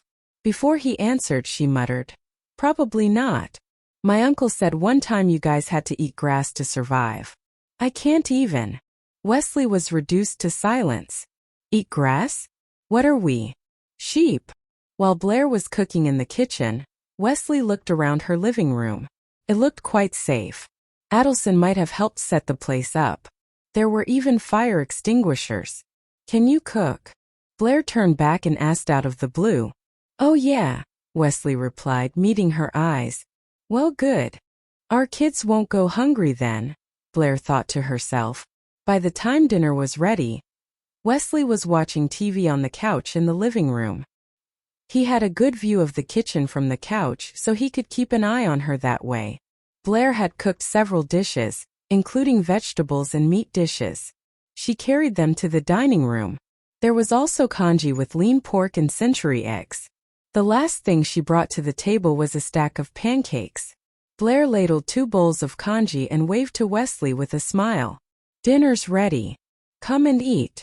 Wesley said, "I don't. That's a lot of food. How am I supposed to eat it all? Come on, let's not waste it." Blair interrupted him. She knew he was going to refuse, so she didn't give him the chance to say it. Wesley rose to his feet and walked to the dining room. "All right," he said after taking a seat at the dining table. "But don't do this again." "Okay," Blair replied with a smile. No doubt she was an excellent cook. She could cook all kinds of dishes. Wesley was a soldier, as efficient at eating as he was at his duties. Blair wasn't even full, but he was already done and put down his chopsticks. There's still plenty left. I can't finish it," said Blair, feeling embarrassed. She wasn't lying. Each plate was still half full. She assumed Wesley was hungry, and that he hadn't eaten like this in a long time. She cooked more food on that assumption. Wesley was going to bring his bowl and chopsticks to the kitchen. When he heard what she said, he sat back in his seat. "It's fine. Just eat." Blair had a tiny appetite. After a few more bites, she put down her chopsticks and announced, "I'm full." Then Wesley served himself another bowl of congee and ate everything that was left on the table. Afterwards, Wesley did the dishes while Blair cleared the table. He had his back to her. Watching him thoughtfully, she asked, "Do you have a girlfriend?" "No," he answered simply, without the slightest hesitation or embarrassment. "Do you want one?" No. "I work my butt off every day. I don't have time," he thought. "Is there anyone you like?" No. "I just don't think about it." He was so blunt that for a moment Blair didn't know what to say next. She was starting to feel embarrassed. "So," then she paused, playing with her hair. "What kind of girl do you like?" The girl blushed. There was no way she could have looked him in the eye and asked all this.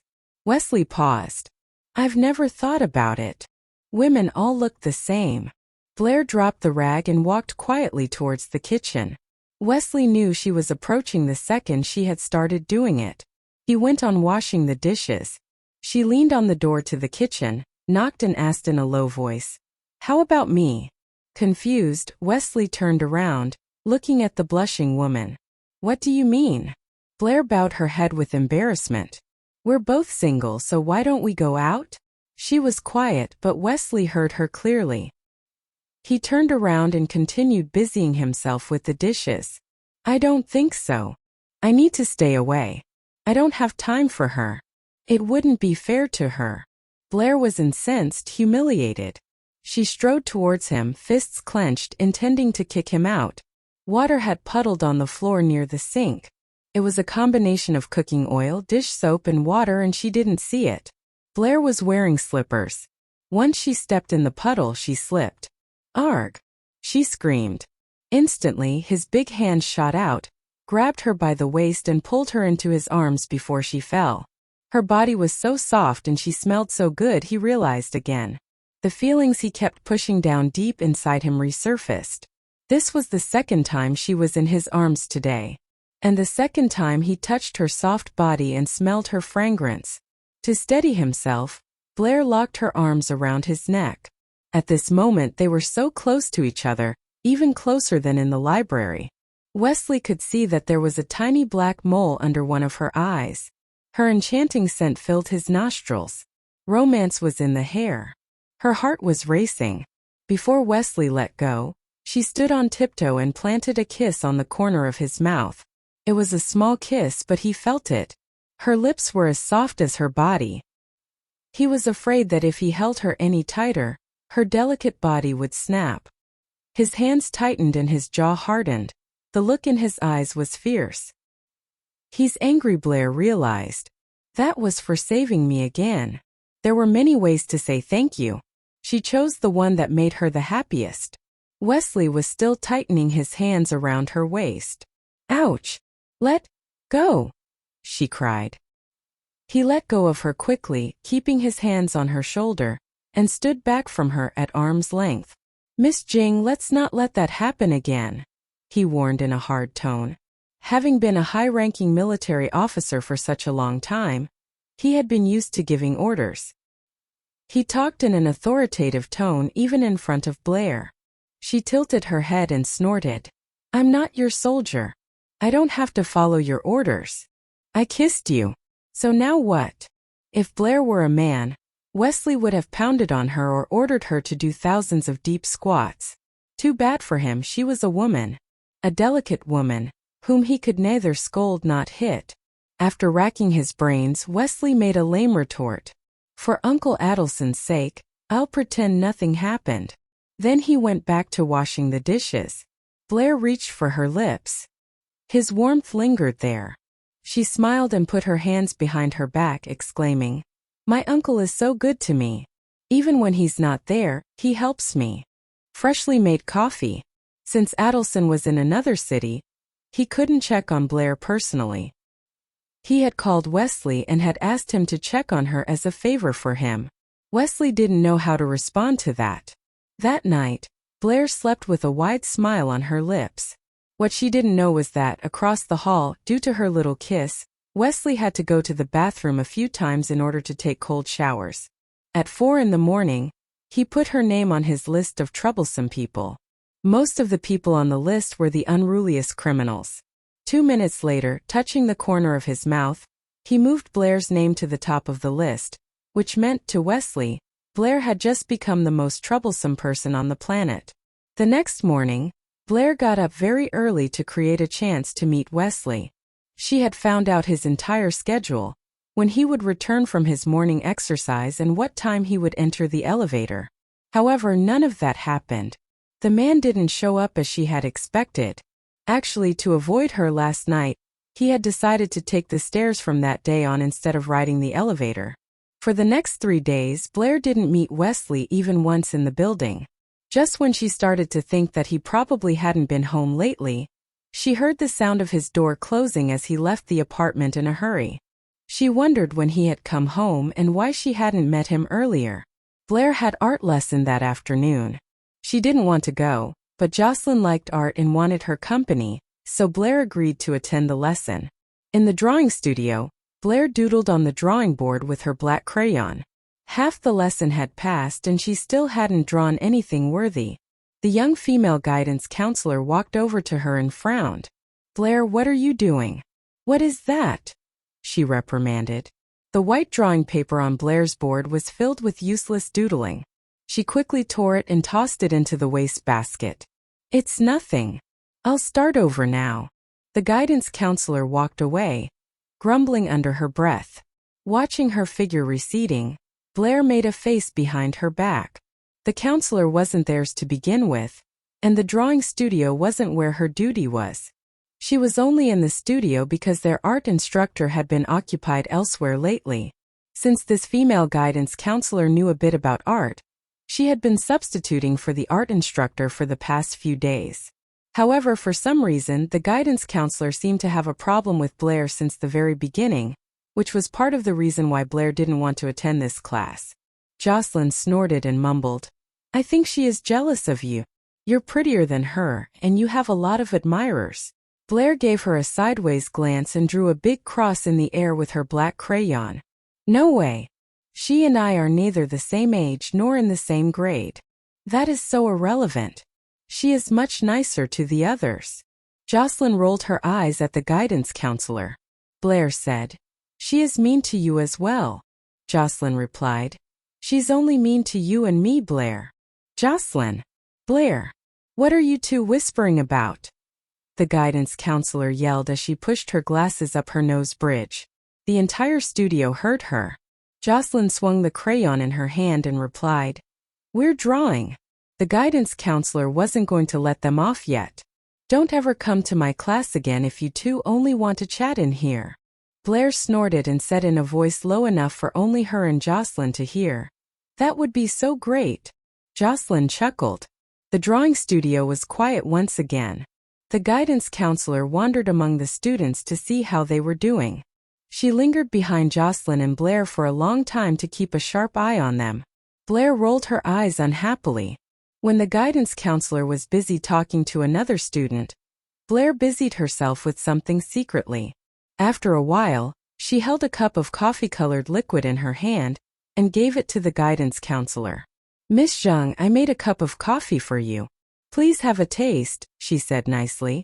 Seeing the girl acting so gallantly in front of the whole class, the guidance counselor snorted proudly and took the coffee from her. "It's iced and freshly made. And it's yummy.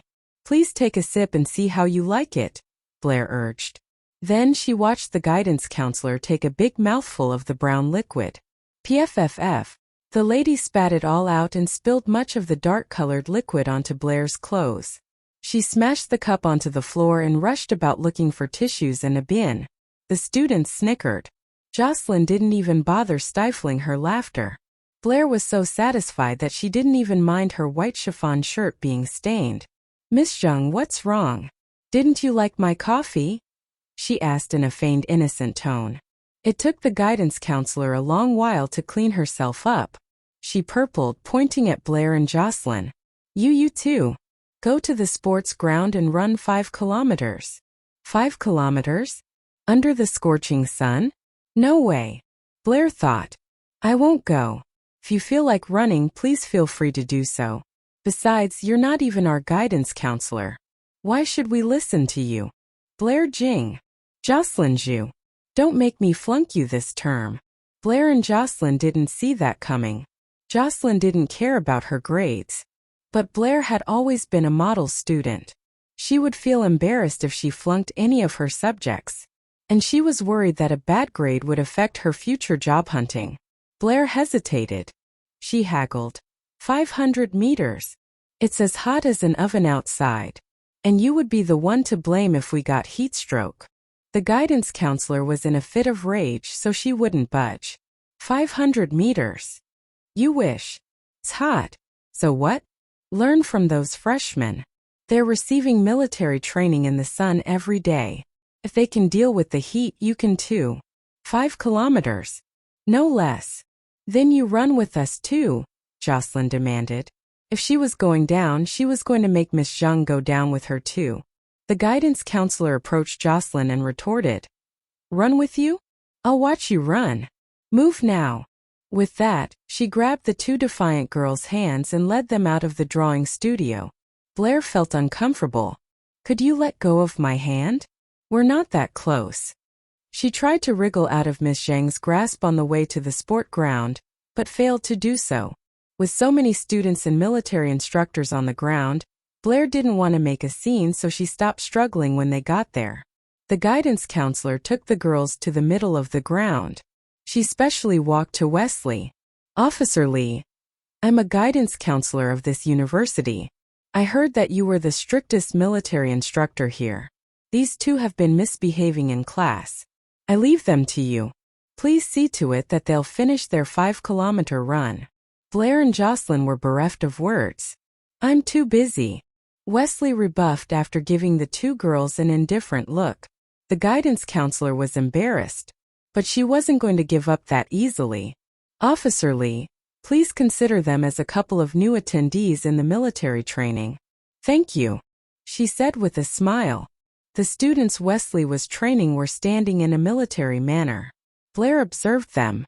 Although the training had been going on for merely a few days, they had made obvious progress. Their formation was in much better order than the other students. After giving it more though, Wesley decided not to make things too difficult for the guidance counselor, so he nodded and said, Okay. The guidance counselor left, but Wesley still didn't speak to the 2 girls. Blair and Jocelyn stood in the sun, waiting for him to give orders. However, he turned around and walked back to the freshmen to give them more instructions. Jocelyn asked Blair in a whisper, How is it going between you and Wesley? He didn't even look at you. It's as if he doesn't even know who you are.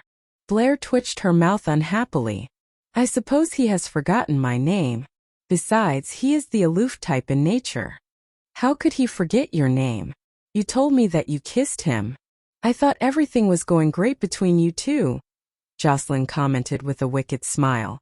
I only kissed him on the corner of his mouth. It's not what you think. Blair's phone buzzed. She took it out of her pocket and unlocked the screen. It was from Hartwell.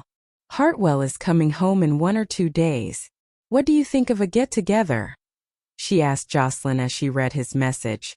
Jocelyn pondered for a while and then asked, ideally speaking, how much older do you think a man could be than a woman in a relationship?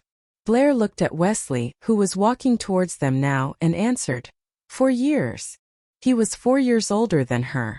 Jocelyn was pretty disappointed. 4? But your cousin Hartwell is 10 years older than me. Should I give up? She asked with a pout. Blair put her phone away and said in a hurry, you and Hartwell are a different case. As soon as she finished, Wesley came up to them. Standing straight, he commanded, attention. Blair and Jocelyn stopped talking at once and stood straight as an arrow. Left turn. Wesley commanded once again. Initially, Blair had been standing to Jocelyn's left, and now she was face to face with her. Jocelyn burst out laughing. Blair realized she had turned the wrong way. She turned around to her left quickly and stood to attention. Wesley found her lovely and extremely funny, but as the strictest military training instructor, he kept telling himself not to laugh. Quick time march. Left foot first, 75 centimeters forward. 1975 cm? How far is 75 centimeters? Blair wondered, totally confused. She wasn't good with numbers. When she turned around helplessly to look at Jocelyn, she found that her friend was even more puzzled. Where's my friend? She asked. She went back to her class. Since Blair seemed fine, Wesley stood up from the chair to leave. Blair wasn't going to miss such a good opportunity to be alone with him. When he turned to leave, she lay back on the bed and whined. Oh, my head. I feel so dizzy. Wesley turned around to look at her. I'll go get the doctor. Before he could leave, Blair grabbed his hand. The calluses on his palm made her heart ache. She could imagine how much effort he had put into being a good soldier. I don't need a doctor. I want to go home and rest. Her gentle touch sent his heart racing. As if an electric shock had passed through him, he quickly withdrew his hand. He couldn't even look her in the eye. Instead, he averted his gaze to the empty drip bottle and said in a cold tone, then go home. But I'm too feeble to walk. I'll have someone drive you home. But we're neighbors. Nobody lives closer to me than you do. Obviously, she was saying that if someone had to take her home, it should be him. Perhaps he didn't get her point. He replied, I'll not buy an apartment so close to yours ever again. Blair thought, do you have to be so insulting? After a long sigh, she asked, can you give me a lift? I have to go someplace else later. You can go there after taking me home. Wesley was annoyed. He had never met a woman as troublesome as Blair. Get up, he ordered harshly. Blair sat up on the bed. The next thing she knew, he grabbed her wrist and dragged her off the bed. Ow! You're hurting me, she cried out. Wesley looked down at her wrist and realized that he was holding her where the needle had been pricked when she was on N4 drip. I'm sorry, he said with a frown. I told you I wouldn't be able to finish the 5-kilometer run, but you insisted I run. Because of that, I ended up having heat stroke and you are still so mean to me. Wesley, I'm a girl, not a military man, Blair protested. Her last sentence was a reminder. It struck him that she wasn't as tough as the soldiers he trained every day. He couldn't treat her the same way he treated them. Just as she was expecting some comforting words from him, he bent over, picked her up and threw her over his shoulder. Blair shrieked. As he passed the side table on his way to the ward door, he grabbed her medicine and tucked it into his pocket. The college doctor was prescribing some medicine to a student in his office. He happened to see Wesley carrying Blair on his shoulder as he walked by his office. His eyes widened like saucers in shock. He walked to the door immediately in the hope of reminding Wesley that he wasn't supposed to treat a girl so roughly, let alone a patient who had recently had heat stroke. But he wasn't quick enough. By the time he reached the hallway, Wesley was already out of sight. Lying upside down on Wesley's shoulder, Blair's head swam uncontrollably, and the jolt made her nauseated. She felt like puking. But before she could say anything, she was stuffed into a car. Wesley got into the driver's seat and started the vehicle. As the car slowly left the university, Blair felt a little better and realized that she was in a black Hummer with premium equipment. She looked around the car and asked, "Is this car yours?" He gave her a lukewarm response. "Where did you get the money for this?" Considering his age and position, she didn't think he could afford it. "A friend gave it to me as a gift," he said.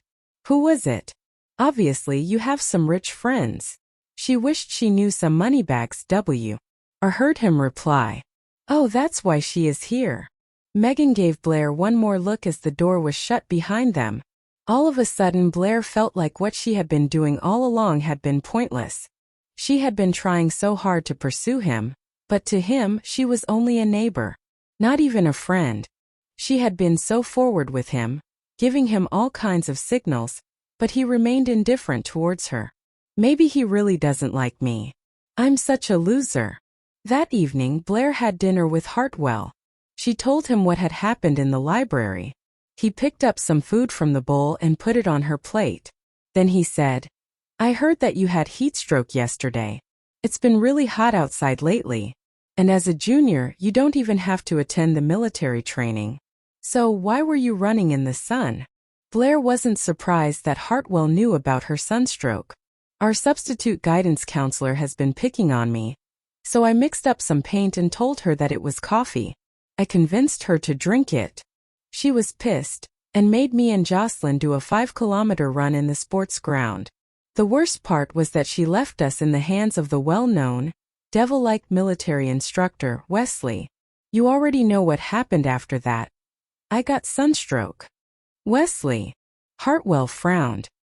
"He is known for being harsh, but every one of his soldiers turns out to be excellent. I'm not surprised that you got sunstroke if he was your military instructor."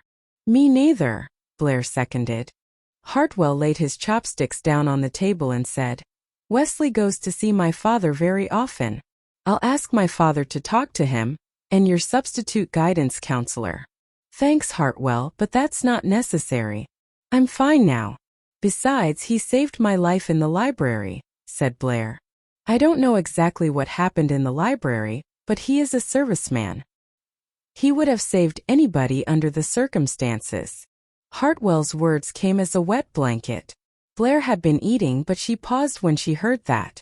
Her spirits dampened even further. She knew that she had been fooling herself into thinking that Wesley cared about her, and that now it was time to wake up. "You're right. As it happens, I was the one being held as the hostage that day. Anyway, why don't we move on?" Hartwell studied her face. There was nothing unusual about her expression. "Have you gotten used to living alone? You're too stubborn, you know.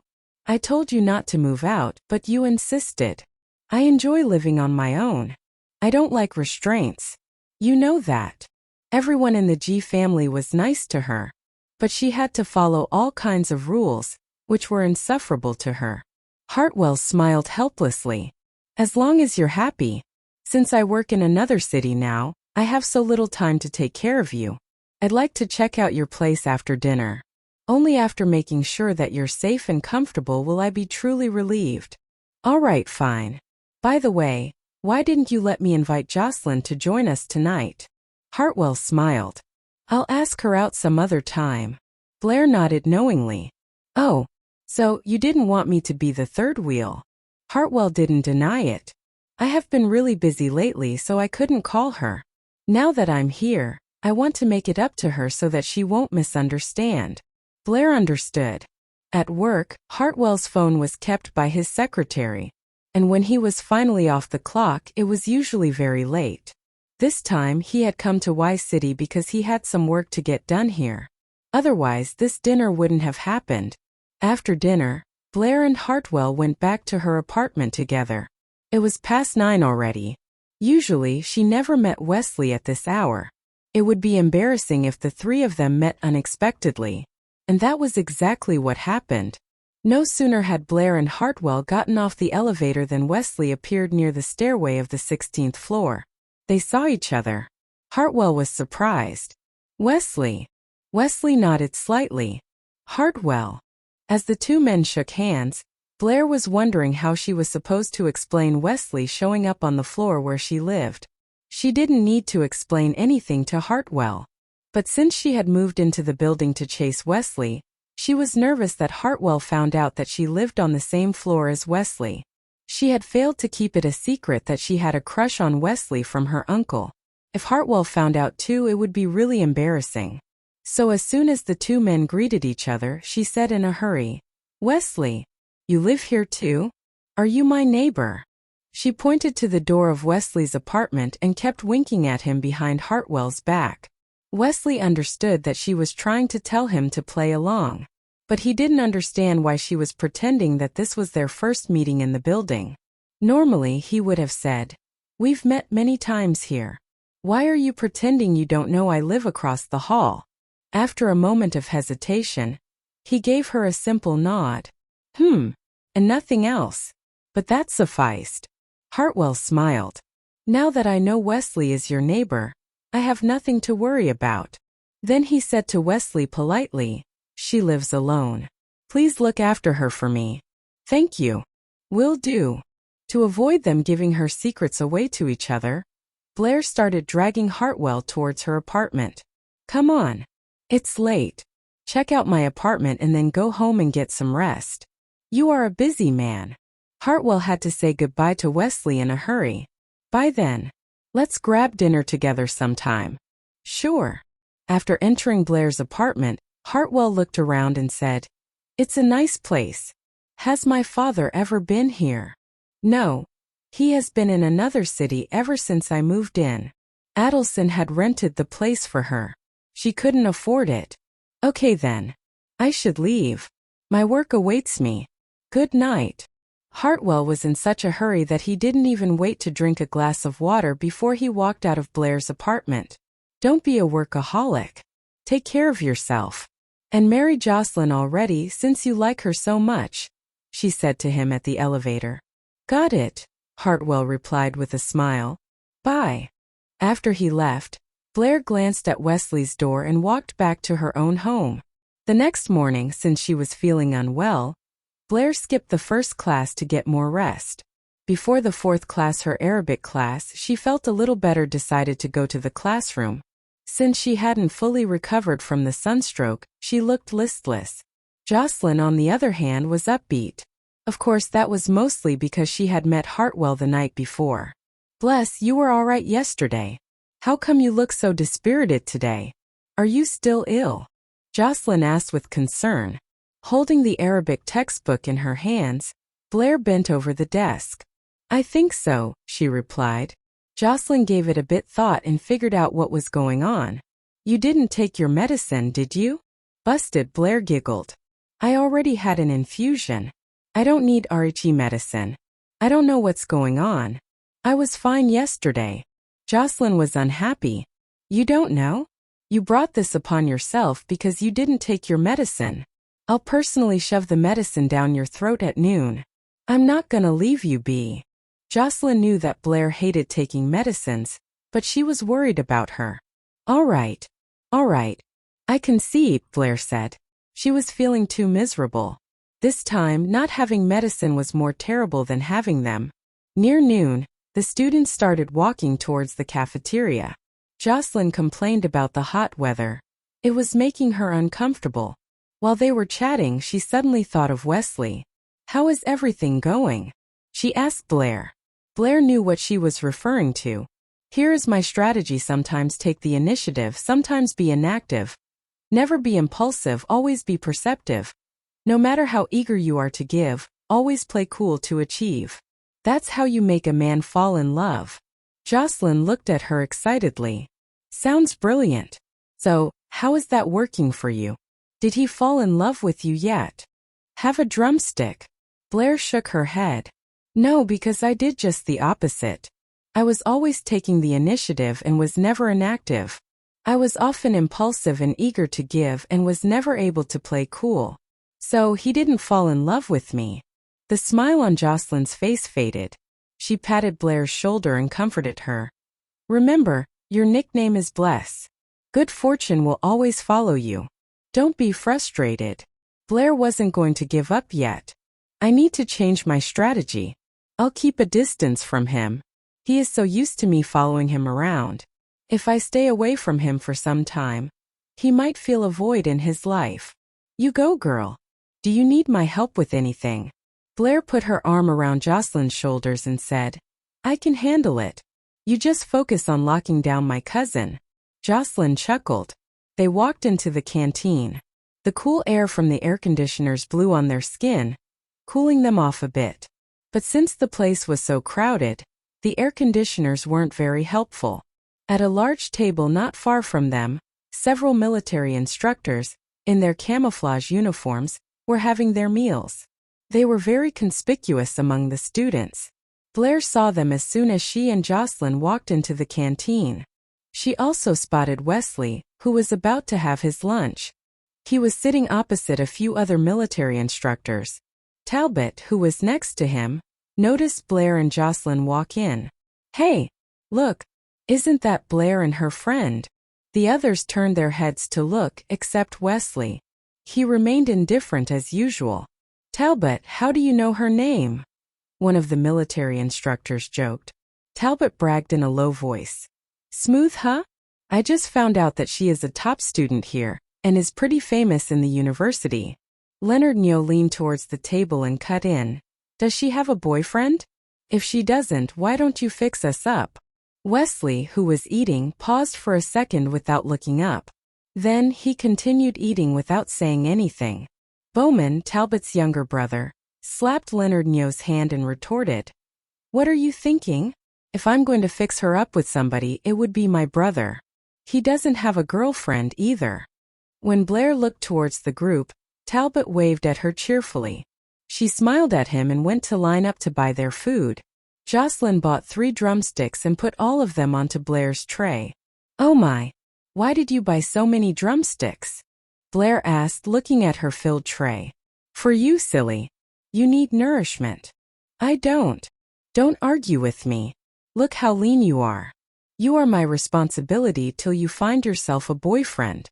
Okay. As you wish, my lady. After filling up their plates with everything they needed, the 2 girls turned to look for a table, with their lunch trays in hands. Before they could find one, Talbot ran to them and took Blair's tray. Blair, Jocelyn, there are 2 vacant seats at our table. Why don't you 2 join us? He asked, pointing to their table.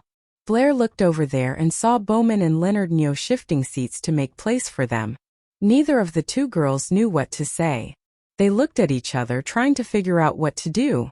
In the end, under the other students' envious gazes, they followed Talbot to their table. Talbot put Blair's tray next to his, opposite Leonard Nyo's. Jocelyn's seat was next to Blair's and opposite Bowman's. After Talbot sat beside Wesley, Blair sat next to him and said hello to the rest of the group. She and Jocelyn hadn't expected Talbot to be so warm to them. He had a pretty smile. Leonard Nyo noticed that Blair didn't greet Wesley. To impress the girls, he started to introduce Wesley to them. Blair, Jocelyn, this is Wesley Lee, the military instructor who trained you for the 5-kilometer run the other day. He is our chief officer. Although he is around our age, he is much more successful than us, and his position is a few ranks higher than ours. Seeing that Wesley was still eating silently with his head lowered, Leonard Nyo called him in a hushed voice. Chief, there are 2 beauties here. Wesley cast him a sideways look and continued eating. Leonard Nyo didn't mind. He knew his superior very well. He was always cold. Blair and Jocelyn exchanged looks. Then an idea popped up in Blair's head when her eyes landed on the drumsticks. She picked one up and gave it to Talbot. Thank you for saving me last time in the library. Here, have a drumstick. Talbot and Bowman had not only ambushed the kidnapper, saving her life that day in the library, but had also taken her to the infirmary afterwards. So, Blair gave the brothers each a drumstick with a thankful smile. Leonard Nyo envied the 2 of them. Bowman stole a glance at Wesley and then told Blair, Our chief had directed that operation. He kicked the thug's ass. Blair was aware of that, but since the man had been ignoring her, she didn't want to give Wesley the last drumstick. The rest of the group were waiting for her response. She bit into the last drumstick and said, "Oh, I already ate the last one. I'll thank Officer Lee properly some other day." The others were confused.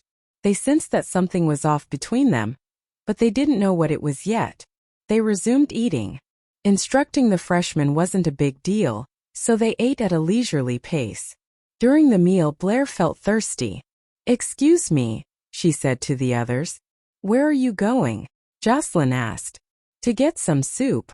The guys at the table wanted to help, but Blair left the table quickly, without even giving them the chance to offer their help.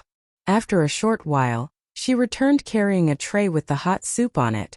Since Wesley's seat was nearest to the place where the soup was being served, Blair had to pass him on her way back to the table. Just when she was walking by him, a boy, who was fighting playfully with his friend, accidentally stepped on a banana peel and fell towards Blair. "Shit!" the boy cried as he collapsed onto her. "Ah!" Blair screamed as the hot soup spilled all over her bare arm. The bowl and the tray thudded onto the floor. The loud noise attracted everyone's attention. Someone had grabbed her arm in time. She looked back and saw that it was Wesley. If it weren't for him, the entire bowl of soup would have spilled all over the upper part of her body, and probably all over her face too. Thanks to Wesley, only 1/3 of the hot soup spilled onto her arm. In an instant, Blair's arm was scalded. It turned red and swelled, and her face went pale. Wesley let go of her arm and quickly unscrewed the lid from the bottle of water Talbot had drunk from. He took her arm again and pulled her to the nearest trash can, dumping water onto her arm to cool the burn. The student who bumped into Blair was scalded by the hot soup too. Some of the soup had splashed on his chest and legs. Worse, it was summer and he was dressed in shorts and a t-shirt, so he was now groaning in pain on the floor. Many students around were still in a daze as everything happened so quickly. Luckily, Talbot and the other soldiers reacted quickly and took charge of the situation. Some of them handed their bottles of water to Wesley one by one, while the others began to comfort Blair. "Does it hurt? Blair, are you okay? Oh my God. Your arm is so red now." The noise of the crowd snapped Jocelyn back to her senses. She shot to her feet and ran to Blair's side. "Bless you, okay? Let's see your wound," she said worriedly. Face still pale, Blair shook her head, though tears were threatening to fall from her eyes. She gritted her teeth and reassured her friend in a weak voice. "Don't worry. I'm okay." Wesley knitted his brows and cast her a sidelong glance, wondering if she was pretending to be strong. But her face was already white as a sheet. And strangely, her pained expression made his heart ache a little bit. Students ringed around the boy on the floor. Some came forward to help him to his feet. He pulled up his t-shirt to check his scalds. His chest was just a little red, and compared to Blair's wound, it wasn't worth mentioning. Wesley had gone through all the water bottles he had been given. He still felt it wasn't enough. So he grabbed her hand and led her towards the nearest sink in the cafeteria, while giving Talbot orders. "Talbot, go buy some aloe vera cream." "Yes, Chief." Talbot responded and turned on his heels to carry out his orders. Dragged by Wesley, Blair felt embarrassed as they walked through the crowd of students. But the pain in her arm was so intense she could scarcely put up a fight. Bowing her head, she just let him take her to the sink. Jocelyn pondered her options, but in the end, she decided against following them. Blair was alone with the man she loved. Why was she to get in the way? She then turned around to get even with the boy student. Leonard had told the boy to pour some mineral water onto his slight scald. Jocelyn told him off angrily. "This is the school cafeteria. Why would you run around like a wild animal in here? Do you know what you did to Blair?" The boy student didn't mean to hurt Blair. He felt guilty and apologized quickly. "I'm really sorry. I didn't mean to." "Sorry." Before she could harangue him more, a girl student suddenly interrupted her and asked curiously, "Jocelyn, what is it with Blair and Wesley anyway? He seems to care for her a lot." I know, right? He carried her to the clinic when she got heatstroke the other day. He even stayed there with her, another girl said. So now they were gossiping about Blair and Wesley. Wesley's men wanted to go over and check on Blair's wound, but hearing what the girls had said, they all froze on the spot and contented themselves with just watching at a distance. The two had already reached the sink. Wesley had turned on the faucet and placed Blair's arm under the running water. They observed their leader carefully. His face wasn't as cold as usual, but instead there was a hint of tenderness. Wesley's men couldn't believe their eyes. They stopped staring and averted their eyes, not wanting to be caught looking. Could it be true? Is he a softie? Bowman felt hard to believe it. Could be. He had never seen Wesley treat a woman like this. Although, as soldiers, they didn't see too many women, Bowman saw how Wesley behaved around Megan. This was different. They used to tease him about Megan, and Wesley would silence them with his death stares. Not privy to Bowman's thoughts, Jocelyn merely glared at the nosy girls and said, "Why are you even talking about this? Can't you see Blair's hurt?" The girls felt a little guilty. Begrudgingly, they went back to their seats to continue eating. But Wesley and Blair were unaware they'd drawn any attention to themselves. They were more concerned with healing her burns. When Blair bowed her head, a few teardrops fell into the sink, joining the running water from the tap. "Thanks. If it weren't for you, I don't know what I'd do," she said, trying to sound as calm as possible. "It's okay."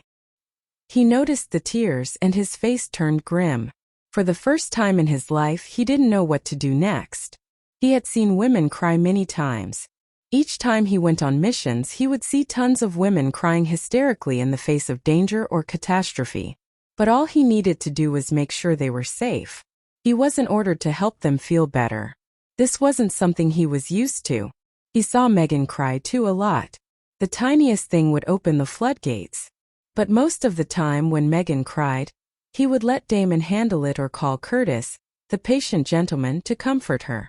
Watching Blair, he had an overwhelming desire to do something or say something. So he tried. Hey. You were held hostage with a knife to your neck. You were brave then. Why are you crying now? It's just a little scald. Maybe you're not a fan of my first aid skills." Blair was angry. A bitter laugh escaped her lips. How could she fall in love with such a rude guy? A normal man would comfort her. But why was he acting like this? Like she was doing this intentionally. Blair shook off Wesley's hand and turned off the faucet. Eyes red from tears, she said, "You should know better than anyone. I'm a girl like any other. I didn't go through endurance training in the military. It hurts, damn it. But I get it. You did your best. I'm not bitching or anything. Thanks for your help, Mr. Lee. Goodbye." She had never talked to him like this. Frowning, Wesley called out to stop the woman from leaving. "Wait." Blair froze on the spot without turning around. She asked, "What now?" "Blair Jing, I'll never fall in love with you. You're such a stubborn and unreasonable woman," he announced firmly. I'm stubborn. "Fine, yeah, I am. But unreasonable? Seriously? So everything I did, all my dreams of him and me, just made him hate me," she thought sadly. She turned around and glared at the expressionless man. Gnashing her teeth, she asked, "Anyone tell you you're an absolute jerk?" Her eyes became redder. He replied calmly, "Nope. His men would always tell him he was a demon. Maybe that was the same thing, but he didn't care." Blair clenched her fists and lifted them in front of Wesley, threatening to punch him in the face. But instead of moving a muscle to defend himself, he stood rooted to the spot and smirked. Blair felt humiliated about being looked down upon by the man she loved. She knew nothing about martial arts. But at that moment she wished she did. If she were as skilled as he was, she would have surely taught him a lesson. She would have beaten him to the ground and made him beg her for mercy. "Whether you love me or not, that's your choice. You're free to decide. I admit that I do love you, but I won't let you humiliate me like that," Blair said angrily. Wesley had figured out her feelings for him long ago.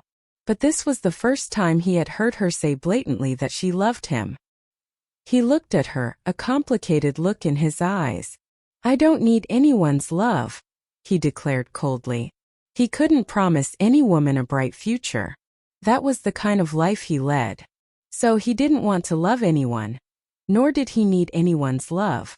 Blair seethed in anger. She was hurt once again by his sharp words. Oh really? Then please do come back to your apartment more often and stop trying to avoid me by taking the stairs. You know my physical strength is no match to yours. I can't take the stupid stairs. So take the damn elevator with me. And mark my words, I'll make you fall in love with me one day. You'll have to take back your words when that moment comes. Wesley didn't care about her provocation. He said, don't bother. I won't fall in love with a woman who can't even take the stairs with me. Blair breathed heavily, unable to utter another word. Tears threatened to fall from her reddened eyes. When Talbot ran back to them gasping for air, he saw Blair trying to kick Wesley in his shins. He was taken aback by shock and surprise. What the hell is she doing? That's Wesley, the military hero. Why is she trying to kick him? Is she nuts? Of course, Blair failed to make contact with his body. Wesley easily sidestepped her attack and she only managed to kick the air. Frustrated, Blair felt like she was about to explode. Tears began to stream down her cheeks. Why do you bully me like this every time? She protested. Ignoring her question, Wesley walked up to Talbot and took the ointment from his hand. Drugged one night by her ex-boyfriend, a mysterious man took advantage of her in an ecstatic night filled with sex. To take her revenge, she married the man and used him. As long as I'm alive, I'm still his legal wife, while all of you are just his mistresses. She remained adamant even when he was involved in scandals with other women. Eventually she stormed off after she learned that he had betrayed her again. But life brought her back to him a few years later, to his astonishment. Air's anger. What on earth happened? What did he say to you? Why are you so angry? Blair was a soft and patient girl. She always smiled to everyone. Jocelyn seldom saw her like this. Maybe she loves Wesley so much that she cares about every word that comes out of his mouth, Jocelyn reckoned. Blair felt embarrassed to repeat Wesley's words. She blew on her scalded arm and said, whatever, he did look down on me. Jocelyn, I don't want to love him anymore. He's such a jerk. Jocelyn sighed. If you can control your feelings, then just forget about him. Like many young girls, Blair had had her first awakening of love when she was around 17 years old. She used to admire Wesley as her idol for 2 years. Then when she was 19, their paths had finally crossed. Since then, she had secretly loved him and had tried to pursue him. So, to be precise, she had loved him for more than 3 years. The two girls silently sat on the bench of the pavilion, watching the students come and go around the campus. Occasionally, they could hear some students gossiping about Blair and Wesley. It seemed like the students had already begun to put their names together. On their way back to the classroom, they walked past the training ground and saw a large group of students in a circle. Thunderous exclamation and applause arose from the crowd. Jocelyn excitedly dragged Blair towards the crowd. Bless, let's go have a look. I heard some girls exclaim about someone being very handsome. There must be some hot men in the training ground. The words handsome or beautiful always get people's attention. Hearing Jocelyn say this, Blair merely nodded and followed her into the crowd of students. Much to Blair's surprise, she discovered Wesley and the other drill masters were on site at the training ground. Wesley led the other drill masters in regular military exercises, like lying down, crawling on the belly and crawling in different postures. Every soldier needed to finish a whole set of exercises. Blair elbowed her way to the front row and watched them training with keen interest. Now the soldiers were practicing capturing techniques, roundhouse kicks, wrestling, throwing left and right hooks and switching opponents. The crowd was excited by the show. Then the most interesting part. More than 10 drill masters surrounded Wesley, backing him into the metaphorical corner. He had no choice but to fight back. In the blink of an eye, all of his opponents were dispatched, thrown to the ground, or signaling they were unable to continue. The deafening screams from the crowd made Blair's ears ring. Nonetheless, she ignored it and locked her eyes on the handsome and capable man, eyes glimmering with admiration. The way Wesley took down his own men was so cool that she wanted to scream as well. Her anger towards him vanished into thin air. She completely forgot what she had said earlier. Drawing closer to Jocelyn, Blair whispered, "I take it all back. He's so hot and I'm not giving up on him now." He was sharp-tongued, but his handsome face and his nearly superhuman ability outweighed his shortcomings. "I knew it." Jocelyn rolled her eyes at Blair and said, "Good luck to you. If you can win over a guy like that, you'll feel secure every night in his arms." Practically drooling, Blair nodded and echoed her words. Agreed. After a day's classes, Blair and Jocelyn had dinner together and then went their separate ways. It wasn't until she was back home that Blair found her body temperature was a little high. She touched her forehead. It seemed like she had a fever. She sighed gloomily. One misfortune followed another. She was held hostage in the library, got heatstroke on the playground, scalded her arm at the cafeteria and now had a fever. Probably the fever was caused by her burn. Hand in his big one. It felt so soft and smooth. He had never felt anything like this. He totally lost himself in this special feeling. Niles had come to the military hospital with his teacher to attend a medical seminar. It wasn't easy to get a chance to attend that seminar, so he had hurried here. He heard from an acquaintance that Wesley was there too. He asked the ward number and came to see his brother. When he was about to push the door open, he was taken aback at what he saw through the windows in the door. "Oh my God! Will wonders never cease? That's my idiot brother. And he's holding a woman's hand." Niles exclaimed in his mind. An idea popped up in his head, and immediately he took out his phone, switched it to silent mode and aimed the camera at the pair inside. Wesley was supposed to be pretty savvy and aware of his surroundings. He was hard to sneak up on. But since he was so engrossed by the touch of Blair's hand, his guard was down. He didn't know Niles was standing at the doorway snapping pics. Suddenly, Wesley came back to his senses. Realizing what he was doing, he was flustered and dropped her hand at once. He shot to his feet and ran his fingers through his hair, annoyed. Niles carefully put his phone back into his pocket and politely knocked on the door before coming in. "Oh, hey Wesley." Wesley wasn't surprised to see Niles. Or if he was, he didn't show it. Instead of explaining anything, he said, "You came at the right time. Watch her. I need a smoke." Before Niles could say a word, Wesley fled from the ward at lightning speed. Niles could do nothing but watch him disappear from sight. He figured that his brother was fleeing because he was guilty. The truth was that Wesley indeed felt guilty for his stupid behavior. If word got out that he had covertly touched a woman's hand, he would be so embarrassed to face the soldiers and would be laughed at by others in the army. It's all her fault. Women are serious trouble. Wesley thought angrily as he left the ward. Inside the ward, Niles quietly approached the hospital bed. The woman was lying in it with her eyes closed. Curiosity filled his entire system. He wondered what kind of woman she was. Even the righteous Wesley was tempted by her. As he took a closer look, Niles found that she was pretty young, probably under 20. She had long black hair. Her small, light-complexioned face was flushed because of the high fever. She had beautiful facial features, a small nose, cute and plump lips, and long eyelashes.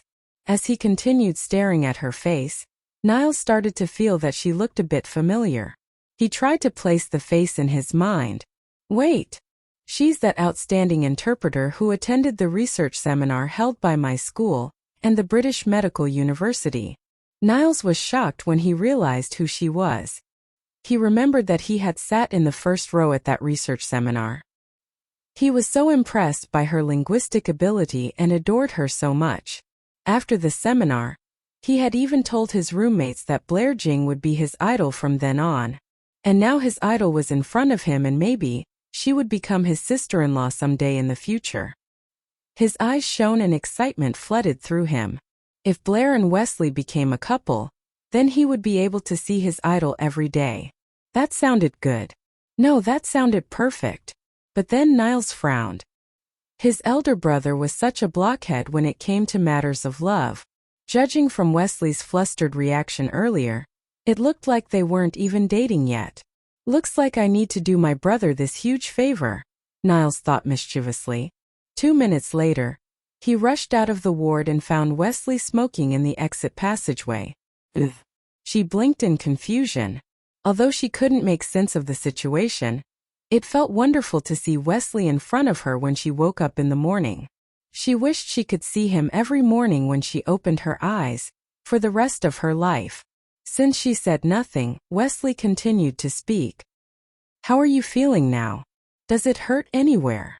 It was supposed to be a caring gesture, but he sounded indifferent, as if he was just asking what the weather was like today. Blair concluded in her mind that Wesley was really a blockhead. He didn't know how to carry a girl in his arms the right way, nor did he know how to be tender or show any care towards others. She shook her head, sighing inwardly.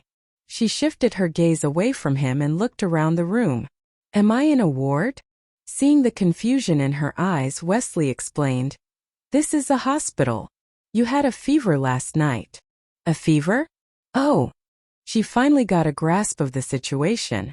No wonder she felt ache all over her body. Did you bring me here? She asked, although she more or less knew the answer. Wesley nodded and stood up from the chair. Have your breakfast now. Blair slowly sat up on the bed and asked casually, what was my temperature when you brought me here? She touched her forehead. It felt normal now. The fever was gone, but she felt a little tired. 39.8 degrees, he said. Blair was taken aback. It had almost touched 40 degrees. Could the fever have affected my brain? Would I become stupid? But she still recognized Wesley, so her brain should be fine.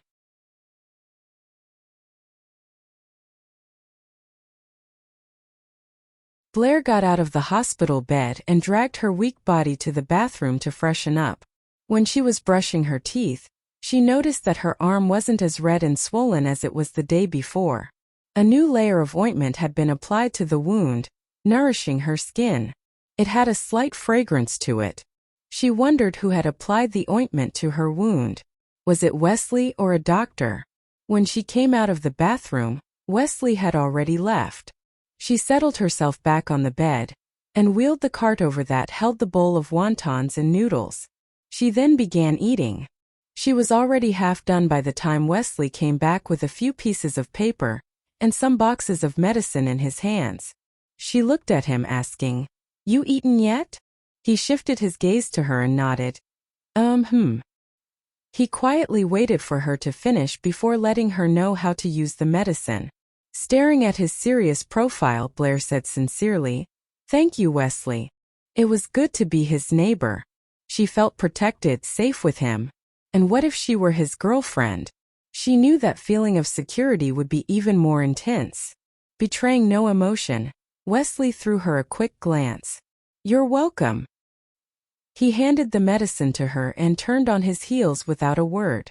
Breaking out of her reverie, Blair found he was gone. She left the bed again and jogged out of the ward. It wasn't long before she caught up to him. He was waiting for her in front of the elevator. The doors opened. When they were about to step inside, they heard a panting voice call out, Brother, sister-in-law. Blair was pretty sure that wasn't for her, so she continued walking into the elevator. Wesley suddenly grabbed hold of her wrist and pulled her out.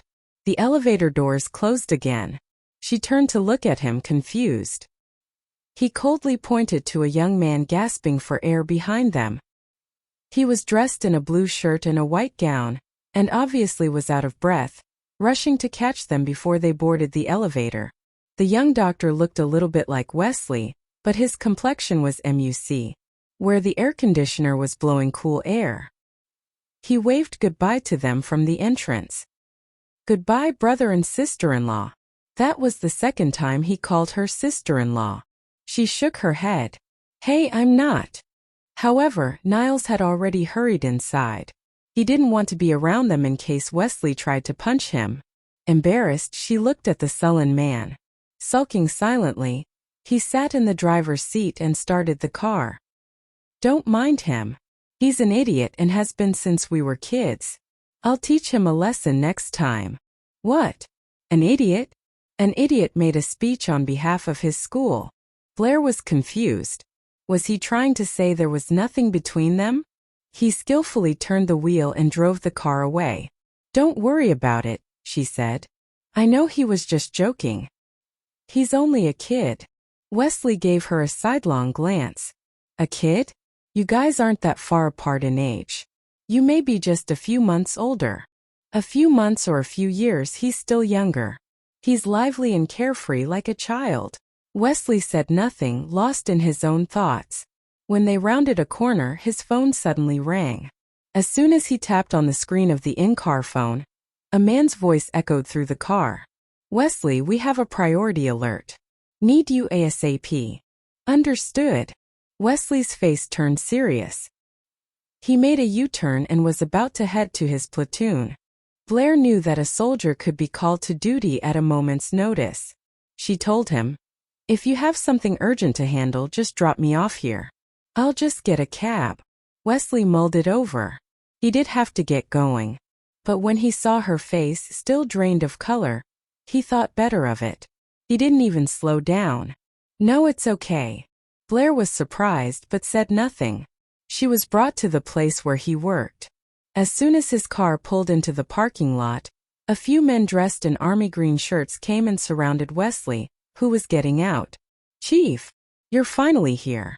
Please report to Mr. Zhao's office now. Wesley closed the car door. Without responding to his men, he walked around the car to the passenger door. The soldiers followed their leader and kept urging him, but they all shut up when the passenger door was pulled open. Their eyes widened in shock. A woman was sitting in the passenger seat, wondering if she should get out. Seeing her indecisiveness, Wesley actively helped her unfasten the seatbelt, while talking fast. My office is on the 3rd floor, first room on the left. Your uncle's office is on the 4th floor, second room on the right. Head there and wait for me. I'll come find you when I get a chance. Blair nodded her head. She moved slowly in the seat, looked down at the ground and carefully stretched out a leg.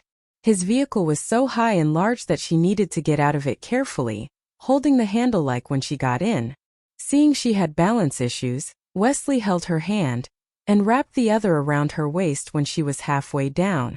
Straightaway, he took her into his arms and let her get to her feet. The other soldiers were even more shocked by this scene. Their jaws dropped. Wesley ignored their curious looks and pointed in the direction of his office. Blair smiled at Wesley's men, greeting them with a nod. After that, she headed towards the office building. As soon as she left the parking lot, the soldiers all besieged their leader and said with keen interest, "Nice going, Chief. She's cute. Finally. We were wondering why you never dated any girls. When did you get a girl free?" Drugged one night by her ex-boyfriend, a mysterious man took advantage of her in an ecstatic night filled with sex. To take her revenge, she married the man and used him. As long as I'm alive, I'm still his legal wife, while all of you are just his mistresses. She remained adamant even when he was involved in scandals with other women. Eventually she stormed off after she learned that he had betrayed her again. But life brought her back to him a few years later, to his astonishment. When they left the office, some of Wesley's colleagues craned their necks to look at them.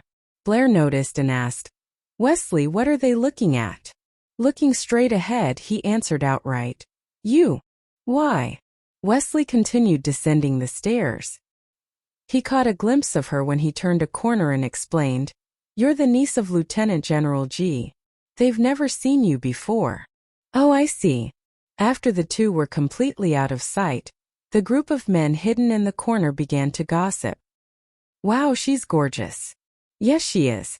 She got such nice eyes and the way she rolls them." One of them clutched his heart to make his point. "But he's so bad-tempered. What does she see in him? Maybe he's more tender to her than he is with us." Point taken. "So I wonder if he's marrying into Lieutenant General G's family." "Maybe. He'd be smart to do it. He'd work his way through the ranks quickly." The fervent discussions didn't subside even after the pair had left the office building. Wesley escorted Blair back home. He watched as she unlocked the door to her apartment. He followed her in.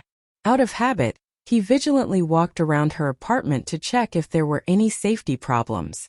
After confirming that everything was safe, he walked towards the door and said, "Get some rest. I should jet." Blair suddenly called out, "Wait." He laced up his boots before turning around to look at her. Blair strolled over, stood in front of Wesley and looked up at him. He frowned in confusion. Suddenly, she put her hands on his strong waist, stood on tiptoe, and quickly planted a kiss on his lips. "Thanks for your help." Last time she kissed the corner of his lips, but this time her kiss fell fully on his lips. She was getting bolder. Blair was wallowing in the smugness when Wesley suddenly leaned forward. She was startled and instinctively took a step back. What does he want to do? Will he kill me just because I kissed him? She wondered. Blair. Yes. Was this the first time he said her name? It sounded so great. I don't love you. His cold and straightforward words rang in her ears. Blair grinned, a hint of unnoticeable bitterness lingering on her lips. I know. She was the one crushing on him, not the other way round. In a relationship, whoever falls in love first hurts more. Blair was well aware of that. It only proved that Wesley was a good man. He didn't love her, so he turned her down from the start. Quickly. It was better than stringing her along. Wesley felt a headache coming on. She was quite stubborn, so he decided to be blunt. He explained further. I'm only 24. I don't have time for love. I don't need it. My job is to serve my country and its people. That's it. That's what I was born to do. Wesley Lee, she suddenly called out, interrupting him. What? You're a grown-up. You can marry and have kids and still be a soldier. Plenty of military types do that. And I'm not asking you to marry me now. Let's just date.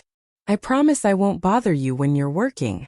Blair didn't know where she got the confidence to say things like that. She knew it was now or never.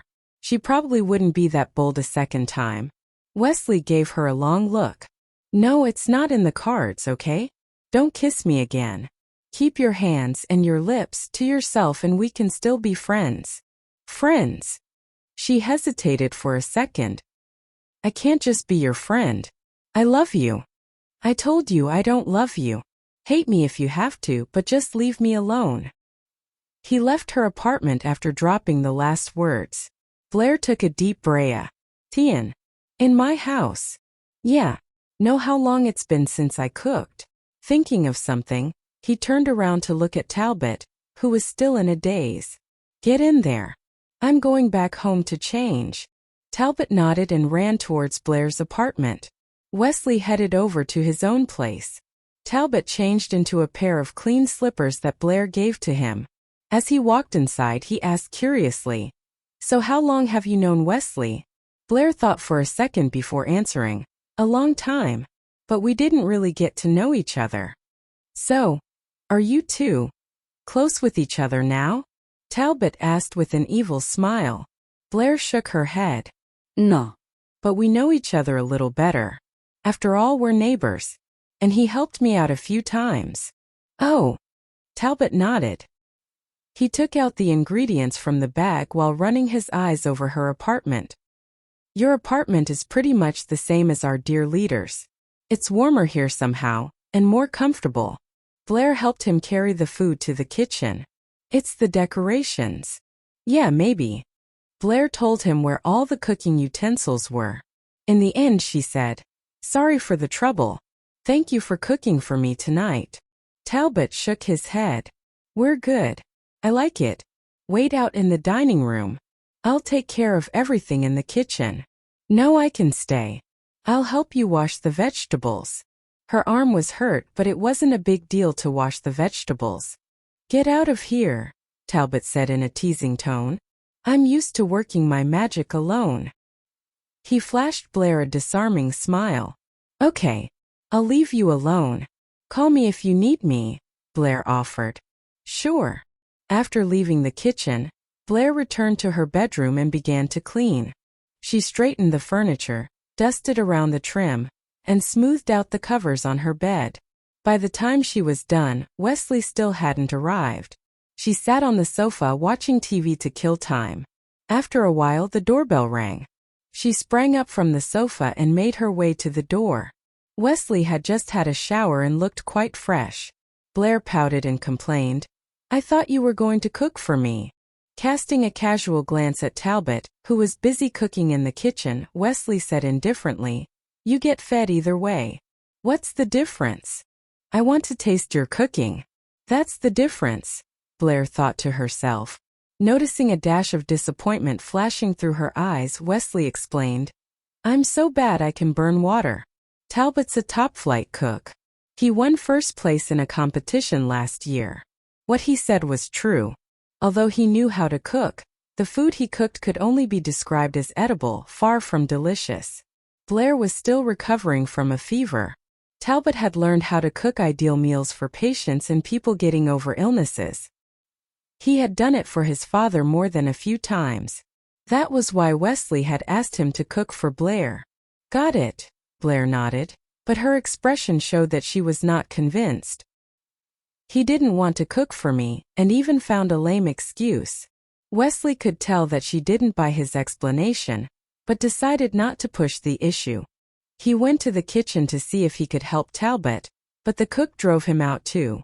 Seeing that Blair was watching TV, Wesley came over and sat next to her, pulling out his phone to play a game. Within 2 minutes, his phone started ringing. Blair couldn't help but turn her head to look at him, wondering, "It's late. I wonder who that is. A coworker or a friend?" "Wes, may I friend you?" They had known each other for a while, but she didn't have his number. Wesley didn't turn her down this time. He fished out his cell phone and tossed it to her. "Knock yourself out." Blair picked his phone up. It was old. The OS was at least 2 years out of date. She swiped the screen and it asked her for a PIN. "Password. 1104. Sounds like a birthday," she said casually. "Yeah, Megan's." He didn't feel the need to hide it from her. Megan had changed his password. Blair froze for a moment. Megan again. She has him on a short leash. Suddenly, she lost the desire to friend him. She threw his phone back to him. "Forget it," she spat. Wesley caught his phone. What's her problem? He thought. Under his confused look, Blair said in a sad voice, "I quit. You don't care for me. I know you feel it's your responsibility to help me. I'm sorry I came on to you." She sounded like a girl who had been hurt by her boyfriend. Wesley figured out what she was doing. He looked at his phone and asked, "You playing cat and mouse? Hoping I'll feel sorry for you." Seriously? Why does he know everything? Oh God. How embarrassing. Blair forced a smile and stammered, You're imagining things." Wesley sneered. He raised his phone and asked, "Sure you don't want to friend me?" Being a proud girl, Blair answered firmly, "No, I don't." Blair could only watch helplessly as Wesley put his phone back in his pocket. It wasn't long after that Talbot finished cooking. When he walked out of the kitchen with a plate of food, an awkward silence hung between Blair and Wesley. But he was too slow to realize it. "Come and get it." Wesley shot to his feet first and went to the kitchen to help Talbot set the table. Blair followed him and began to ladle porridge for them. Just as she picked up the ladle, someone stopped her. "You scalded your arm, remember?" "Let me do it," said Wesley. He took the ladle away from her without a second thought and began to dish it out into the bowls. Blair shrugged and sat at the dining room table, waiting for the two. Talbot's cooking skills were amazing, like he said. Blair raved about the dishes, telling him what a terrific cook he was. The cook, however, blushed. He tried to change the topic. "Have some more. Try this Chinese yam. Easy on the stomach and good for healing." Blair nodded. "Thanks, Talbot." After she ate it, she exclaimed, "Wow, that's really sweet." "Of course. I picked it myself." "Hey, you know how to pick Chinese yams." Blair shook her head, so Talbot continued, "Make sure they're firm all the way around and the skin isn't all wrinkled. And you don't want any cracks in it either." It was obvious he was passionate about the subject. Wesley, who kept silent all this time, Watched Talbot continue to heap food onto Blair's plate while the two laughed happily. As time went by, anger rose in his heart. After dinner, Blair sat on the sofa to get some rest. Talbot cleaned up, while Wesley washed the dishes. Talbot came over to Wesley and whispered in his ear. "What's going on, Chief?" "Yeah, I saw you at dinner. You sure there's nothing between you and her?" Wesley cast a scornful glance at him and asked in reply, "What's it to you?" Talbot scratched the back of his head and gave him a shy smile. "I figured I'd ask her out. But if you like her, I'll back off." Wesley pushed him away and spat out, "I don't like her." He had a murderous look on his face, his hands balled into fists. Talbot steeled himself in case Wesley tried to swing at him. This was not the way he expected the conversation to go. He took a few steps back, murmuring in a low voice, Hey, I'll drop it, okay? You don't like her." When Wesley said those words, drugged one night by her ex-boyfriend, a mysterious man took advantage of her in an ecstatic night filled with sex. To take her revenge, she married the man and used him. "As long as I'm alive, I'm still his legal wife, while all of you are just his mistresses." She remained adamant even when he was involved in scandals with other women. Eventually she stormed off after she learned that he had betrayed her again. But life brought her back to him a few years later, to his astonishment. "Finished yet?" "Wuss," he snapped. Blair couldn't believe her ears. "Seriously? Is he trying to mess with me?" She took a deep breath to calm down. "Are you trashing fruit? How is a man supposed to eat fruit then?" she asked in a calm voice. It took a Herculean effort to keep her voice even because deep inside she was quite unhappy. "Like this." Wesley took a piece of apple which had been cut in half, and took a large bite. He ate so much of it that only a smaller bite would be needed to finish it off. Blair's eyes almost popped out of her head. She also realized Wesley was in a bad mood, and would find something to bitch about no matter what she said or did. She decided that saying nothing was better than having her head bitten off. But she was wrong. Wesley was not trying to mess with her. For some reason he was angry at Talbot, calling him a wuss. What a way to repay him for that delicious meal he cooked. When Talbot finished washing the dishes and left the kitchen, his jaw dropped when he saw the fruit platter. He picked up a hunk of dragon fruit and looked at it, a dubious look on his face. "Chief, did you use a pickaxe to cut this?" he joked.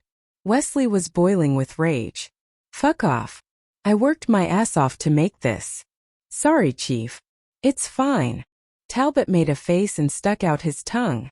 "You always bully Talbot like this?" Blair asked. "Bully?" Talbot shook his head. "Don't worry. Our chief never bullied us.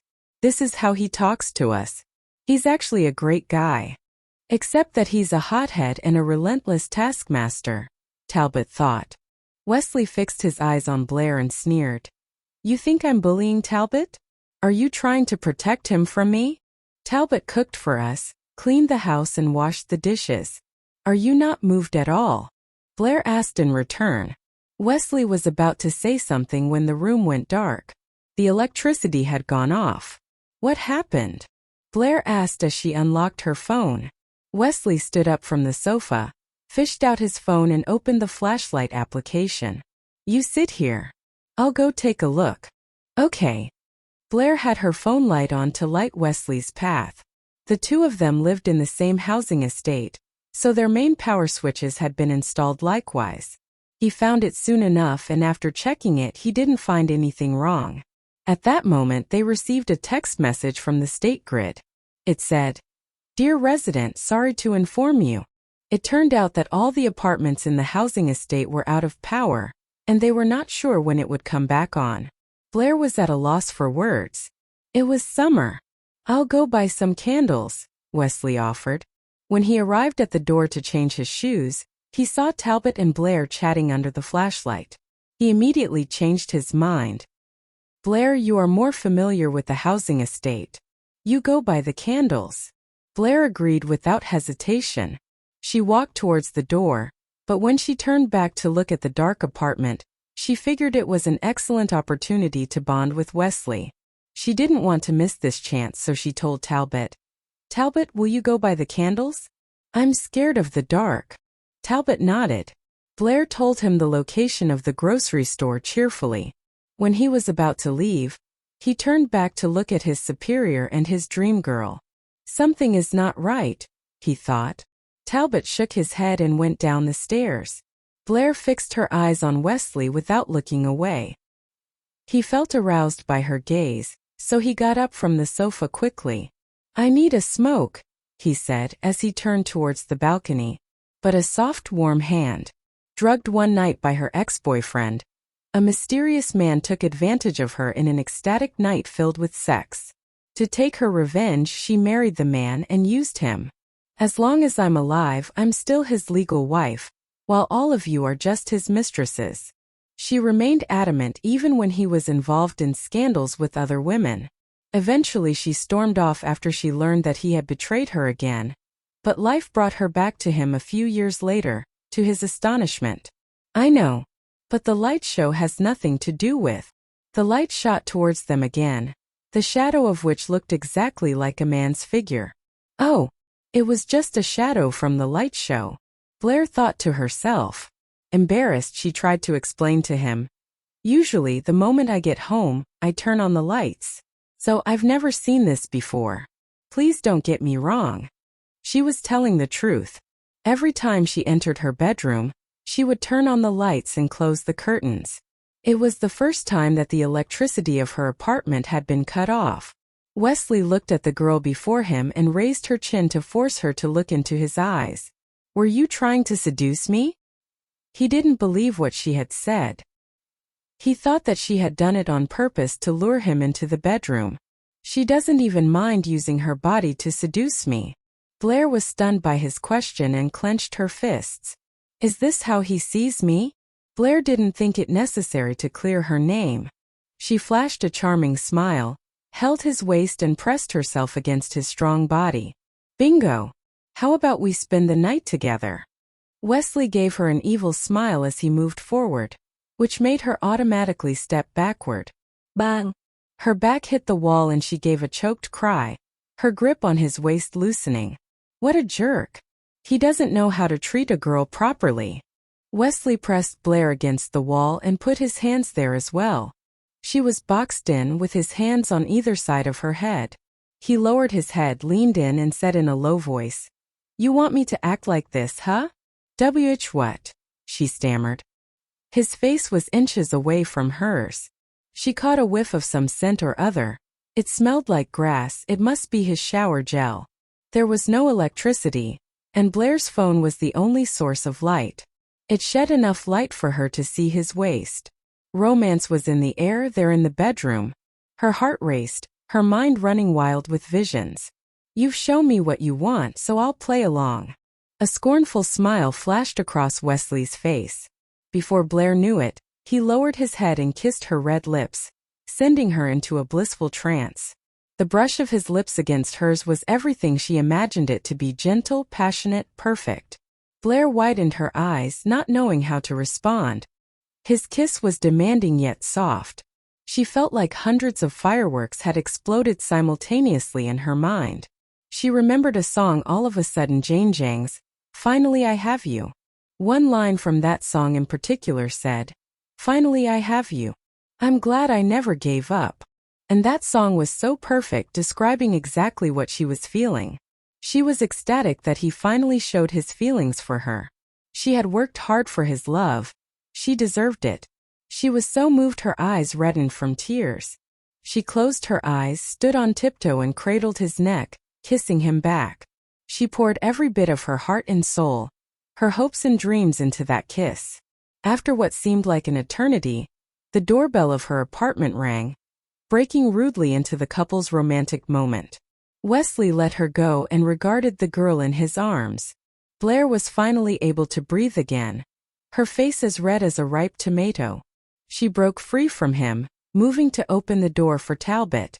Before she could leave her bedroom, Wesley pulled her back and pressed her against the wall again. I've seen so many women like you. Kabito. Bolts were shooting through her. This sweet tingling in her heart, her body trembling. Wesley held her waist and warned in a low voice. Don't move. Her scent made him lose his cool. His body was heavy on hers, and Blair was suffocating. Get away from me. MMPage. Her lips were blocked again. Just as Blair thought Wesley was going to make love to her right here and now, he suddenly stopped. Holding back all his emotions, he asked in a hoarse voice. Scared? Blair nodded. No one had ever done what Wesley just did to her. Wesley was done with it. I don't think it's a good idea to come around anymore. I don't really want a woman in my life, as a friend or lover. I'm a soldier, and I have no time for any of that. Blair bit her lips, body shaking. After she heard what he said, she bit his shoulder hard. She wanted to make it hurt, so she bit down with all her might. Wesley clenched his teeth, refusing to make a sound. Blair felt like she was biting a brick. Wesley didn't respond at all. Instead, she felt her teeth aching. When she let go, Wesley left the bed in the apartment. The sad woman heard the door to her apartment close. She didn't move or do anything else, other than sit there and think miserable. She had planned to get a hotel room, but there was no need. The electricity came back on about a half hour after he left. For the next 2 days, Blair and Wesley didn't see each other at all. Not on campus or in the elevator. Blair was afraid that once the freshman's military training was done, he would get reassigned somewhere else and she'd never see him. Although they were neighbors, they didn't spend much time together. As he said, he was usually gone. She hoped that the military training would never end. She wanted to at least see him, even if he didn't say hi. Her eyes were full of affection when she saw him. Jocelyn sighed in her heart. Bless, I hope you get what you want someday. Time flies.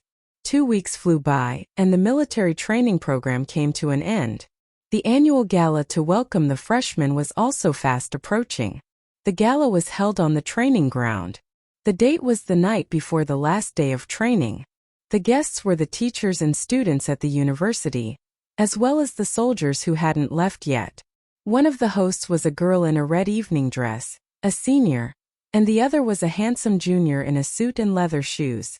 To the audience's surprise, after their opening, the first program was neither a song nor a dance performance. The male host declared in a charming voice, "Now let's welcome Blair Jing, a junior majoring in business English, to give us an English speech to kick this thing off. Let's give her a warm welcome." The students started screaming and whistling in excitement. The din was deafening.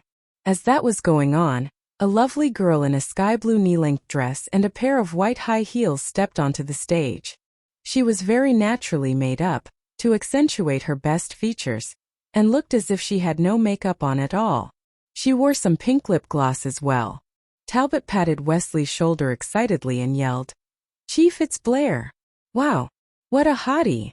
Wesley, who sat upright, rolled his eyes at him and then looked at the girl on the stage. Then he looked away, as if he were not impressed. Mouth wide open, Leonard looked at the boys screaming and whistling for Blair, and murmured in disappointment, "Blair has drugged one night by her ex-boyfriend. A mysterious man took advantage of her in an ecstatic night filled with sex. To take her revenge, she married the man and used him. As long as I'm alive, I'm still his legal wife, while all of you are just his mistresses." She remained adamant even when he was involved in scandals with other women. Eventually she stormed off after she learned that he had betrayed her again. But life brought her back to him a few years later, to his astonishment. Boys had confessed their love to her. What was more, none of them were men worth having. She was on the brink of a nervous breakdown. Ferris Tong didn't know what Blair had said in English, but Wesley could. He curled his lips and felt lucky that he had obtained the TEM8 certificate. Ferris Tong got angry and threw the flowers he held to the ground. "Hey, don't play the holier-than-thou card with me. I have money, and I can buy as many TEM8 certificates as I want." "Money? I really don't have money," Blair thought and sneered. "But I don't give a damn about it. I admit that the TM8 certificate is nothing. I also passed the TOEFL and IELTS exams. And now I'm studying for my GRE. Tell you what, buy me those test results and I'll be your girlfriend." Oh, and the caddy certificate for translators too. Level 1, 2, or 3 doesn't matter. The boy's face turned red with embarrassment as he listened to her. He couldn't get all that. It would cost a small fortune. Besides that, it wouldn't matter. His grades weren't up to snuff. He felt he would burst with anger and shame. Just tell me yes or no. Quit jerking me around, he spat. My brothers are here. I have a reputation to uphold. Blair looked behind her and saw several boys following closely. Is he trying to threaten me? She thought. Look, I'm flattered, really. But the answer is no. Goodbye, she said firmly. Then we can sleep with each other. Stop. Ferris shouted and grabbed Blair's arm to stop her from leaving. She hated being touched by strangers and shook him off with all her might. Caught off guard, Ferris staggered backwards and tripped over a stone, which sent him plummeting to the ground. He rolled over to a sitting position, trying to get his bearings. Blair couldn't believe her eyes. Am I that strong? Or is he that weak? She immediately helped Ferris to his feet and apologized to him. Wow. I'm sorry. Are you okay? Many onlookers couldn't help but giggle at what happened. Ferris was pissed off. When he stood up, he grabbed Blair again with both hands and reprimanded. Don't pull away from me when I'm talking to you. Who do you think you are? You should be grateful to me for liking you. You play goody-two-shoes when you're just a cheap-ass hoe. Last chance. You can either agree to it, or I'll just do what I have to. Be grateful to him for liking me? Ah, that's hilarious, Blair thought. She regarded the discussion as over, so she turned to leave. Ferris, however, pushed her to the ground, him on top. Everyone's at the gala. If I fuck you right here, there won't be anyone riding to your rescue. Blair panicked. Lay a finger on me and I'll paint the walls with your blood, she said through gritted teeth as she struggled to free her hands. He had them pinned on either side of her head. After a short pause, Ferris said, Then agree to be my girlfriend. Blair clenched her teeth and struggled against his weight. Not a chance. Ferris' friend saw this and ran over. Dude, not cool, one of them said. You know her uncles. I don't give a shit who her uncle is. Ferris cut him off. I'm gonna fuck this bitch and no one's gonna stop me. Birds of a feather flocked together. Some of Ferris' friends were also from well-off families, and they acted as if they were above the law. One of Ferris' friends lit a cigarette and stared at them coldly. Yeah, teach this bitch a lesson so she'll know her place. Exactly. Ferris, since she likes playing the good girl, fuck her as hard as you can, and don't stop until she begs you. She might even like it enough to come back to you. Ah. The boys leered at Blair. Ferris covered Blair's mouth so she was unable to call for help. His weight suffocated her. His eyes were red with excitement. I've never fucked a straight-A student before. This is gonna be good. Quit struggling. I'll take you to a hotel if you behave. At this moment, a man's voice came from the darkness. Only wusses forced themselves on a girl. Who's that? Ferris turned in the direction of the voice. Tears welled up in Blair's eyes when she heard the voice. He came. My knight in shining armor, she thought. It doesn't matter who. What matters is that I've got everything recorded. Now amscray, or I turn this over to the cops. He held up his phone. Frightened, Ferris took his hand from Blair's mouth. But then he remembered something and covered it again. Go ahead. Give it to the cops. Only wusses do that. Why are you hiding? Afraid to face me?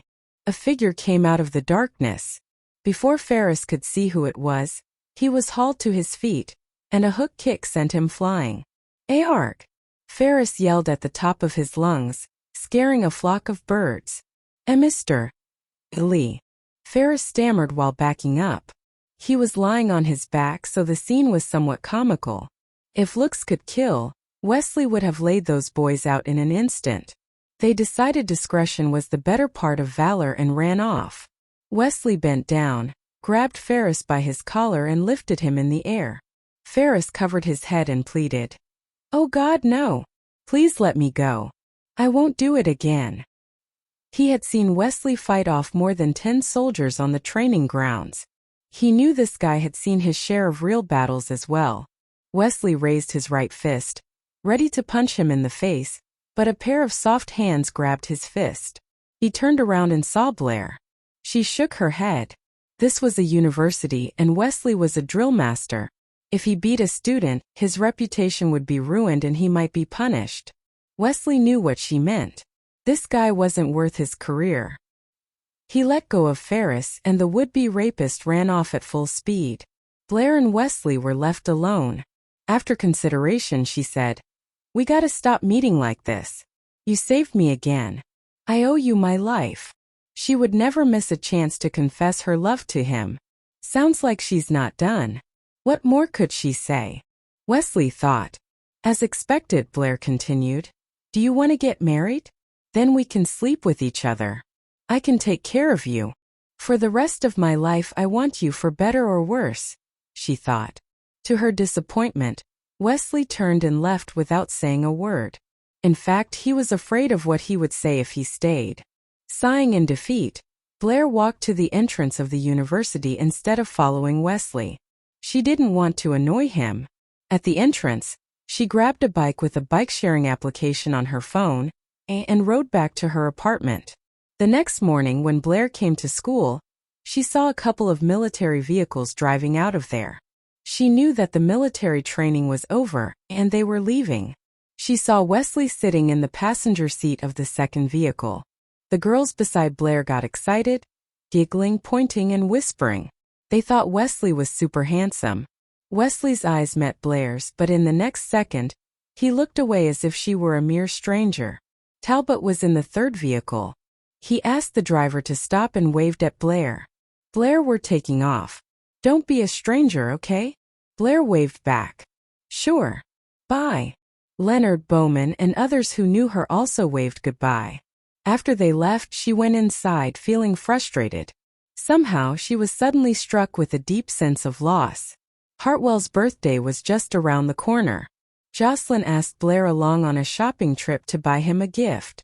Blair herself had to give her cousin a gift too, so she didn't turn Jocelyn down. When Jocelyn took her to the shining International Plaza, Blair's eyes widened. Jocelyn, did you win the lottery? Prices are sky high here. Jocelyn sighed and said, I know, but your cousin's worth it. What can I do? She felt her heart ache at the thought of buying something in here. Blair grabbed Jocelyn's hand and led her to the entrance. Look, he's not that kind of guy. You can't buy his love. $1 or 1,000, he'll just be happy you got him something. Jocelyn stopped Blair. Don't worry. Although they don't give me any pocket money, I've got some money saved from my part-time job. I have enough to get him something special. The they Jocelyn was referring to were her father and stepmother. Apparently they treated her badly. Jocelyn and Blair entered the shining International Plaza and were dazzled by a superb collection of beautiful things inside. Standing outside a clothing store, Jocelyn admired a beautiful dress in the shop window. Wow, that dress is amazing. The price is amazing too, $29,999. There was a time you could have afforded that. She was right. When Blair's parents were still alive, her mom was rich, even though her dad was a poor professor. However, after the accident, Blair had to pay her neighbors back for their losses. The huge fire had caused a great damage in the villa zone. Her uncle and cousin offered to give her pocket money many times, but she turned them down every time. She got a scholarship every semester, enough to cover her living expenses. Hey Blair, why not try it on? Jocelyn asked and pinched her arm. Blair shook her head. Why bother? I don't have the money. It'll tick off the salespeople. Her words made sense to Jocelyn. All right. Let's go. While walking, Jocelyn put a comforting hand on Blair's shoulder. I'll find a good job and work hard after graduation. And I'll give you a dress as expensive as this one as a birthday gift, Jocelyn promised. Really? Then I'm looking forward to it. Blair kissed Jocelyn on her cheek. Jocelyn laughed out loud. No problem. That's me, studying hard for your future. However, I think maybe you should buy me the dress. You are a straight A student. You'll be a postgraduate one day. Or even a doctor. You'll probably make a ton more money. Looking at the clothes in the mall, Blair answered absent-mindedly, I hope so. But I'm really burned out. I feel like all I do is study. Actually, she didn't want to be a strong, self-made woman. She just wanted to marry Wesley and be a housewife, taking care of her husband and children every day. That was hard because he didn't like her. Jocelyn leaned in. Wesley saw the post and after a short pause he simply said, I don't know. Isn't she Lieutenant General G's niece? He has money, right? I have no idea, was Wesley's answer. Talbot rolled his eyes and went to talk about Blair with others. Blair had forgotten to block her relatives when she sent the post. Soon Natalia Deng Adelson's wife called her. What do you mean, Blair? Are you complaining that we don't give you money? You want others to look down on us. It's not like that, Aunt Natalia. I was just kidding. I've got a scholarship. And Uncle Adelson paid for my rent. I'm really grateful to you and him, Blair answered softly. Natalia Deng spat. I don't care what you were thinking. I'll wire you some money tonight. When you get a job, remember to pay us back. There's really no need to. She was going to get a scholarship soon. However, before she could finish, Natalia Deng cut her off. Just shut up. What can you do with less than 1,000? Do you want to starve? We'll feel bad if you starve. How will we ever face your mother in heaven if we let that happen? You refused to live with us and that's bad enough. Now you don't have the money to support yourself. You want people to think we're mean. Natalia Deng was starting to yell. Blair had to take the receiver away from her ear. Natalia was in fact a nice person. It was just that she had a sharp tongue. She sounded harsh over the phone. But she was only calling Blair to tell her that she was going to wire her some money.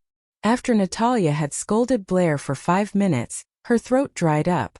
She drank some water and continued. I'm too tired to say anything more. Just hang up. You didn't even spend the night here on your cousin's birthday. Do you ever think about me? What will your grandpa think of me? He might think that I mistreat you or something. Even though she had asked Blair to hang up, she didn't stop talking. Blair didn't dare hang up while she was still scolding her. Aunt, Grandpa knows how nice you are to me. He will only think that I am the luckiest girl in the world to have an amazing, caring aunt like you. Natalia's gloomy face broke into a smile. To conceal her happiness, she feigned an annoyed tone and said, Whatever. Bye. After ending the phone call, Natalia saw her younger son, Wakian, come down the stairs in a neat suit. Now I know why your father likes Blair so much. Girls are indeed more lovable. Neither you nor your brother brings me any form of comfort. You both worry me all the time. Hartwell is in his 30s unmarried, and you are 29 years old without even a girlfriend. When am I going to have a grandchild? In my 90s? Maybe it's my fault. I should have given birth to 2 girls. Wakian felt wronged. He hadn't even said a word since that morning. He wondered how he had gotten on his mother's nerves. Natalia walked past him and urged, Don't spend all your time and energy on work. Go on a blind date or something. I will go with you and select my daughter-in-law. Wakian tucked his hands into his pockets, looking at his mom stone-faced. Hartwell brought his girlfriend home last time. Since you are so anxious to see him get married, why haven't you paid her family a visit yet? I don't need you to remind me of that. I'll visit Jocelyn's parents as soon as she graduates. To get his mom off his back, Wakian brought up Blair's secret. I heard that Blair has a crush on someone. Don't you want to know who it is? His mom was always so. T lifting his head. Granted. You have been working for 3 months in a row. You do need to get some rest. Just remember to submit the note for leave. Yes, sir. Blair counted the days as they passed by without Wesley's presence. 5 days after their brief meeting in the hallway, she once again saw him. When she was waiting for the elevator to go to her apartment, Wesley walked over with a few bags of food in his hands. The elevator arrived and he went straight in. Looking at his figure, Blair lost her nerve to walk into the elevator. For some reason, she was afraid to be near him. Wesley turned around in the elevator and pressed the button. The doors closed. But soon after, the doors opened again. He looked at her.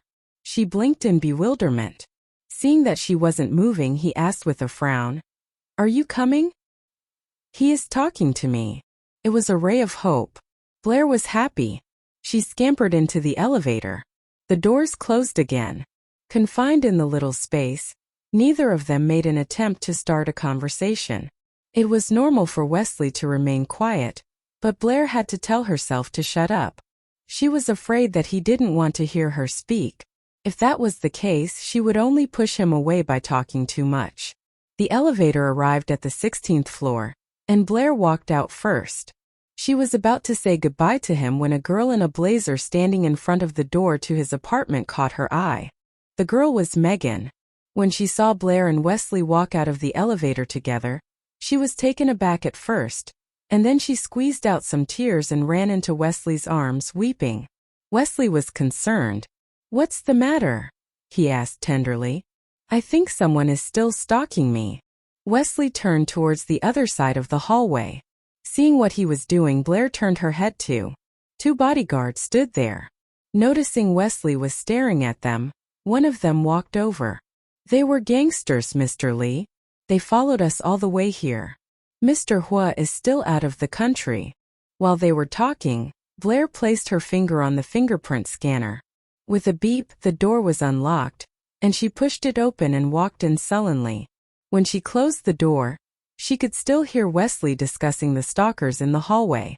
She turned the lights on, changed into slippers, and walked into the kitchen. It was only when she opened the fridge that it occurred to her that she had forgotten to go to the grocery store. The fridge itself was pretty bare. There were only a few tomatoes sitting in there. She checked the cabinet and could only find 2 packages of instant noodles. It seemed instant noodles would be the only thing on the menu tonight.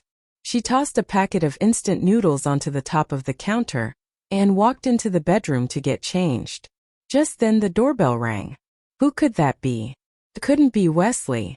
He was comforting his sad, terrified niece.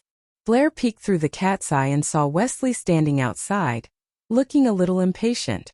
She opened the door quickly and asked, "What can I do for you, Mr. Lee?" Wesley always got to the point. "I have stuff in my fridge. You're a better cook than I am, so why not come over and cook? We can eat together." "We?" By we, do you mean you and me or the 3 of us? Asked Blair. That was an important distinction. She wanted to get Wesley alone. The 3 of us. Megan hadn't eaten either. Wesley intended to give her a lift home after dinner. "Oh, it's no fun being the 3rd wheel, so I'll have to say no. Bye." With that, she shut the door in his face. Staring at the closed door, Wesley felt frustration rising in him. But he didn't give up. A moment later, Egan asked, "Uncle Wesley, your English is excellent. She couldn't be better than you, could she?" Wesley admitted, "You bet she is. She's passed the TM8 TOEFL and IELTS tests." He sounded firm. Megan's eyes were filled with admiration when she looked at Blair. "Wow, you're smart," she said. The next second, the expression on her face changed. She grabbed Wesley's arm and pleaded, "But I like the way you teach me. I'd have to get used to a different style if she helped me. It's better if you do it. Please." Blair noticed the way Megan leaned on his shoulder and the way she talked to him. Wesley wasn't annoyed at all. Ok, fine. "I'll be there in a minute." Megan scampered away. Wesley walked over to Blair, turned on the faucet and washed his hands. What was in the bag? Blair's heart hurt as she watched the way Megan was with him. She pushed the sadness away and answered, "Nothing. Just seasoning." He could tell at a glance whether she was telling the truth or not. Now that she didn't want to let him know, he didn't press the issue. After turning off the faucet, he left the kitchen and walked into the bedroom where Megan was doing her homework. He didn't leave the room, even when dinner was ready. Heart sinking, Blair carried the dishes out, placed them on the table one by one. She kept shifting her gaze to the bedroom. The door was closed, so she had no idea what was going on in there. When all the dishes had been served, she shed the apron and left Wesley's apartment without a word. Hearing the noise in the living room, Wesley looked at his watch to check the time. It's about time for dinner, he thought. He stood and told Megan, "Come and eat. You can do the rest after dinner." Okay. They walked out of the bedroom to find that Blair was nowhere to be found. The table was set, chock full of various dishes. The smell reached Wesley's nostrils, and his stomach growled obligingly. Megan jogged over to the table excitedly and said, "A 6-course meal and soup." Man, I'm starved. "Let's wash up, Uncle Wesley." Wesley pondered for a while and said, "Wait a sec. I'll be back." Then he turned and left the apartment. The smile on Megan's face vanished as she watched him leave. Wesley rang the doorbell a few times, but Blair didn't come to the door. Anxious and impatient, he keyed in the password to her apartment and slipped inside. The apartment was dark. It seemed no one was home. "Blair," he called, but no one answered. He believed Blair wasn't home. "She cooked dinner but left my apartment. She didn't eat, she didn't even say goodbye. What the hell?" Because he couldn't find Blair, Wesley grew anxious. He took out his phone to call her, only to realize that he didn't have her number. Blair had once tried to friend him on WeChat, but she changed her mind in the end. Looking around her empty apartment, Wesley grew more irritated by the minute. After leaving his place, instead of going back to her own apartment, Blair took the elevator, went downstairs and walked out of the apartment complex. "Oops, I left the gift I bought for Wesley in the cabinet," she remembered, not long after she had left the building. "Never mind. I'll grab it some other time. If he finds it, then I won't have to go through the trouble to give it to him." Night had fallen. They were in deep winter and you could see your breath in the air, but Blair only wore a thin coat. The cold wind chilled her to the bone. Roaming the streets, she had no destination in mind. She had to take a walk and try to make herself feel better. Seeing Wesley again after so many days had put her in the best of moods. But they were not at her to his place. Blair looked at his hand holding her wrist. Suddenly she put her right hand on it and said, "Wait a minute." The softness of her hand made his heart flutter. "Go ahead. Go in." "No, not before getting this straightened out." She didn't want to see the weird girl inside. Realizing that it was inappropriate to hold each other by the wrist, Wesley withdrew his hand. "Go inside and eat." "No thanks. I already ate." "What did you eat?" "You mean a piece of fish tofu?" "A mouthful of Odin soup," Wesley argued. His hands started doing the talking for him. "Not just that. Before you got there, I also had some sausage." It was true. She had been so hungry that when she was standing in line for her order, she bought a sausage to ease her growling stomach. Wesley's face turned gloomy again. "So you are telling me that you ate junk food for dinner? Why is he so cranky? What a jerk." "That's not junk food. It's comfort food." A smug smile spread across her face. "And you ate it too," Blair retorted. "You coming in or not?" No. "I'm going home." If Megan wasn't there, she would have gone inside his apartment without him inviting her. She hadn't seen much of him at all lately. She would seize any opportunity to be with him. But she drew the line at seeing him with another woman. Wesley ran out of patience. Before Blair knew it, he squatted down and draped her over his shoulders in a fireman's carry. Blair's head was spinning. When she could finally think clearly, she found herself sitting at the table already. The dishes on the table remained untouched. Megan sat on the couch playing games on her phone. Seeing Wesley and Blair were back already, she put her phone away and stood up. "Where did you go?"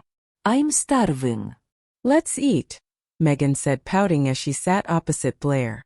Blair smiled. "I took a walk." She was surprised to know that Wesley and Megan hadn't eaten yet. Was he waiting for me then? Wesley took the seat next to her and threw her a pair of chopsticks. "Here. Eat." Blair picked up the chopsticks and tried a couple pieces of tofu. The dinner was already cold. "I'll heat these up," she said as she stood up. Wesley dragged her back into her seat with one hand. "It's not too cold. Don't go to the trouble. Just eat." The heat had been turned on, so the dishes were just room temperature. Blair sat back. After taking a couple bites, Megan complained. The beef bone broth is cold. Uncle Wesley, can you warm it up for me? It might cause a tummy ache if we eat it cold. Okay. Wesley dropped his chopsticks and walked into the kitchen, carrying the beef bone broth. Blair gaped at him. He just said the dishes weren't that cold. After dinner, the three of them left Wesley's place together. Wesley was going to drive Megan home, and Blair went back to her own apartment. When the doorbell rang, Blair was relaxing, reading on the bed after a comfortable shower. She jogged to the door. It was Wesley. He had just come back home. He was holding his phone in his hands. What's your WeChat account? Before Blair could say anything, he added, I'll be pretty busy from now on, so I might need help taking care of my place. Oh. Blair grabbed her phone from the bedroom, and they friend each other on WeChat. His username was Wes and hers was Bless. The two names rhymed and even looked similar. Blair couldn't help thinking that judging Fro, drugged one night by her ex-boyfriend, a mysterious man took advantage of her in an ecstatic night filled with sex. To take her revenge, she married the man and used him. As long as I'm alive, I'm still his legal wife, while all of you are just his mistresses. She remained adamant even when he was involved in scandals with other women. Eventually she stormed off after she learned that he had betrayed her again. But life brought her back to him a few years later, to his astonishment. Something was on her mind. What's in it? You look conspiratorial. Unable to make up her mind, she felt frustrated. In the end, she took the bag out of the cabinet and handed it to Wesley. I saw it last time when I was shopping. I thought it suited you, so I bought it. I haven't found an opportunity to give it to you until today. Wesley took the bag and opened it. Inside was a black embroidered box containing a lighter. He tried the lighter. A flame whooshed out, about as tall as the lighter itself. Looks expensive. Wesley smiled, extinguished the flames and put the lighter back into the box. She isn't rich. Then how did she afford it? He thought. Blair shook her head and said, It's okay. I bought it with my own money. I hope you like it. Wesley put the box into the bag and handed it to her. Return it. You're a student. You shouldn't have bought something so expensive. But I already paid for it. Blair didn't take the bag. Is he rejecting me? Wesley stuffed the bag into her arms and walked out of the kitchen. Then give it to your uncle. Adelson also smoked. Blair's heart broke into little pieces. She had been so excited to give it to him. At this moment, her heart was filled with disappointment. After glancing at the bag in her hand, she asked, You really hate me, don't you? When Wesley heard what Blair said, he suddenly stopped in his tracks, paralyzed by her words. No, I don't, he replied. Blair wouldn't let the matter drop. She hurried over to him and asked, Then why won't you take my gift? After giving it some thought, Wesley grabbed the bag in her arms and took out his phone. How much was it? I'll pay you back. WeChat Pay okay. No, you don't have to. She wanted to tell him that she had money now. Her aunt had floated her some funds. But Wesley interrupted her. It's not easy to win a scholarship. You're taking the GRE test, right? Studying abroad is expensive. You shouldn't be spending money on stupid things. Blair said dully, My uncle will help me out. Since she would have to ask her uncle to help her with living expenses and schooling once she was overseas, she didn't think the meager thousands of bucks she had spent on the lighter would make much difference. In that case, let me buy your ticket. It's the least I can do. Blair was disappointed seeing how persistent he was to pay her back. Seriously, guy? Why can't it just be a gift? No strings punto. Wesley had never gotten a present from a girl before, so he had no idea how to handle this. He gave her an infuriating answer in his single-word style. Because, he said eventually. For a moment, Blair didn't know what to say, nor did he. The apartment fell quiet. After a while, she smiled. Okay. I'll remind you to book a flight for me before I leave. Her smile was so sweet, but Wesley wasn't fooled. The sadness behind her expression was obvious. No problem, he said. Blair decided she needed to get out of there, but needed a way to make a graceful exit. She didn't run away. She walked straight to the door and then stopped. Without turning back, she asked, "Wesley, the kisses we shared, were those just punishments?" That question caused him to think of so many things: his future, her future, their future. Blair left his place without waiting for an answer. If that were true, she didn't want to hear it. Being rejected again and again would finally break her heart. She might be a confident, skilled woman, but underneath she was just a girl with a fragile heart, after all. Wesley eventually had to go back to work. Once he was back on base, the hellish days for his soldiers began. He was merciless. The slightest mistake meant a harsh punishment. Meanwhile, Wesley wasn't easy on himself either. He put himself through strenuous training exercises, hiking up mountain trails with a loaded backpack, kicking a tree to toughen his feet until he could barely walk, thrusting his fists into ice water, and lifting weights until he dropped from exhaustion, shuddering from muscular failure. C. Drugged one night by her ex-boyfriend, a mysterious man took advantage of her in an ecstatic night filled with sex. To take her revenge, she married the man and used him. "As long as I'm alive, I'm still his legal wife, while all of you are just his mistresses." She remained adamant even when he was involved in scandals with other women. Eventually she stormed off after she learned that he had betrayed her again. But life brought her back to him a few years later, to his astonishment. Traffic jam. Hearing the sirens, they fell silent. Since the emergency vehicles had come, they realized that someone must have been hurt. Something serious had happened. Blair was soon able to see what was going on. There was a car accident. One car had plowed into another, caving in its back end. A military vehicle was also there. That section of the road had been cordoned off. A crowd gathered, as well as the usual EMTs and police. There were 3 emergency vehicles. The police and the firemen were all actively working. A few of them were out with signs and flashlights, trying to redirect traffic and keep it flowing. Right then, another car pulled up. A woman got out of the Porsche and walked over to a man who was lying in the street and drenched in blood. "How did this happen? Why is he dead? Who did this? And you? You are soldiers. You save people. How could you let this happen?" She yelled like a crazy person, obviously distraught. People attempted to calm her down, but to no avail. Blair and Wesley were doomed to meet at random. Like right now. The scene unfolding before her eyes made her sad. Blair was going to walk away when she heard a familiar voice. He said to the grieved woman, "We know this is a difficult time for you. Sorry for your loss. Your husband died during the accident. We wanted to save him, but we couldn't."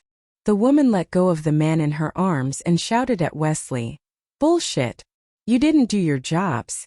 Is this how you operate? It's a wonder you're still alive." The onlookers couldn't stand her wild accusations anymore. A murmur traveled through the crowd. But since she was grieving, none of them came forward to confront her. Talbot and Bowman, who were standing next to Wesley, took one step forward, intending to reason with the woman, but Wesley stopped them. Wesley kept silent, intending to ignore the woman, but she wasn't going to let it go. She grabbed his clothes and said, "Nice uniform. You must be the commanding officer. Did you tell them not to save my husband?" He glared at her, but she wasn't giving up yet. She continued, "They say you were nearby when the accident happened.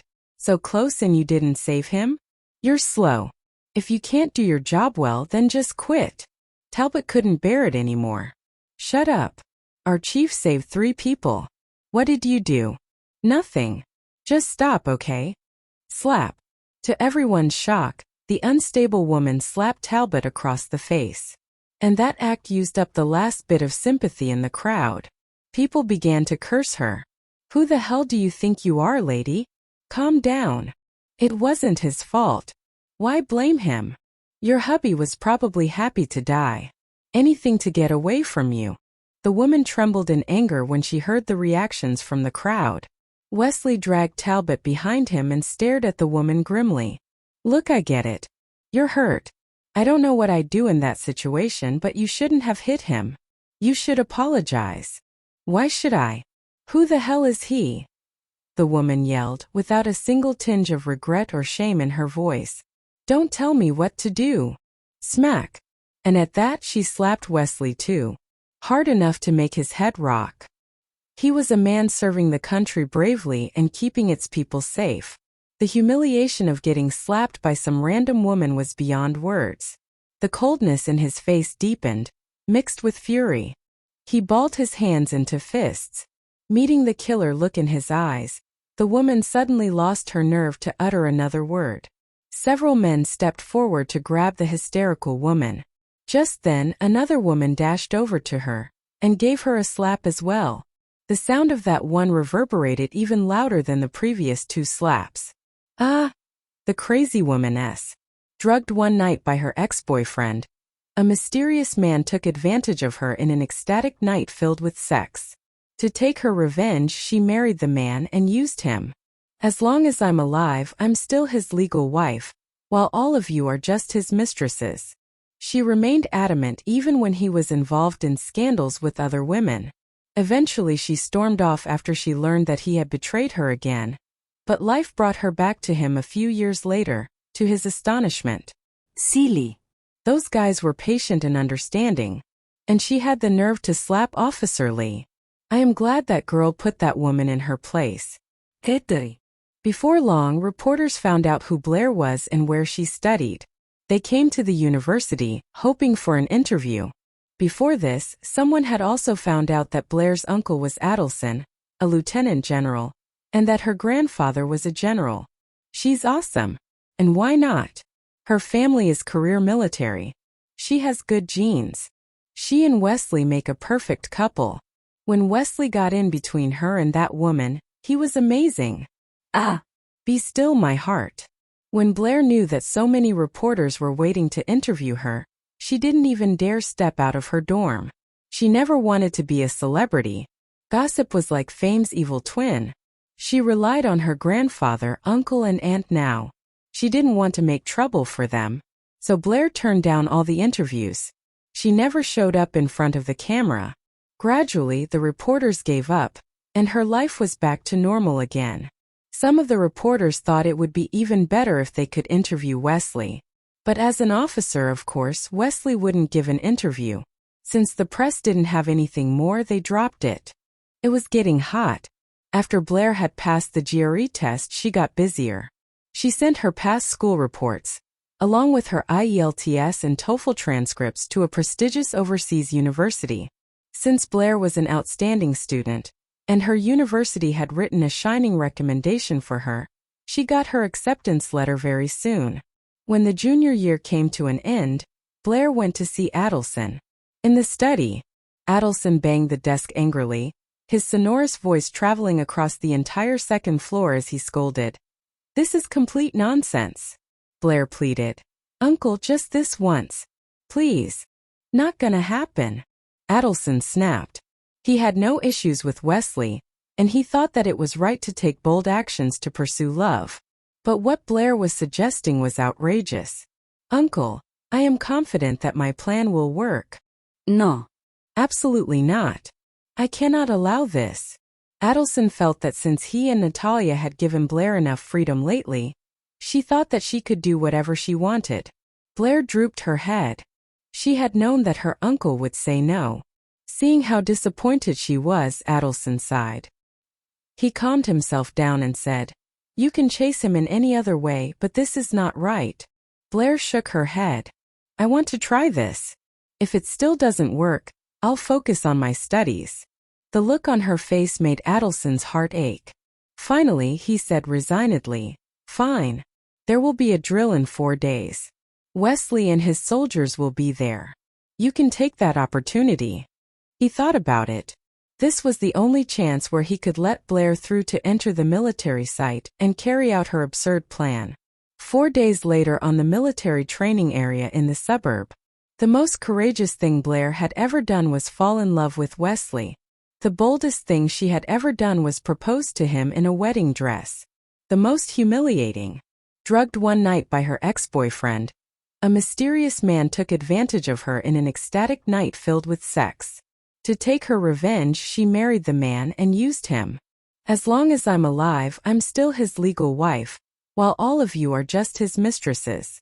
She remained adamant even when he was involved in scandals with other women. Eventually she stormed off after she learned that he had betrayed her again, but life brought her back to him a few years later, to his astonishment. See, I was 17. My parents died when I was only 19, and I could never forget the way you hugged me. Blair paused. I fell for you when I first met you. You're the first man who has made me want to get married. She had prepared a long speech, but as she stood facing him, she forgot all of it. She could only follow her heart and say whatever she was feeling. I'm going abroad to study. I want to settle this before I leave. It won't be a big deal that we are in 2 different places. We can video chat. But if you don't want me to go, I will stay here. All you need to do is say it. I'll be a good wife and I will take care of our home. I already got a checkup. I'm healthy except for some cold syndromes in my, uterus. But it's nothing serious. This is my checkup report. Blair handed him the medical examination report along with the box containing the matching wedding rings. But Wesley didn't even look at it. His eyes were fixed on her. Wesley, will you marry me? Will you stay with me and let your feelings for me grow? She asked with all the courage she could summon. He stood there motionless. A long while had passed, but he still didn't speak. The soldiers behind him started to roar. Chief, say yes. Marry her. Marry her. Blair is so brave. Our leader's a lucky guy. If a gal proposed to me like that, I'd say yes in a heartbeat, a soldier cried. Wesley silently stared at Blair, paying no attention to his men's enthusiastic discussions. She was dressed in an elaborate wedding gown. Finally, he said gruffly, I'm a soldier. My life belongs to the country, and I would die for my fellow citizens. But it's too dangerous to get involved. I don't want to put your life in danger too. He had been ready to shed blood for his country and people long before. His life was not his own. Blair took in his meaning. She figured he was worried about getting her hurt or killed. With hopes in her heart, she shook her head. I want to be with you. I'm not afraid. I'm an orphan, so they can't really go after my family. The moment she fell in love with him, she knew the risks. She already had an answer ready for that. The G family members were her only close relatives now. Her uncle and aunt would take care of her grandpa, while her 2 cousins would take care of her uncle and aunt. They were a strong family. Blair didn't need to worry about anyone else. She could just stand at Wesley's side and share life and death with him. Wesley could see the determination in the girl's eyes. She was serious. But he still tried to change her mind. Think about your uncle and your cousins. They would still be in danger. After a pause, Blair said honestly, well, my uncle is our biggest cheerleader. He's the matchmaker and I got his approval before coming here today. So he finally had his suspicions confirmed. He knew it. They were conducting military exercises here. No cars were allowed to drive into the training area without permission from the higher-ups. Wesley had wanted to frighten her away by laying out what she might have to go through. But it didn't work on this brave girl. She was young and should have a bright and happy future. However, there was no telling if he would come back safe and sound from the next dangerous mission. His future was unpredictable. With that in mind, Wesley refused bluntly. No. He was calm. He didn't raise his voice, but it was loud enough to be heard by everyone standing nearby. Everyone was stunned, including Blair. She had chosen to do it this way, in front of everyone. It would be bold and eye-catching. And since he seemed to like her, she figured that this would definitely work. He wouldn't be cruel and turn her down heartlessly. Even if he wanted to say no, he'd have to say yes, and then turn her down in priv.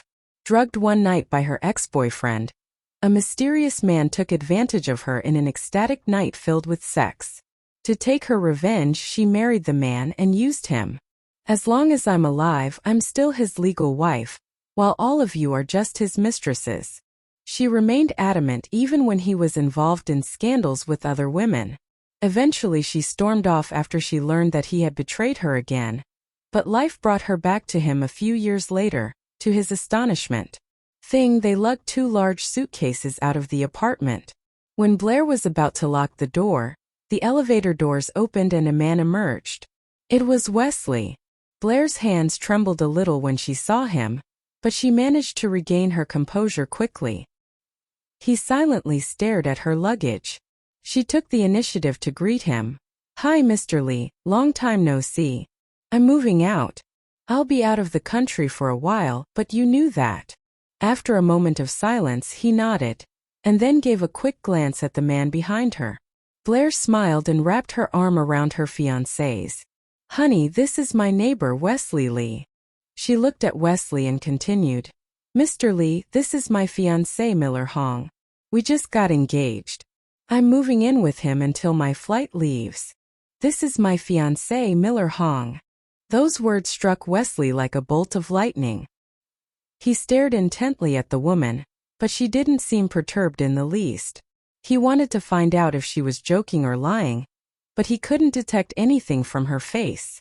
It hadn't been that long since she proposed to him, but she was already engaged to another man. That was beyond ridiculous. Why did she rush into marriage like that? He then shifted his gaze to scrutinize her fiancé. Miller Hong looked very ordinary and about 10 years older than Blair. Wesley wondered what her uncle had to say about this, or if he even knew. His mind was filled with a lot of questions that stung his heart like bees. Yet, he acted nonchalant and shook hands with Miller Hong politely. Miller Hong looked at Wesley's military outfit. "Mr. Lee, thank you for taking care of my fiancé for me," he said unctuously. "We should get going now." My fiancé, my fiancé." Wesley's face fell as he heard these words, but he said nothing and merely nodded his head. After the small talk, Miller walked off, 2 suitcases on wheels and 2 bags on his back, and carefully escorted Blair into the elevator. Wesley stood and watched how Miller treated Blair. It was how marriage should be, nice and comfortable. Before the elevator doors closed, the woman inside the elevator made eye contact with the man in the hallway, their eyes full of complicated emotions. But Miller didn't notice the silent exchange between the two. The doors closed. Standing in the silent, empty corridor of the 16th floor, Wesley felt lost. Blair had left, and he felt a hole inside his body where his heart was supposed to be. Miller wasn't rich. His house downtown was nothing compared to her space in hillside apartments. But Blair didn't mind. She moved all her belongings there and stayed in Miller's house. The next day, Jocelyn, Hartwell and Miller saw Blair off at the airport. They didn't leave the airport until they saw Blair pass through security smoothly. When Miller was about to leave, Jocelyn suddenly called out to him, "Mr. Hong, Blair's gonna be all alone in London. Her family set her up there, but new city, new people. It's rough. Please see her whenever you can." Without hesitation, Miller nodded his head. "Sure. Thanks for hooking us up. Don't worry, I'll treat her right." Jocelyn was satisfied with his assurance. But the truth was, she didn't introduce Miller to Blair. She wouldn't hook Blair up with someone who wasn't rich and couldn't give her a comfortable life. When Blair was on a blind date, Miller was at the same restaurant on a blind date too. His table was right next to Blair's.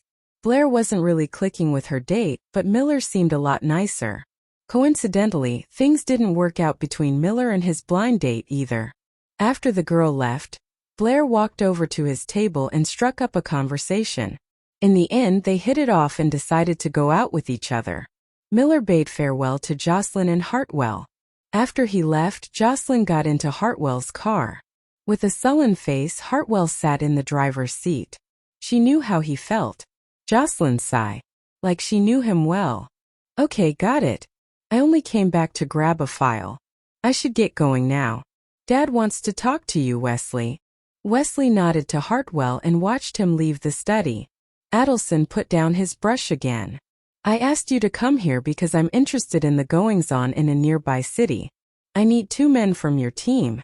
They'll be stationed in that city for 2 years." They began to talk about work. They didn't even go off on a tangent into personal matters. Adelson acted as if he knew nothing about what was between Blair and Wesley. Even after Wesley turned down Blair's proposal, he didn't ask Wesley a thing about it. They talked for quite a while. When Wesley turned around to leave, Adelson called out to stop him. Wesley, you have a bright future in the military. Work harder. Try to move up in rank in 2 years. Adelson was clear about one thing. It wasn't that Wesley had no feelings for Blair. The main reason that Wesley had turned her down was because he was already married to the country. The ambitious young man wasn't satisfied with his current situation. He wanted to hit the battlefield and protect his country. Adelson also understood Blair rushed her engagement because she was angry at Wesley. It wasn't a rational decision. Anyway, he couldn't get involved. Together or not, it was up to them. Wesley stood straight and saluted Adelson. With a resolute and confident look in his eyes, he answered loudly, "Yes, sir. I won't fail you." Wesley hopped in his car after leaving the G family's house. But he didn't start the engine. He whipped his phone out and tapped on a WeChat dialog box. He scrolled down the chat log to find messages from 6 months ago. The last message was Blair asking him to book the flight ticket. He then tapped on her WeChat moments. He found a new post from yesterday. It was all in English. Wesley read it carefully. She wrote, "Someone says if you dream of a person you haven't seen in a long time, then he's erasing you from his memory. Someone says if you dream of the same person 3 times, it means that everything between you and that person is ending. I saw the guy in my dream. Did he forget me? And I dreamed of him 3 times. So it's over, right? He saw that Talbot left a comment a few minutes ago. What do you mean?" he wrote. Wesley sat in the driver's seat, patiently waiting for Blair's reply to Talbot's comment. A few minutes later she replied in Chinese, "I meant I was sleepy. Time for bed." Wesley sighed. He wanted to post a comment, but didn't know what to say. Blair rarely updated her moments. But compared to Wesley, who never posted anything, she was an active user. After scrolling through her posts, Wesley locked his phone and rested his head on the steering wheel, deep in thought. He hadn't seen Blair in over 6 months. However, he felt like the girl had sown a seed in his heart, and it began to sprout, blooming and growing minute by minute. Her kiss, the soft touch of her hand, and her incredible beauty in that wedding gown haunted his mind every day. He couldn't shake off these thoughts. Her words always rang in the back of his mind. "I'm your new neighbor. I may have to bug you more. Will you stay with me and let your feelings for me grow?" As soon as Wesley returned to his platoon, he went to the dormitory to find Talbot. At that time there was a crowd of soldiers around Talbot, all staring at what was on his phone. They were so engrossed they didn't notice Wesley had come in. They were gossiping. "I bet our leader's sitting in a corner somewhere, reading Blair's post." "Probably. My brother told me one thing. He saw our leader's phone one time. He didn't lock it in time. Goose, drugged one night by her ex-boyfriend. A mysterious man took advantage of her in an ecstatic night filled with sex. To take her revenge, she married the man and used him. As long as I'm alive, I'm still his legal wife, while all of you are just his mistresses." She remained adamant even when he was involved in scandals with other women. Eventually she stormed off after she learned that he had betrayed her again. But life brought her back to him a few years later, to his astonishment. Didn't come to the airport for her. Only Jocelyn Miller and her family knew that she was coming back that day. He couldn't have that info. The next second, the man on the phone seemed to notice her too. However, he only looked at her for a couple seconds before his gaze fell on Wakian. The 2 men had known each other before. Wakian knew Blair had a crush, but he didn't know it was Wesley. So he turned to look at Blair and said, "Hey, there's a buddy of mine. Let's go say hi. I'll introduce you." The smile froze on her face. Embarrassed, she tried to comb her long hair with her hands and nodded, "Okay." While Wakian and Wesley shook hands, Blair's phone buzzed in her pocket. Before Wakian could introduce them, he saw the girl walk to one side, answering the call. Fine, forget it. Maybe next time, Wakian thought. He then shifted his attention to Wesley again. "My cousin just came back from abroad. Why are you here? Picking up or dropping off?" Wesley was stealing glances at Blair out of the corner of his eye.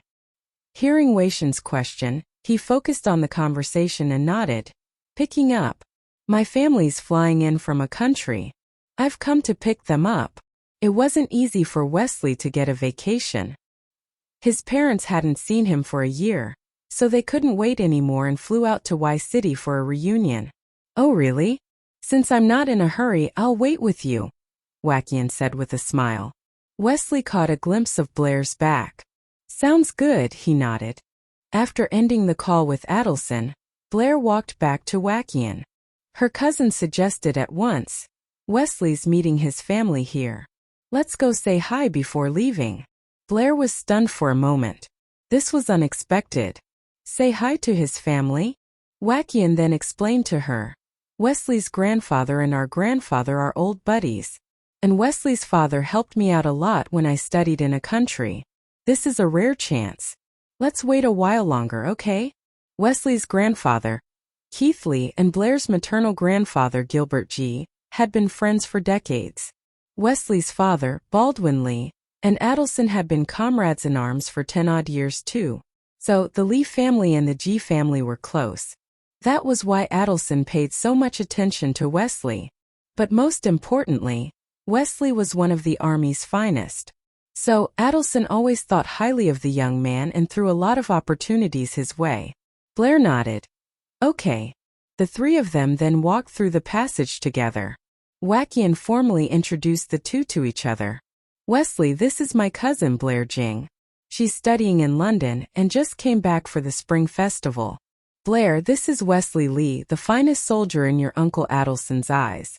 To be frank, I'm jealous. I think my father likes Wesley more than me. Blair was initially embarrassed with Wesley around. Now she laughed because of Wei Shen's joke. She tilted her head to look towards Wesley, who was also looking at her. Hi, he said. Blair nodded and said calmly, I know him pretty well. He's a local legend. He saved me when my parents' house caught fire.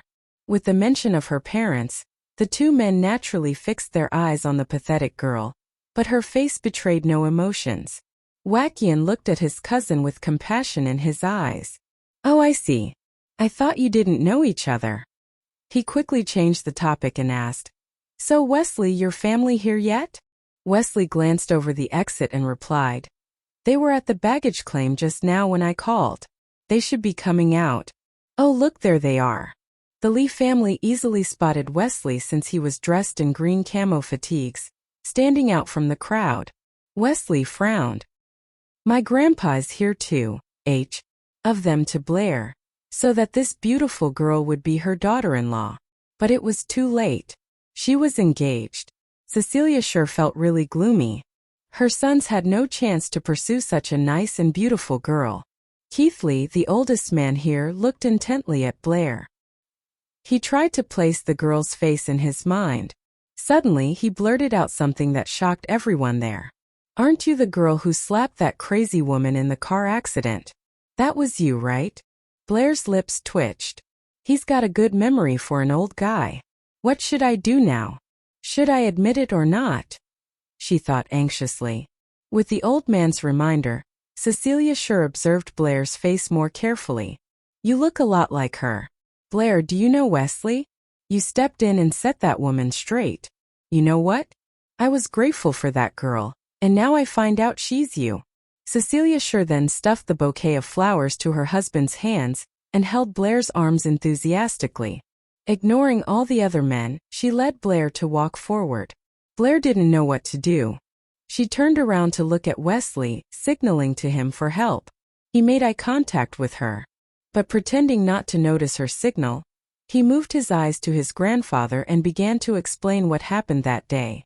Snapping back to reality, Niles wanted to catch up to the two women walking ahead of him, but Wesley grabbed him by his collar and dragged him back. Hey, let go. I have something to ask Blair. Keith shifted his sharp and observant eyes between his two grandsons. He could sense they were hiding something.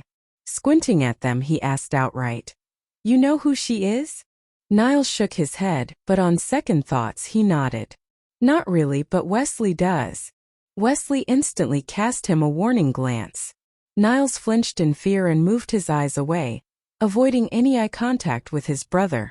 Okay, that answers my question. Keith slowed his pace as he was deep in thought. So Wesley likes her?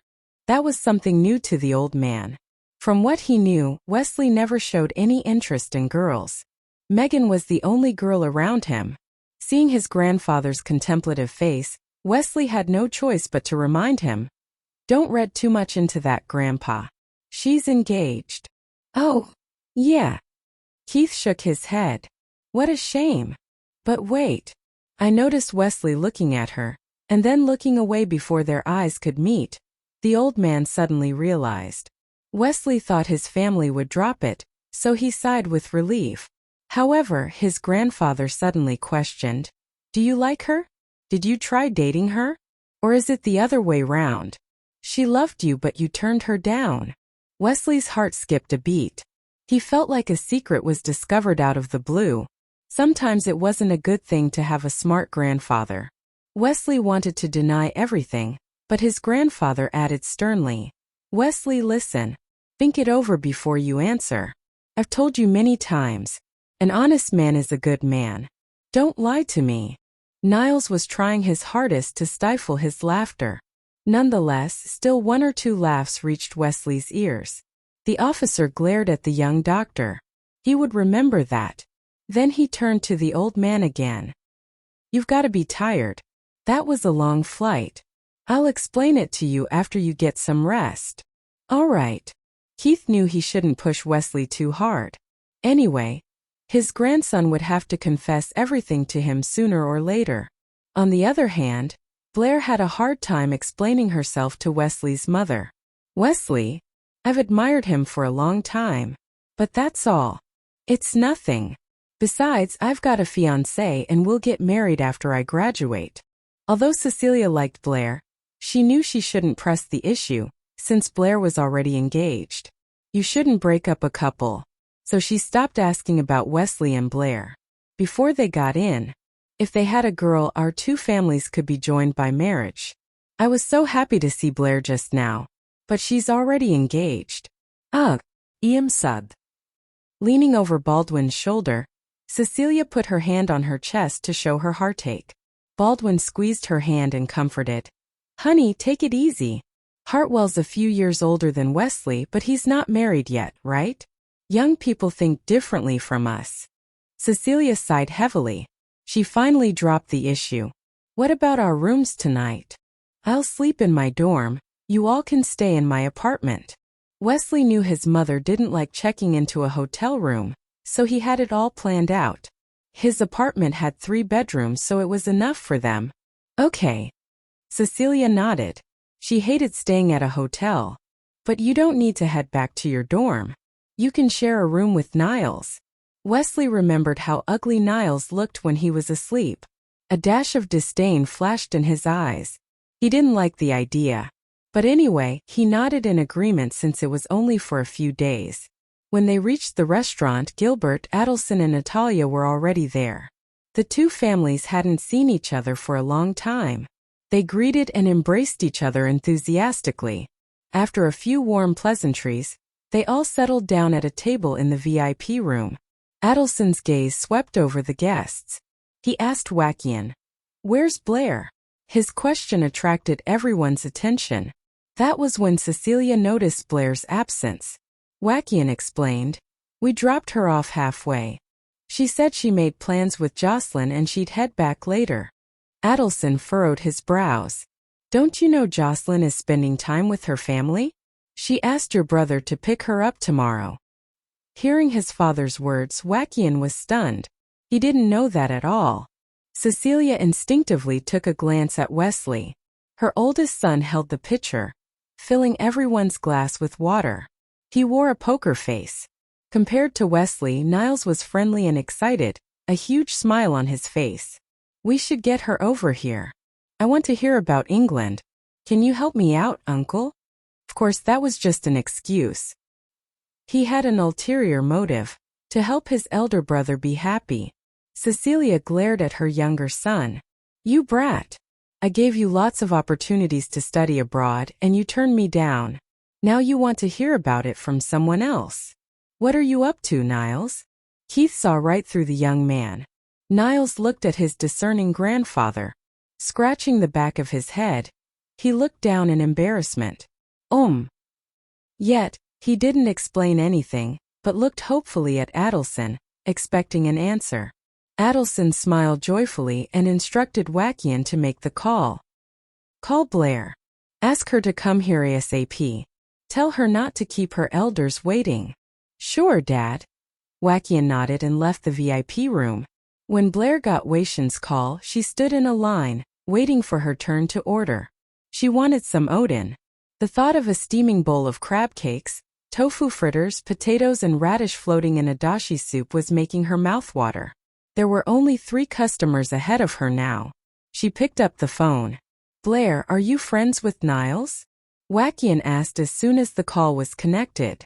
We met twice. Why? She answered, craning her neck to look at the front of the line. She wasn't that focused on the conversation. She was set on scoring some oden. Nothing. We're all here at the restaurant. Everyone's waiting on you. Waiting on me? She wondered, confused. Didn't you tell Uncle Adelson that I'm not coming tonight? Wackian walked over to the window and lit a cigarette. I told him. Dad said Jocelyn wasn't due back until tomorrow. He specifically invited you. What's more, Niles wanted to hear about your time in England. While he was talking on the phone, he noticed Wesley come out of the drugged one night by her ex-boyfriend.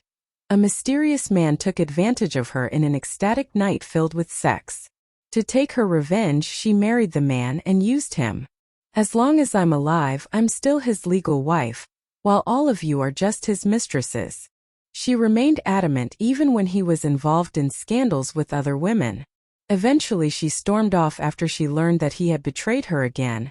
But life brought her back to him a few years later, to his astonishment. How did you say you don't know me? Women are so unpredictable. They change at any time, he thought. Blair kept stepping backwards until she could back up no more. A wall was in her way. She took a deep breath and said, I loved you but not anymore. Mr. Lee, you think I'm still waiting for you? Think again. I'm engaged to a great guy. We'll get married after I graduate. Don't worry. I'll invite you to our wedding. She smirked, eyes full of sarcasm. Her words got on his nerves. He felt he had to say something. Really? You sell yourself cheap. You jumped into another man's arms a few days after I turned you down. That's none of your business, Mr. Lee. We're not lovers. We're not anything to each other.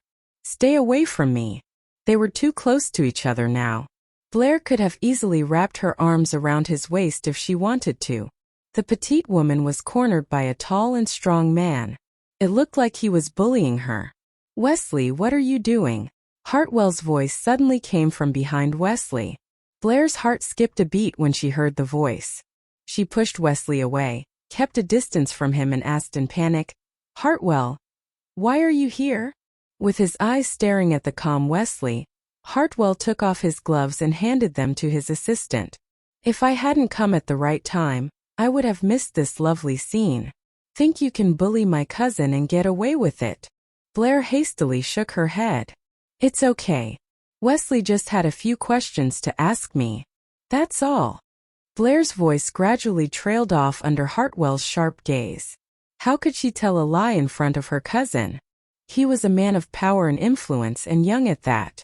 Besides that, he was her family. Indeed, Hartwell had figured it out, and saw into the young girl's heart. Jocelyn had already told him Blair was heartbroken after being turned down by the man she loved. He had been wondering who it was. Imagine his surprise, it was Wesley. Hartwell just thought Blair merely admired Wesley, just like any other girl worshipping a star. He never imagined her feelings for him were something more than that. Now he finally pieced everything together. Wesley was a hot-blooded young man, ambitious and driven.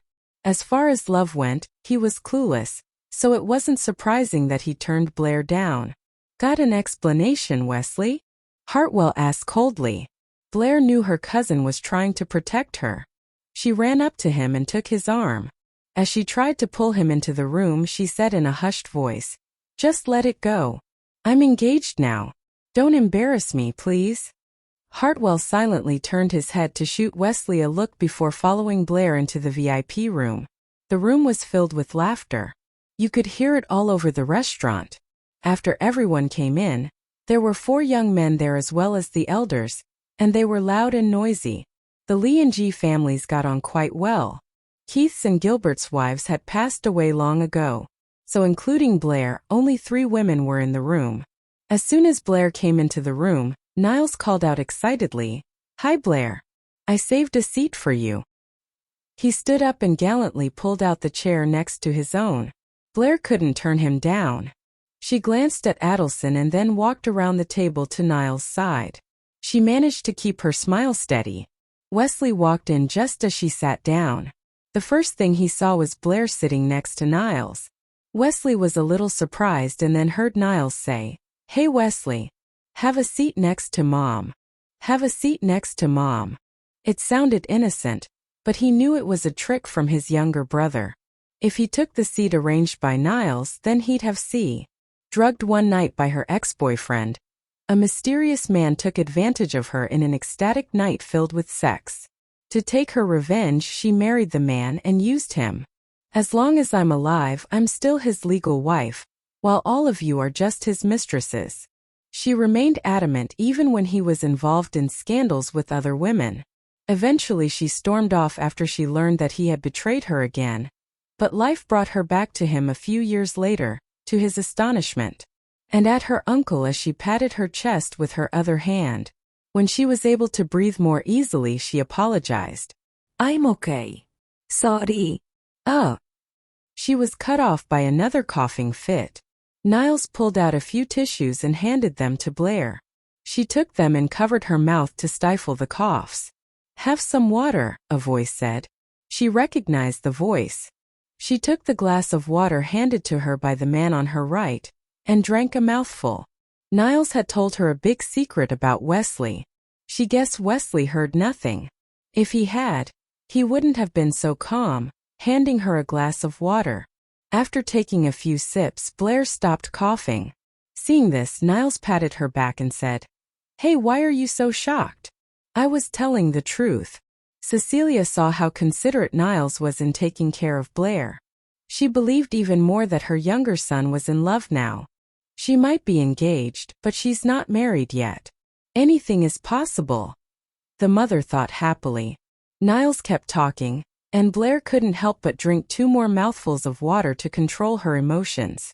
She put the glass on the table and shot to her feet. "If you'll pardon me, I'll make my way to the little girl's room." Keith nodded.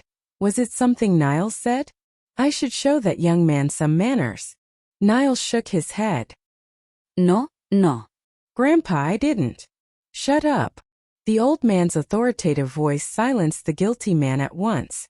Blair went to the ladies' room and looked at herself in the mirror.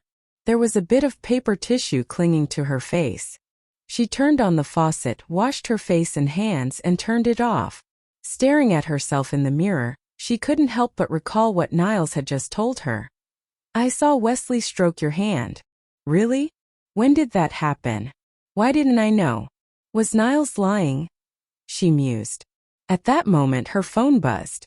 It was a WeChat message from Wesley. "Come out." Blair was stunned. What? Where is he? What's going on? When she walked out of the ladies' room, she saw Wesley waiting for her. Niles stood next to him with a sad face. Upon seeing her, Wesley asked, "Care to tell me what Niles said?" He guessed that Niles must have said something bad about him to Blair. Otherwise, she wouldn't have looked at him that way. Blair knew she had to tell him something. After all, Wesley had come here for an answer.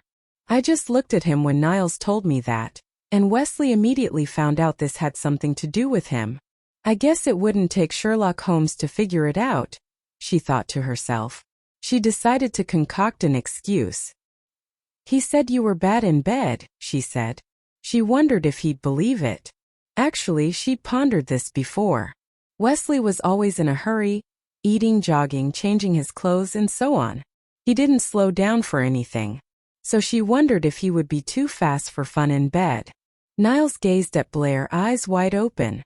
Wesley seemed to buy it and his face was as dark as ink. If looks could kill, Niles would have already been dead. No, no. Wesley, it's not like that. Niles stammered. He almost had a nervous breakdown, and everything just seemed to cave in on top of him.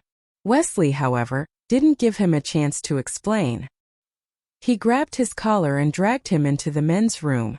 Niles reached out his arm and yelled, "Blair, you can't do this to me. It was a secret. Fidelity." Drugged one night by her ex-boyfriend, a mysterious man took advantage of her in an ecstatic night filled with sex. To take her revenge, she married the man and used him. As long as I'm alive, I'm still his legal wife, while all of you are just his mistresses. She remained adamant even when he was involved in scandals with other women. Eventually she stormed off after she learned that he had betrayed her again. But life brought her back to him a few years later, to his astonishment. As the men's room. An inappropriate place to be sure. "Any regrets?" she asked. Wesley stopped playing with the cigarette. "No," he said simply without even raising his head. Blair didn't know whether he was telling the truth or not. The Wesley I know is upright and honest, and he is the enemy of all evils. He wouldn't lie. "Now I'm going to ask one more time. Any regrets?" she said. She knows how to flatter me, he thought. "You're right. I don't lie," he said with a smile. Blair's eyes lit up as she thought he was going to admit that he regretted turning her down. No. Never. She had a bright future, but she had told him twice that she wanted to marry him and be a housewife. He didn't want that and he wasn't sad he rejected her. Blair's eyes reddened from tears. She pinched herself secretly and told herself, "See? This is his answer. If you keep bugging him, it's just going to get worse." She took a deep breath and opened her mouth saying, "Actually, I know you're not a jerk. It's just you don't like me. If you liked me, you wouldn't break my heart. So I have to thank you, Wesley. Thanks for turning me down without mercy. Now I finally know you have no feelings for me at all." Actually, the reason why she had gotten engaged to Miller was that she wanted to make Wesley jealous. "I thought he'd be jealous when he heard I got engaged. I was naive. He doesn't care at all." Blair thought bitterly as she tried hard to not shed tears in front of him. If she cried, she would look weak. In a relationship, whoever falls in love first hurts more. She was well aware of that, but she was also a proud girl. She walked past him and reached out her hand to open the door to the stall, but he stopped her. He pressed her against the wall and pressed his lips against hers. She was trembling the whole time. Blair was unable to hold back her tears anymore, and they streamed down her cheeks. What's he doing? If he doesn't like me, why kiss me? And this isn't the first time. What does he want? She thought to herself. A teardrop rolled into her mouth. The salty taste reminded her of their relationship and the many things that happened. Wesley loosened his grip on her and panted in her ear. After a long pause, he said in a hoarse voice, "Study hard and forget me. Maybe you should go." What? Does he think I shouldn't have come to dinner? Maybe he has a point there. Among the other 4 juniors, 2 are Uncle Adelson's sons, and the other 2 are Uncle Baldwin's sons. I'm only Uncle Adelson's niece. Does he think I came here to see him? But if I didn't come, would he think I was playing hard to get? Ugh!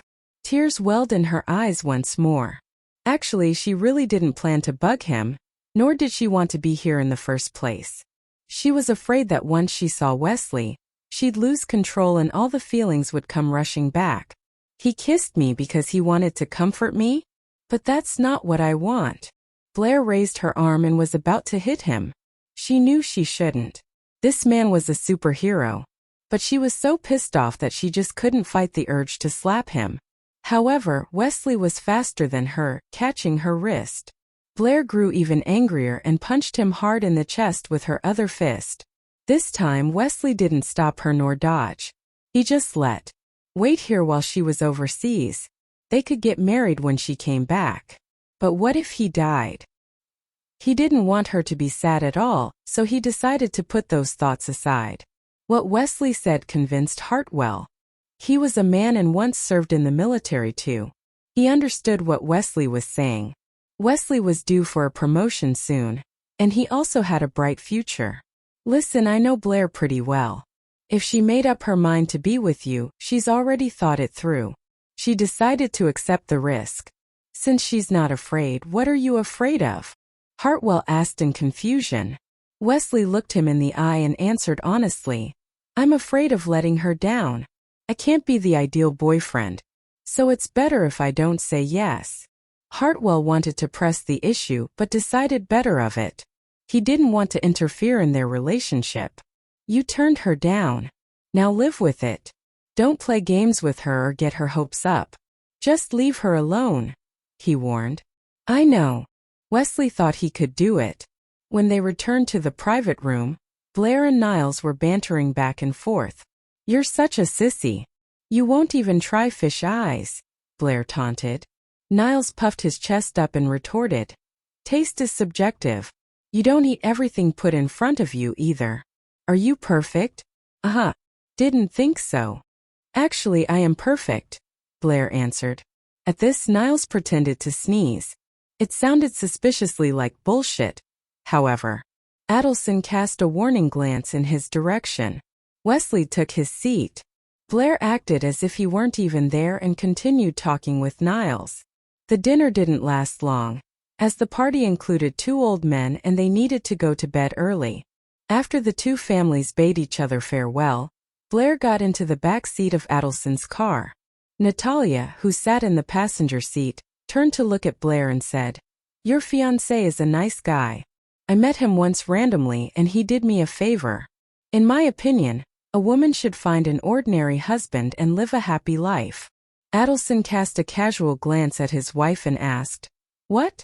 Are you not living a happy life? Natalia snorted and said, Now sure.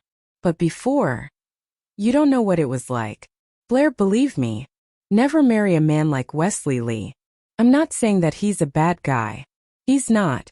But imagine worrying about him when he's gone, and wondering if the next knock on the door would be his commanding officer notifying you he died a hero's death. If. Natalia.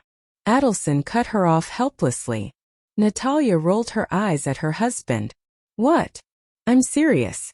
Keith was trying to fix Blair up with Wesley this evening. Natalia then looked at Blair and continued. Niles is probably your best choice here. He is the life of the party. Cheerful, attentive. He'll make you laugh every day. Wesley is clueless when it comes to matters of love. He hasn't got a romantic bone in his body. He's 100% devoted to the military. Marry him and you'll be sorry. But Wesley makes me feel safe and protected, Blair suddenly said. It seems that it's too late to warn her, Natalia thought. When they passed the hillside apartments, Adelson parked the car near the entrance. Remember your old apartment, Blair? Well, I left a contract there. Can you grab it for me? It's in the second drawer under the TV set. Didn't you terminate the lease? Blair asked in confusion. I wanted to, but your cousin bought the apartment. He wants to move Jocelyn's family. Drugged one night by her ex-boyfriend, a mysterious man took advantage of her in an ecstatic night filled with sex. To take her revenge, she married the man and used him. As long as I'm alive, I'm still his legal wife, while all of you are just his mistresses. She remained adamant even when he was involved in scandals with other women. Eventually she stormed off after she learned that he had betrayed her again. But life brought her back to him a few years later, to his astonishment. Ing Miller. Everyone's life went back to normal. When Wesley was 26 years old, he was fast-tracked to a higher official post in the army, and moved up in rank. At Megan's 18th birthday party, he met a woman named Debbie Nian. She and Blair looked nothing alike, but her personality reminded him of Blair. Debbie said, Nice to meet you, Officer Lee. I'm Debbie Nian. I've practiced martial arts for years. I'd love to spar when you're free sometime. He couldn't help but remember how Blair had greeted him before. Nice to meet you, Officer Lee. I'm your new neighbor. I may have to bug you later on. The last time he saw her was before the Lunar New Year. It had been almost a year since that time. 11 months to be exact. Carlos seemed to have found his true love. His eyes were full of affection when he looked at Debbie. Debbie and Megan were always at each other's throats. Carlos valued his wife more, so he asked Wesley to keep Megan company. At the G family's house, the subject of Blair came up again. She had already come back from abroad and started her internship in some company. She was now living in her fiancé's apartment, and they were about to get married soon. Miller's company arranged a retreat at a mountain village, and every employee could bring a family member. Blair just returned from England 3 days ago. When Miller invited her to go with him, she didn't turn him down. To get to the village, Blair and Miller took the tour bus that his company had hired. There were more than 10 people on it, and they ranged from executives to common employees. They were going to stay in a guest house run by the local villagers. Due to limited resources and number of rooms, the employee in charge of accommodations made Blair stay in a room with a young woman, while Miller stayed in another room with a man. It was the beginning of July, but the weather was still cold in the South Mountain. People had to wear thick coats in the morning and in the evening. The guest house itself was nested in the mountain. The scenery was spectacular: mountains, valleys, plants, and sunshine. Every now and then a few clouds floated across the range. Various kinds of blossoms filled the air with their fragrance, and all the way around a small stream, birds chirped pleasantly, jumping here and there among the boughs. The flora was marked mostly by willows. The woman sharing the room with Blair got up early in the morning. The moment she got out of her bed, Blair, who hadn't slept well last night because of the cold and damp air, woke up as well, springing out of an uneasy sleep with a tired yawn. After that, when the woman went to the bathroom and began to clean herself, the sound of running water was too loud for Blair to fall asleep again, so she had to get out of bed as well. By the time they were ready and went downstairs to have breakfast, it was 7 a.m. and the sun was long out. Many of Miller's colleagues were already in the canteen. Miller was sitting at a table nearby with someone from the company. When he saw Blair, he waved at her and called out, "Blair, over here!" Blair walked over to his table. To her pleasant surprise, Miller had already brought breakfast for her: 2 boiled eggs, 2 small dishes of different flavors of pickles, 2 deep-fried dough sticks, and a bowl of congee. When the man sitting opposite Miller saw Blair, his eyes lit up. "Green with envy," he teased Miller. "Dude, it's quite a stroke of luck for you. You've got yourself such a pretty girlfriend." The man had been busy last night. He hadn't taken the bus here with the others, and had arrived there by himself, so this was the first time he and Blair had met. Blair smiled politely at the man. Miller felt proud and told him with a smug smile, "Dude, she's not my girlfriend, she's my fiancée." The man gave him a thumbs up and then turned towards Blair, assuring her of a happy life. "Miller is a good guy.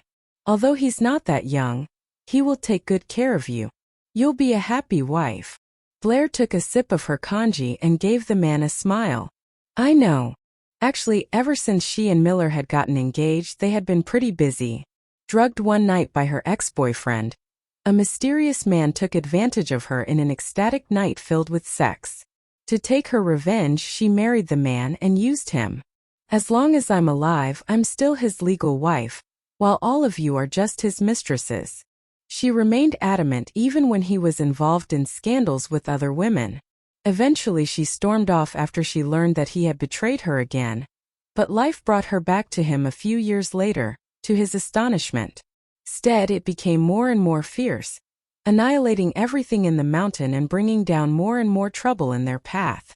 Everyone panicked. They screamed and cursed in distress, a bit the weather but mostly their own stupidity. As the saying went, calamities come in succession. They not only failed to get under cover but also had to face the torrents. They were not the only ones trapped there. Apart from them, there were several dozen other tourists too. Also, a group of soldiers had been stationed in the vicinity of South Mountain to ensure the safety of people in the surrounding villages. They were unprepared for the downpour, which had occurred almost instantly without the slightest warning. They had to ask for support from their superiors. 2 hours passed, but the torrential flood kept rushing down with a terrifying force, showing no intentions of stopping. The soldiers had lost no time evacuating the villagers. So luckily there were no human lives lost. But their houses were completely destroyed and their livestock and grains were all gone. Several hundred tourists who had just entered the scenic spot were lucky enough. They were found by the soldiers and left in time. Those who had entered a long time ago were not so lucky. The soldiers were still searching for them, but they were too far in. The rainstorm was getting heavier and heavier, causing great difficulties for the soldiers in their rescue mission. Visibility was already down to 3 or 4 meters. Miller and Blair had gotten separated due to the torrential flood. The umbrella had been in his hand, and he was nowhere to be found. Even people who could swim perfectly might have lost their lives in the face of such a powerful flood. Blair didn't even know how to swim. She could only walk up the mountain in the heavy rain. Blair was with the girl who shared the same room with her, a new employee of Miller's company. The girl had an umbrella, but it was of no use in the rainstorm. The two ran helter-skelter along the trail, trying to find some kind of shelter they could stay dry under.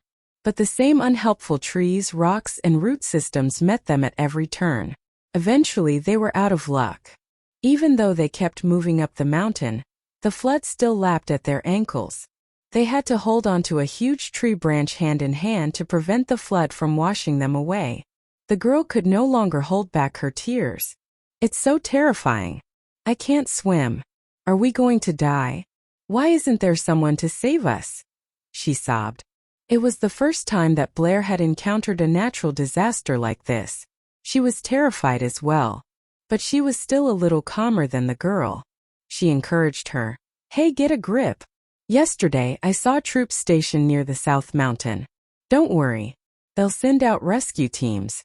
They have to build lost person profiles, ping our cell phones, figure out where we are, and set up search points to safely intercept us. It's just a matter of time before they find us. All we need to do now is stay alive." I know. But we can't even find shelter. Even if we're not washed away, pneumonia and hypothermia will do us in. Look at us, we're soaked to the bone. She held Blair's hands tighter. Their hands were cold as ice. They were starting to lose body temperature rapidly. Color had drained from both their faces. Blair was on her period and feeling weak. "I probably didn't get enough water," she thought. Blair was not the hardiest woman at the best of times. Now that her feet were soaked in the cold water, she felt her energy running low. "Don't cry or talk. We need to save our energy. This mountain is full of stones, and the flood isn't strong enough to dislodge those. But we have to keep climbing." The two girls began to move up the mountain again. The trail was so slippery they had to be extra cautious. Blair not only had to keep alert but also had to take care of the girl. Over the intercom, "Sir, we're ready." "Good. Wesley, head to the South Mountain to save them now. There are approximately 103 people trapped at 914 meters. A rockfall caused flash flooding at 1.524 kilometers and has trapped some hikers and climbers. We've sent helicopter recon teams. You'll conduct ground ops. Make sure everyone is safe and sound." Wesley saluted sharply. "Yes, sir." When Hartwell arrived at the South Mountain, Wesley and his men had begun working for more than 10 minutes. Hartwell was in a suit and leather shoes. Apparently, he came as soon as he got Blair's news. He saw Wesley directing the operation and was relieved. Wesley was giving his men orders when he saw Hartwell. He suddenly had a bad feeling. Hartwell stood in a tent and looked at Wesley with a worried face. After a long time, he said, "Blair came back from abroad 4 days ago. Yesterday, she went hiking with her fiancé for some work function. I think she's trapped in the mountain." It was Adelson who told Hartwell that Blair came here. After the torrential floods broke out, Adelson and Hartwell repeatedly tried to get a hold of Blair, but couldn't get through. As a result, Hartwell rushed here from work, despite the heavy rain. He had driven almost 100 miles. Wesley's heart sank. Without hesitation, he gave his walkie-talkie to his companion. Then he changed his clothes and rushed into the driving rain. Before Wesley left, Hartwell reminded him, "Be careful." Wesley nodded. Don't worry. I'll bring her back safe and sound. Staring at his retreating figure, Hartwell had mixed feelings about this. I know he cares for Blair a lot.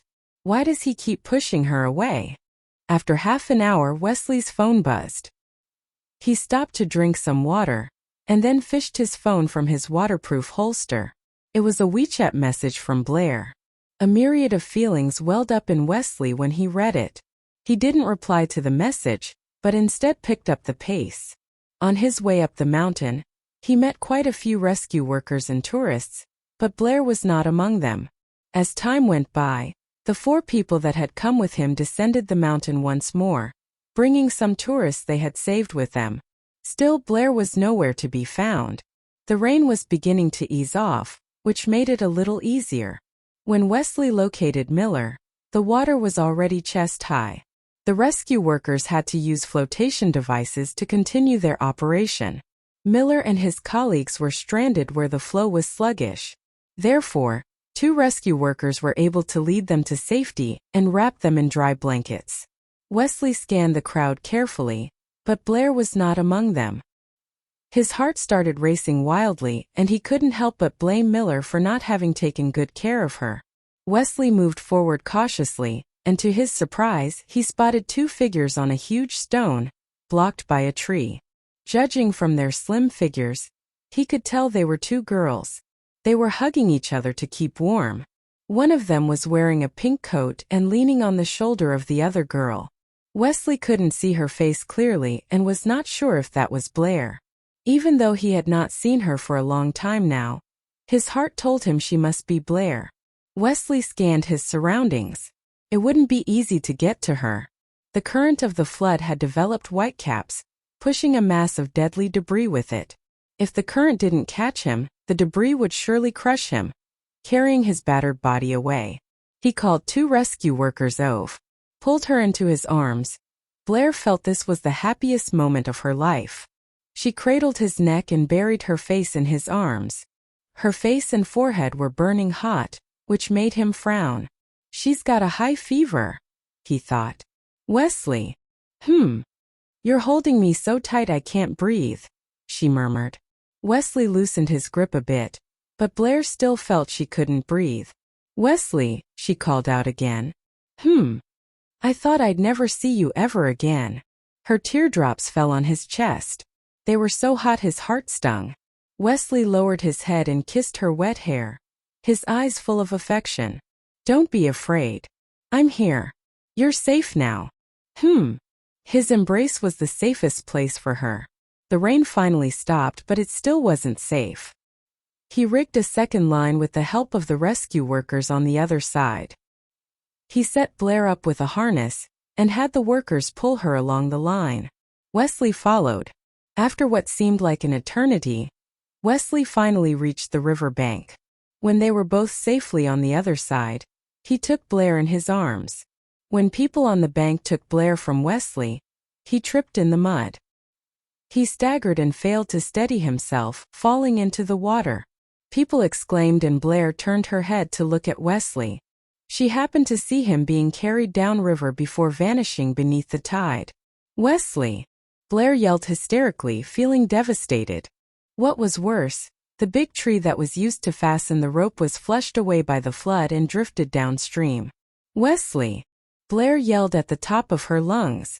If it weren't for several people dragging her back from the water's edge, she would have jumped into the water to follow him. Girl, don't worry. We'll save him. 2 rescue workers tried to comfort Blair. Then they ran downstream along the banks while trying to raise other workers on their walkie-talkies. Blair broke free from those people's grip and ran after the rescue workers barefoot. Blair had never been in such a pitiful state before.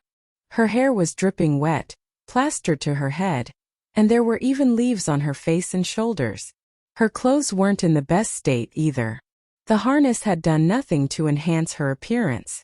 Due to high fever, her face was as red as a tomato. Her lips were blue with cold.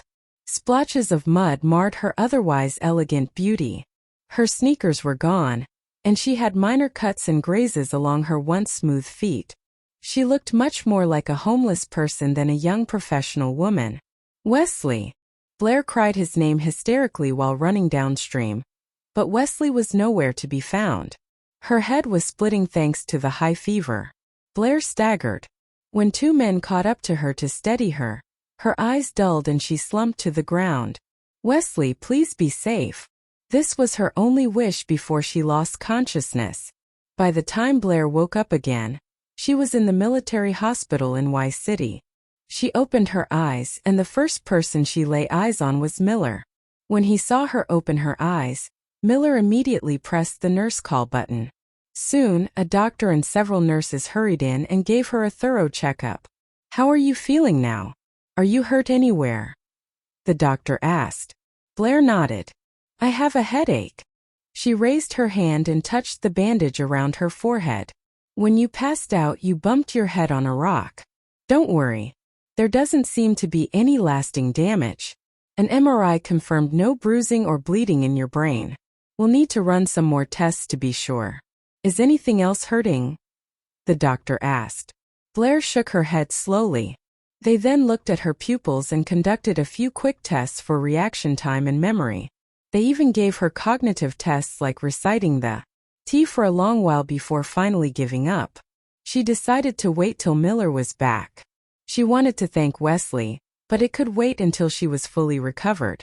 She dozed off again at around 1 a.m. At 2 a.m., a man's figure appeared in Blair's ward quietly. He squatted at her bedside and stared at her for a long time before reaching out his hand to touch her forehead. The soldier heaved a sigh of relief after confirming her fever was gone. As far back as he could recall, she was a delicate girl who got ill or injured easily. She once got burned and had a high fever. She had had heat stroke and passed out. This time she blacked out and had a high fever once more. Had she really taken good care of herself when she was in England? I hope her fiancé will take good care of her now. Wesley left her ward quietly. On the third day, Blair was discharged from the hospital.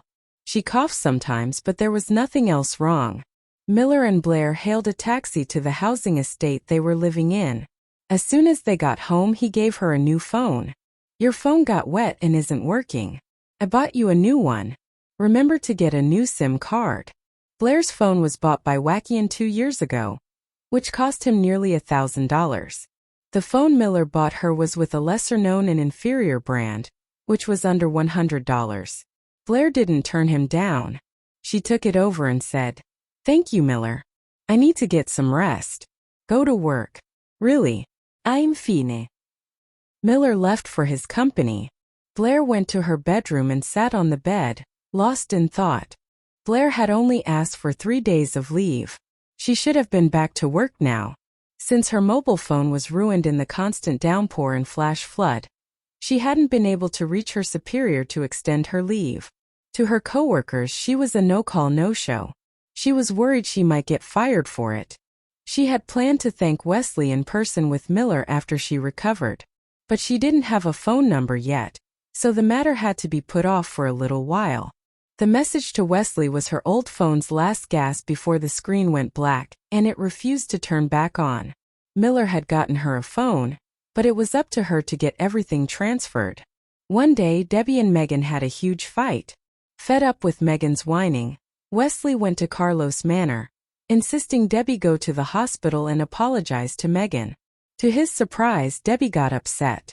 She refused to apologize to Megan, and even implied there was a reason he was single. What baffled Wesley most was that she thought Blair was his girlfriend, and that she'd left him over Megan. Of course, he realized Debbie didn't have a clue what was going on, but Wesley didn't owe her any explanations. She wasn't his girlfriend, so he didn't care what she thought. Later, after he drove Debbie to the hospital, Carlos showed up too. Though Wesley had a reputation as a tough guy, the way Carlos spoiled Debbie made him jealous. Not paying much attention to where he was going, he ended up at a certain housing complex. This was where Blair and her fiancé lived, and she was pregnant, or so Megan had told him. The girl claimed that she met Blair at the airport. Blair had told the man with her she was pregnant. Wesley brooded silently for a whole afternoon after he had heard the news. He scrolled through the images on his phone and found a picture. It used to be a photo of Niles and Blair, But Wesley cropped his brother out of the picture, so right now it was just a pic of Blair, smiling. Niles had sent him that one. 6 months ago, Niles had planned a trip to England. When Cecilia heard of it, she insisted that Niles visit Blair after he got there. Niles didn't want to, but after thinking about it, he decided it was not a bad idea. Before Blair responded, Miller shouted, "She's here for work, damn it. Why don't you believe me?" Blair glared at him in disbelief. He's the one who cheated. And now he's mad at me? Do I look like that kind of girl? She thought angrily. Who talks about work in the bedroom? The bed's not even made. Think I'm an idiot. This was the first time she'd screamed at him. By then Miller had realized his mistake. He was not only a liar but slow as well. He lowered his voice and said, "Blair, let's talk." "No need. We're done. Bye." Blair pulled the engagement ring from her finger and threw it at him. She stalked into her bedroom to pack her things. Miller followed her into the room. Watching her pack, he got anxious. "It's not my fault. You wouldn't let me touch you." He and Blair had been sleeping in separate rooms the whole time. Once he got drunk and came back late. When he stumbled into her bedroom and tried to make love to her, Blair pushed him out. Blair kept silent. There was nothing left to say. "I know you like Wesley," Miller continued. Blair was stunned. How does he know? The look on her face made him feel better. He continued through gritted teeth. "You were painfully obvious. You followed his moments on WeChat and spent a lot of time checking his updates, even if he hardly posted one. What's up with that? You deleted all your chat history except for his. Your wallpaper has a cartoon soldier on it. There's no wriggling out of this one." Blair turned around and glared at Miller, who had a gloomy expression on his face. "You got into my phone?" "Yeah," Miller admitted. "But I found out about you and Wesley by accident." "You think I wouldn't? That's where you were wrong. When you really miss someone, your eyes will tell that story. The way you looked at him on the day you moved, that was love. So he knew all this time." Blair smiled bitterly. Then she said calmly, "You're right. I love Wesley. But you know what? I was going to spend the rest of my life with you because you were so good to me. Wesley doesn't love me. But you cheated on me. Hope you two are happy together." She meant it. Wesley didn't care about romance. All he thought about was work. She gave up on him. She chose Miller out of desperation. But it wasn't fair to him. She didn't love him. Even Miller could tell that she loved Wesley. She loved him so much it hurt. But so what? His heart never belonged to her. Blair's eyes misted up. Her world was now seen through tears. She knew Miller cared about her. She had even thought about getting their marriage licenses after she got hired on permanently. She was still on probation at work. However, a teardrop fell on her suitcase. Miller was genuinely sorry. He walked over to her and gave her a back hug. "I'm sorry. I was wrong. Can we start over?" Blair forced back tears. "No. I think we're past that point. Don't think I don't care, but I can't love you the way you want. Bye." Suddenly, she saw no point in packing the rest of her things. Zipping her suitcase, she pushed Miller aside and walked out of the room. Miller's companion was smoking on the sofa in the living room. The look on her face was calm, as if this happened all the time. Seeing Blair coming out of the bedroom with luggage, she said with a smile, "Sorry. Didn't know you'd be back this early. Guess we don't." When Niles was in town, he could stay at his brother's place. Niles was unhappy to hear that. "Why should I? Megan's over a lot and I can't stand that bitch. And what's wrong with my apartment? Why can't I stay in my own place?" He was starting to get annoyed. "I let Blair stay there," Wesley replied. Jocelyn's family had moved into Blair's old apartment in Hillside Apartments a long time ago. Wesley couldn't leave her alone with him. It would be weird. So in the end he decided to let her live in Niles' apartment. Niles could crash at Wesley's place. That is so not cool. How could you use my place as your love nest? Does Mom know? Before Wesley could respond, Niles' tone changed abruptly from glum to excited. "I'll tell her. She'd be so happy she'd put up the cash for another apartment. Then he'd have 2 apartments before he even started work. That would be awesome. Love nest. It's only temporary. I'm helping her out. She's my friend. Oh, Niles drawled. Wesley hated it when he did that. Back off. Then he hung up. Niles stared at his phone. Something I said? But he didn't dare tell his mom about Wesley and Blair. If he did, Wesley might start using him for target practice. Yet Cecilia found out anyway. One night, Cecilia called Niles on his landline. She got through very quickly. I called your brother, but he's not picking up. Since you're in town, could you go check on him? She asked. Good evening, Mrs. Lee, said a woman's voice on the other end. Cecilia was confused. She checked the number. She dialed it right. Oh, that's right. You're Blair? Cecilia asked with uncertainty. Yes, Mrs. Lee. It's me. I stay. Blair was going to tell her why she was in Niles' apartment. She didn't want her to think it was a love nest or something. But Cecilia interrupted her. She said excitedly, Mrs. Lee? Why so formal? Just call me Mom. I didn't interrupt anything, did I? Mom. Blair was shocked, realizing Cecilia had really gotten it wrong. No, She wanted to explain that she and Niles weren't a couple. That's good. I'm just calling to check on you. Don't stay up too late. Tell Niles I'll be in town to see you when I can. Good night. Cecilia hung up before Blair could say a word. Blair was left speechless. Cecilia jumped out of bed and rushed into the study where her husband was. Good news. Good news.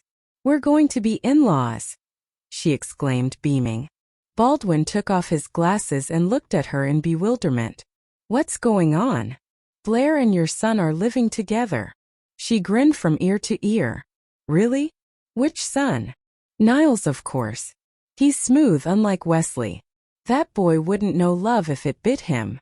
Cecilia recalled the pic Niles sent her when he was in England. A selfie of him and Blair. They made a cute couple. She had a sneaking suspicion Niles was there for pleasure, rather than business. Just then, a figure with a cane made his way to the doorway. Cecilia, are you sure?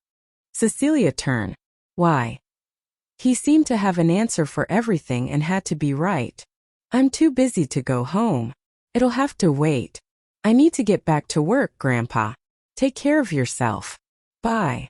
Hey, don't hang up. I'm not done. Wesley. Keith called anxiously. Dad, he hung up, Cecilia suddenly said. She was also on the line, which explained the click he heard earlier. Keith looked at the receiver. When he realized what was going on, he scolded. Cecilia, you've been eavesdropping again. Of course. Dad, I'm on your side. I was trying to help. Wesley needs to find a nice girl and settle down. Cecilia bit into an apple, still holding the phone, not embarrassed at all. Keith snorted. Help? Okay. You can start by bringing me the files of all the girls who want to marry into this family, so that I can set up introductions. There are too many of them. The list alone might take me 2 weeks or more. Why don't we think of something else? You're just being lazy. Never mind. I'll ask my son. Cecilia, his daughter-in-law, was 50 years old, but still acted like a child sometimes. It was not a bad thing. She was happy. What was the point of living if you weren't happy? Keith hung up as he mumbled those words. Cecilia put the receiver down too. She stared blankly at the half-eaten apple. Baldwin was at work. Bored, she decided to find herself some company. Then she had a flash of inspiration. She wasted no time in booking a flight to Y City. It had been too long, and she wanted to see her boys. Now that Niles had a girlfriend, as the future mother-in-law, Cecilia wanted to make sure they were a happy couple. Indeed, she thought it was her duty. So she was going to head over there to do all the motherly things that she was supposed to do. Blair was kind of embarrassed taking over Niles' apartment. It was his space after all. She pondered whether she should move into the accommodations her company provided. Her company was generous. She was paid just over $10,000 a month, and benefits included a living space and meals. The company also provided unemployment, sick leave, and even a housing fund in case the company apartment wasn't to their liking. She wanted to let Wesley know before she moved out, but for some reason she couldn't reach him. Wesley had to come there sometime, so Blair decided to wait until he did. However, before she saw Wesley, she had an unexpected guest. That day she came home late. She didn't have to worry about coming home to anyone, so she had opted for 2 hours of overtime. When she opened the door, the lights were on. Someone sat leisurely on the couch in the living room. Blair was surprised to see who it was. Aunt Cecilia? Cecilia was happy to hear her voice. She stood up and said, "Hey, you're back. Did you just get off work? You worked too hard. Come and eat. Dinner's ready." Cecilia never cooked. Instead, she found a chef to prepare the meal. Blair followed her into the dining room to find that it was a big dinner, with several courses. Blair looked at him. He nodded in greeting. Cecilia walked over to him and held his hand. "We've been waiting for you. Niles is out of the country. You and I should take good care of Blair for him." Blair's face was burning from embarrassment. "Why do you keep calling her my sister-in-law?" Wesley asked in confusion. "Is she going out with Niles now?" Cecilia nodded. "Because she is. Didn't you know? It's okay. You'll get used to it soon enough. Go wash your hands." Blair shook her head vigorously towards Wesley. "Your mom doesn't get it." She felt helpless. Her reaction drew Cecilia's attention. She was going to get her phone. When she heard what Blair said, she paused. She glanced at Blair's red cheeks and seemed to understand. "Blair, don't be shy. We're all family here. I like you. You and Niles are good together. I'll call him right now and tell him what we're doing." Wesley averted his eyes from Blair and walked into the bathroom. Blair was desperate for a way to make Cecilia understand. "Aunt Cecilia, I'm not being shy. You don't get it. I live here, but I'm not Niles' girlfriend. We're just friends." Cecilia patted Blair's hand. "Sure, I'm video chatting with Niles. Aunt Cecilia."